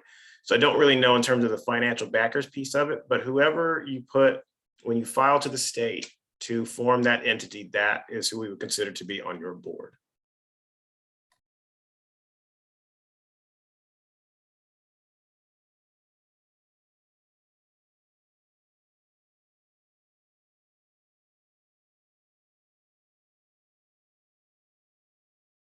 Okay, I see a question. It says, in order for a nonprofit to complete an charter application, is a nonprofit considered a CMO?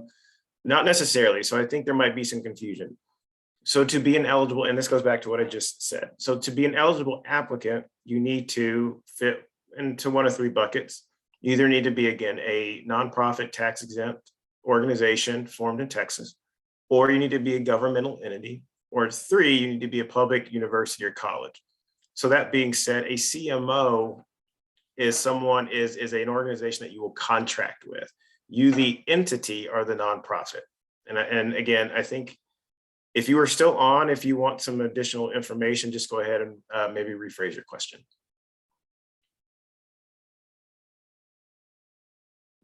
John, could you look at the chat, because there's a question that relates to the one you just answered.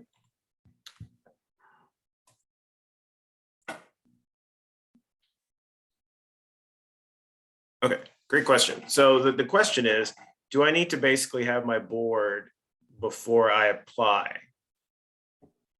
There are many places in the application that talks about the board. So that being said, from a technical perspective, when you submit your application, you will submit proof that you have filed to be two things. Number one, a nonprofit in Texas. So I think that's attachment number one.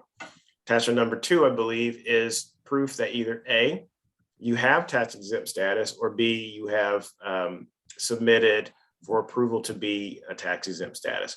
So sitting here today, you don't need to know who your board members are. You don't need to have filed for that entity in Texas just yet.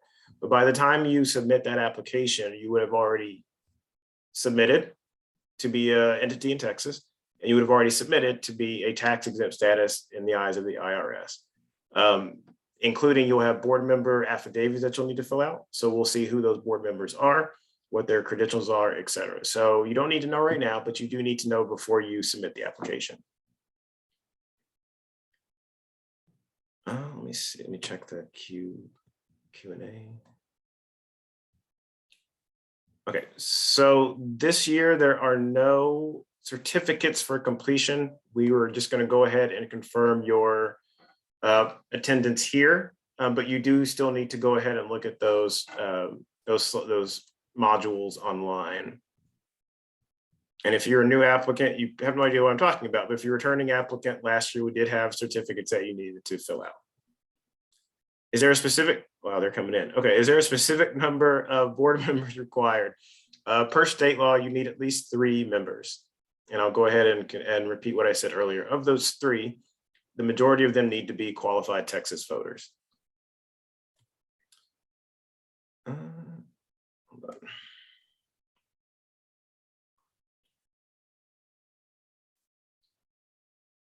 So I'm trying to back up and see where I left off. Okay, how many zip codes can you include in the address section on the anticipated zip code for each campus? And the enrollment boundary. Sorry, I'm just trying to make sense of the question. How many zip codes can you include in the address section in the anticipated zip code?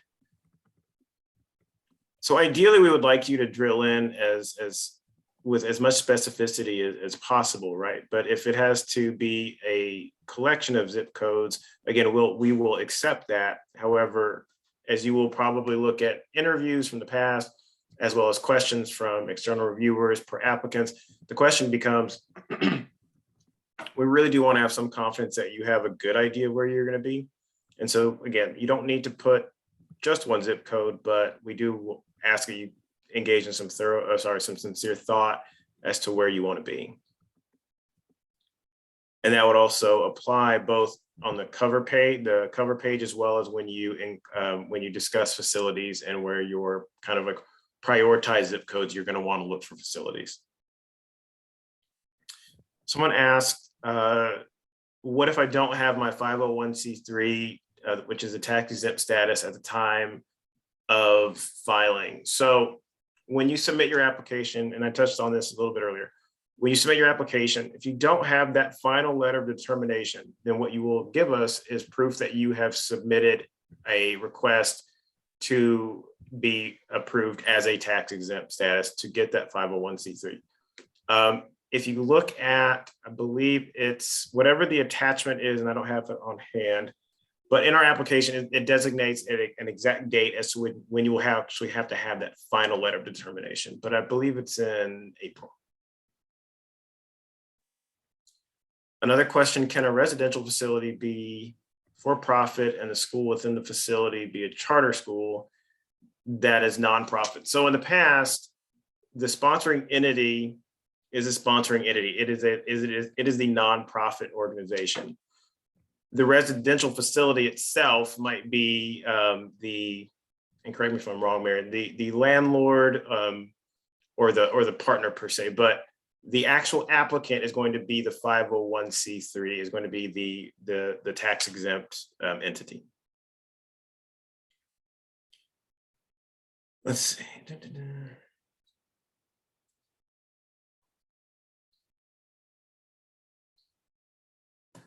So someone asked, can the sponsoring entity still operate other programs in addition to the charter school, or once the charter is awarded, do you basically have to stop those functions? We've had in the past nonprofits who have a bigger umbrella of operations. However, pardon me, the question typically arises as to how you're going to compartmentalize and keep those programs separate.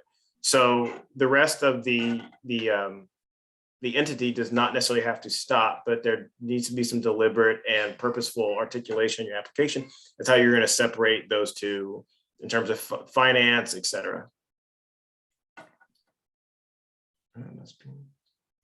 Someone asked, the board of the 501c3 and the board of the charter LEA must be the same. Yes, that's correct. I apologize if you hear my coworkers in the background. Yes, that is 100% true. Let's see.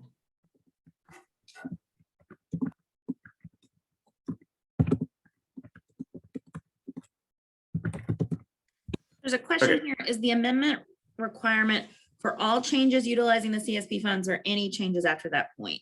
And I think, so there's a couple of different things I think that are being asked here, and I'm going to try to answer both of them.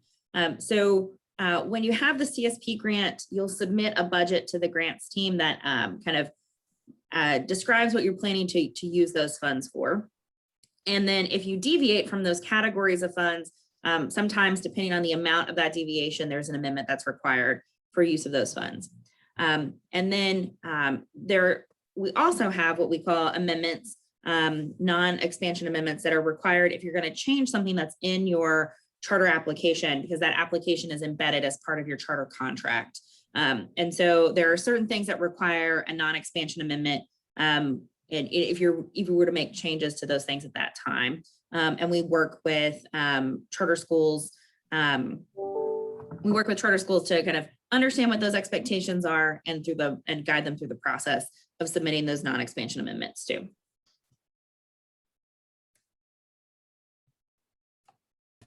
So I think there's a question that I'm going to try and address. It's a question that I think we do get from time to time, which is, how do we view the ability to open up a charter within a close proximity of another charter school? I'm going to answer it this way, and I hope this gets to your question.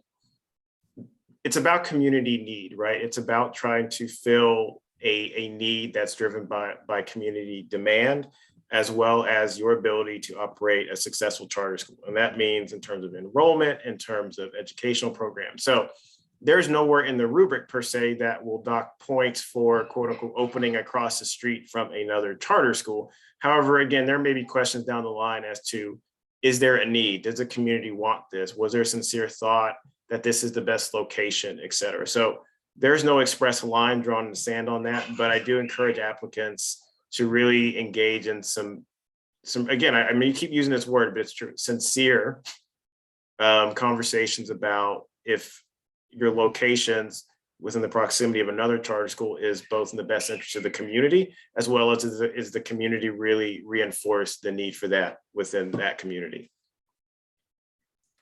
I think that there are a number of other things to take into account there. So maybe you're offering a very different model in school from that charter school that's across the street. So maybe you're going to offer something that's completely different from them. Maybe you're going to offer different grade levels from them. You know, maybe they're a K-8 and you're going to open up a high school. So I think that there's different things. It's not necessarily just proximity, but also grade level served. Is the model different? And I think, you know, ultimately we're looking for, is there community need and demand for your school as well too? So I'm going to touch on it. Oh, sorry. No, I'm sorry. I think I was just going to introduce the question that you're about to address. Go for it. So I think there's a question here about whether a superintendent can be a paid employee while also sitting on the board. This is a little confusing because I think while applicants try and look for things in the past, it's certainly important to remember that applications are approved within the context of the law that is prevailing at the time. That being said, where we are right now and where we have been for quite a while at this point is you applying right now as a board member could not be a paid superintendent. You are more than happy to step down from the board to take on a paid position with the charter school. But at this point, a Generation 27 applicant would not have a pathway to sit both on the board as well as take a paid position at the same time with the school. And I also just want to say really quickly that we have some hands raised among the participants, and I'm not sure if that was intentional or not, but please, if you do have questions, enter them into the Q&A function. That would be helpful for us. Thank you.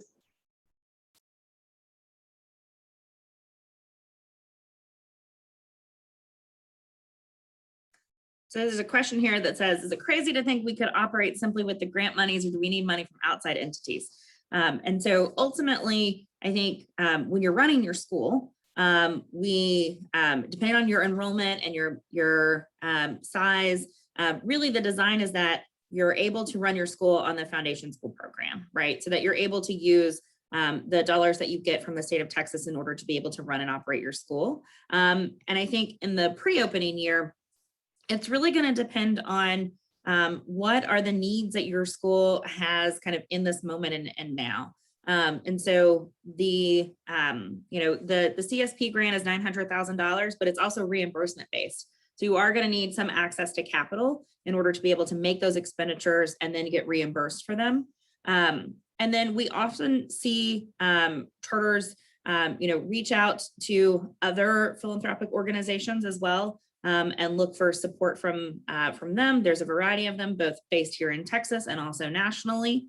But we have seen a variety of schools open in a variety of contexts, both in terms of being able to open with solely using the CSP grant funds or also accessing other resources as well. And it's really going to depend on how far along your idea or model might be, your plans to bring on staff and when you want to bring on that staff. And then also just in terms of running throughout the school year is also going to depend on your school design and model as well. Are you going to have a number of components that cost X, Y, and Z dollars? And how do you kind of plan and budget for that as you're designing your school as well too?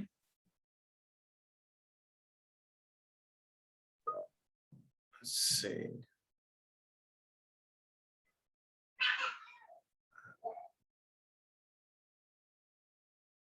Oh, sorry, there we go. There's a question kind of going back to the superintendent question earlier.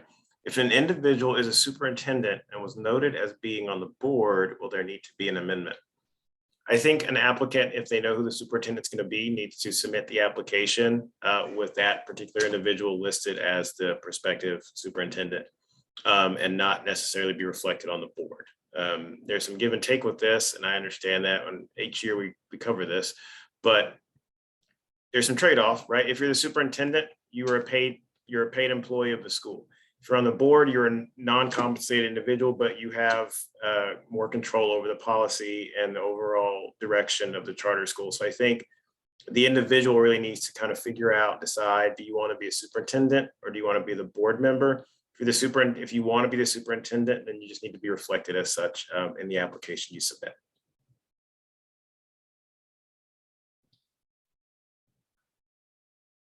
So I think someone asked, do we need to show proof of capital? So, and go ahead, Marian. I think this is related to the CSP. So, and because there's another question of how long would the reimbursement take to be returned? And that's up to the grants processing team, but it usually takes at least a couple of weeks or so in order for that to occur.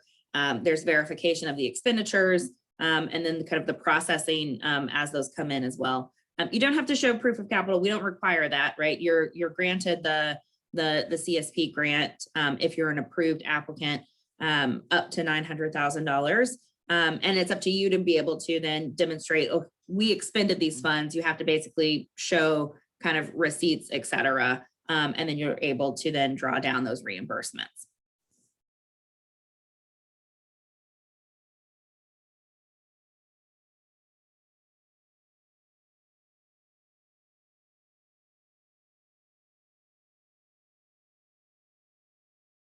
Aaron, did you want to take that? Sure. So do charter schools still qualify for state and federal nonprofit grants, such as the Texas Commission on the Arts?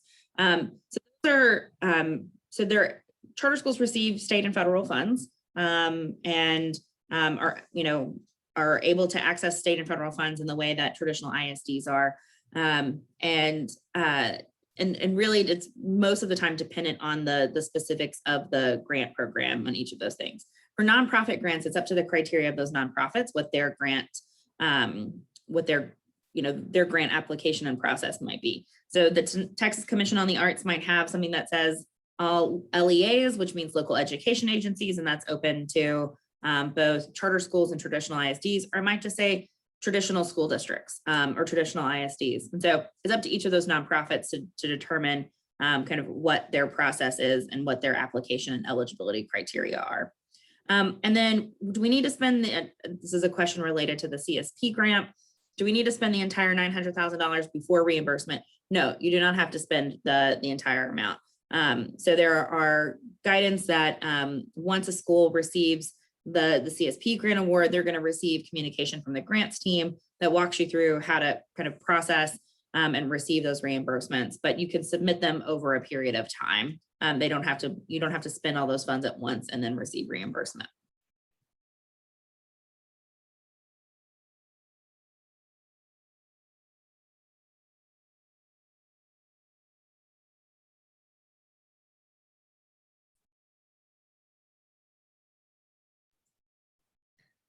So to your question, going back to the superintendent question, I think that's a yes. An individual could be listed as the founding board member. And then in that affidavit, and I may have talked to this person already, but if you're a superintendent, if you're a person who wants to be the superintendent, but you're also on the board right now, yes, there's a way you can fill out the affidavit as a board member with the intent to step down to become a paid employee. That question is listed in the biographical affidavit for board members. So you indicate that, but again, as I think I had mentioned earlier, you still want to provide information in response to the superintendent questions that's in the narrative part of the application. Marion, there's a question regarding CSP funding in the chat. If you'd like to address it, please. Sure. I've heard that we should have other funding in place, but would state funding occur within the same time or close to the CSP funding? Actually, no. So the state funding does not begin until the school year begins.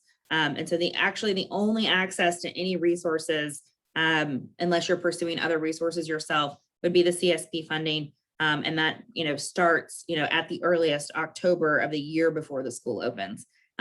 So that state funding does not begin until August of the school year in which you open. And it looks like someone provided some clarity on the earlier questions. So it looks like your question was more about if an individual plans to step down from the board to be a superintendent, do you need to amend your documents that you have filed with the state? Yes, you do.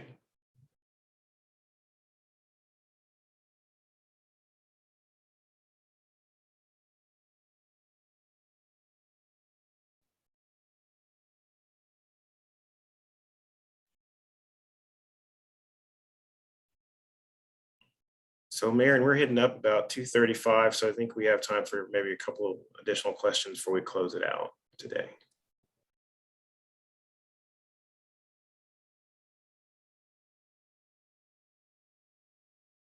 I'll just say thanks to everybody. Can CSP funds pay staff in the startup year? So that is an allowable cost in the planning activities section of the grant. So I would recommend that you go back and take a look at the recording of the CSP section. Lots of good information about those CSP allowable costs. So you can use it during the planning and then also 30 days in the implementation window as well. Basically as a way to kind of get, offset some of the cost of salaries before those state funds start coming into the school. And another shameless plug opportunity, because we have traditionally had so many questions about CSP allowable costs, there will be a dedicated presentation on that in one of the optional support seminars. And so if you still have question marks after this conversation today, absolutely, we encourage you to attend that and hopefully get some more clarification.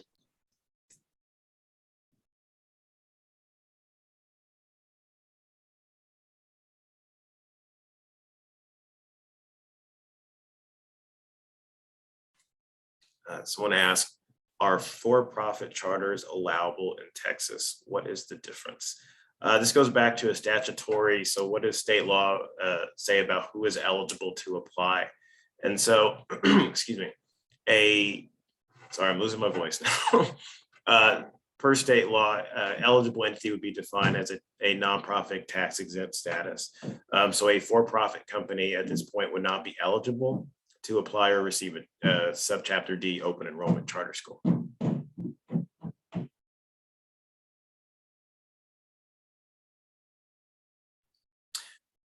You can get the link to each of our emails once. It's actually, I believe, in the instructions and guidance document, if you look there, but also when this gets posted, we will have our information in that last slide on our slide deck.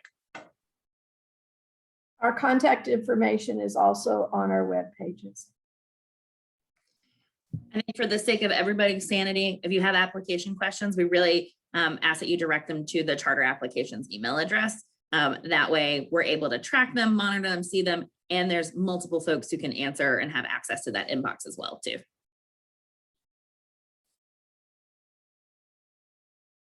And yes, these support seminars will be recorded, and any questions addressed therein will also be added to our published frequently asked questions document as well.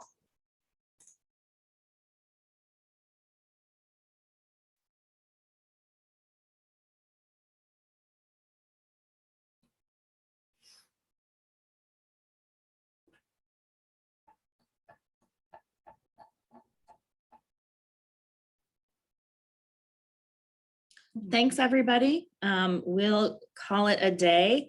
Thanks to the 50 so of you who stayed on and listened to all the answers to all these questions. We appreciate you. We'll be posting everything up on the website soon. Don't hesitate to reach out. And we look forward to seeing great high quality applications from everyone on December 7th.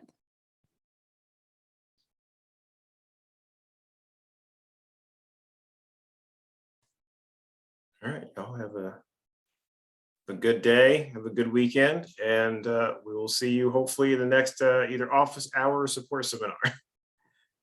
Have a good one, y'all.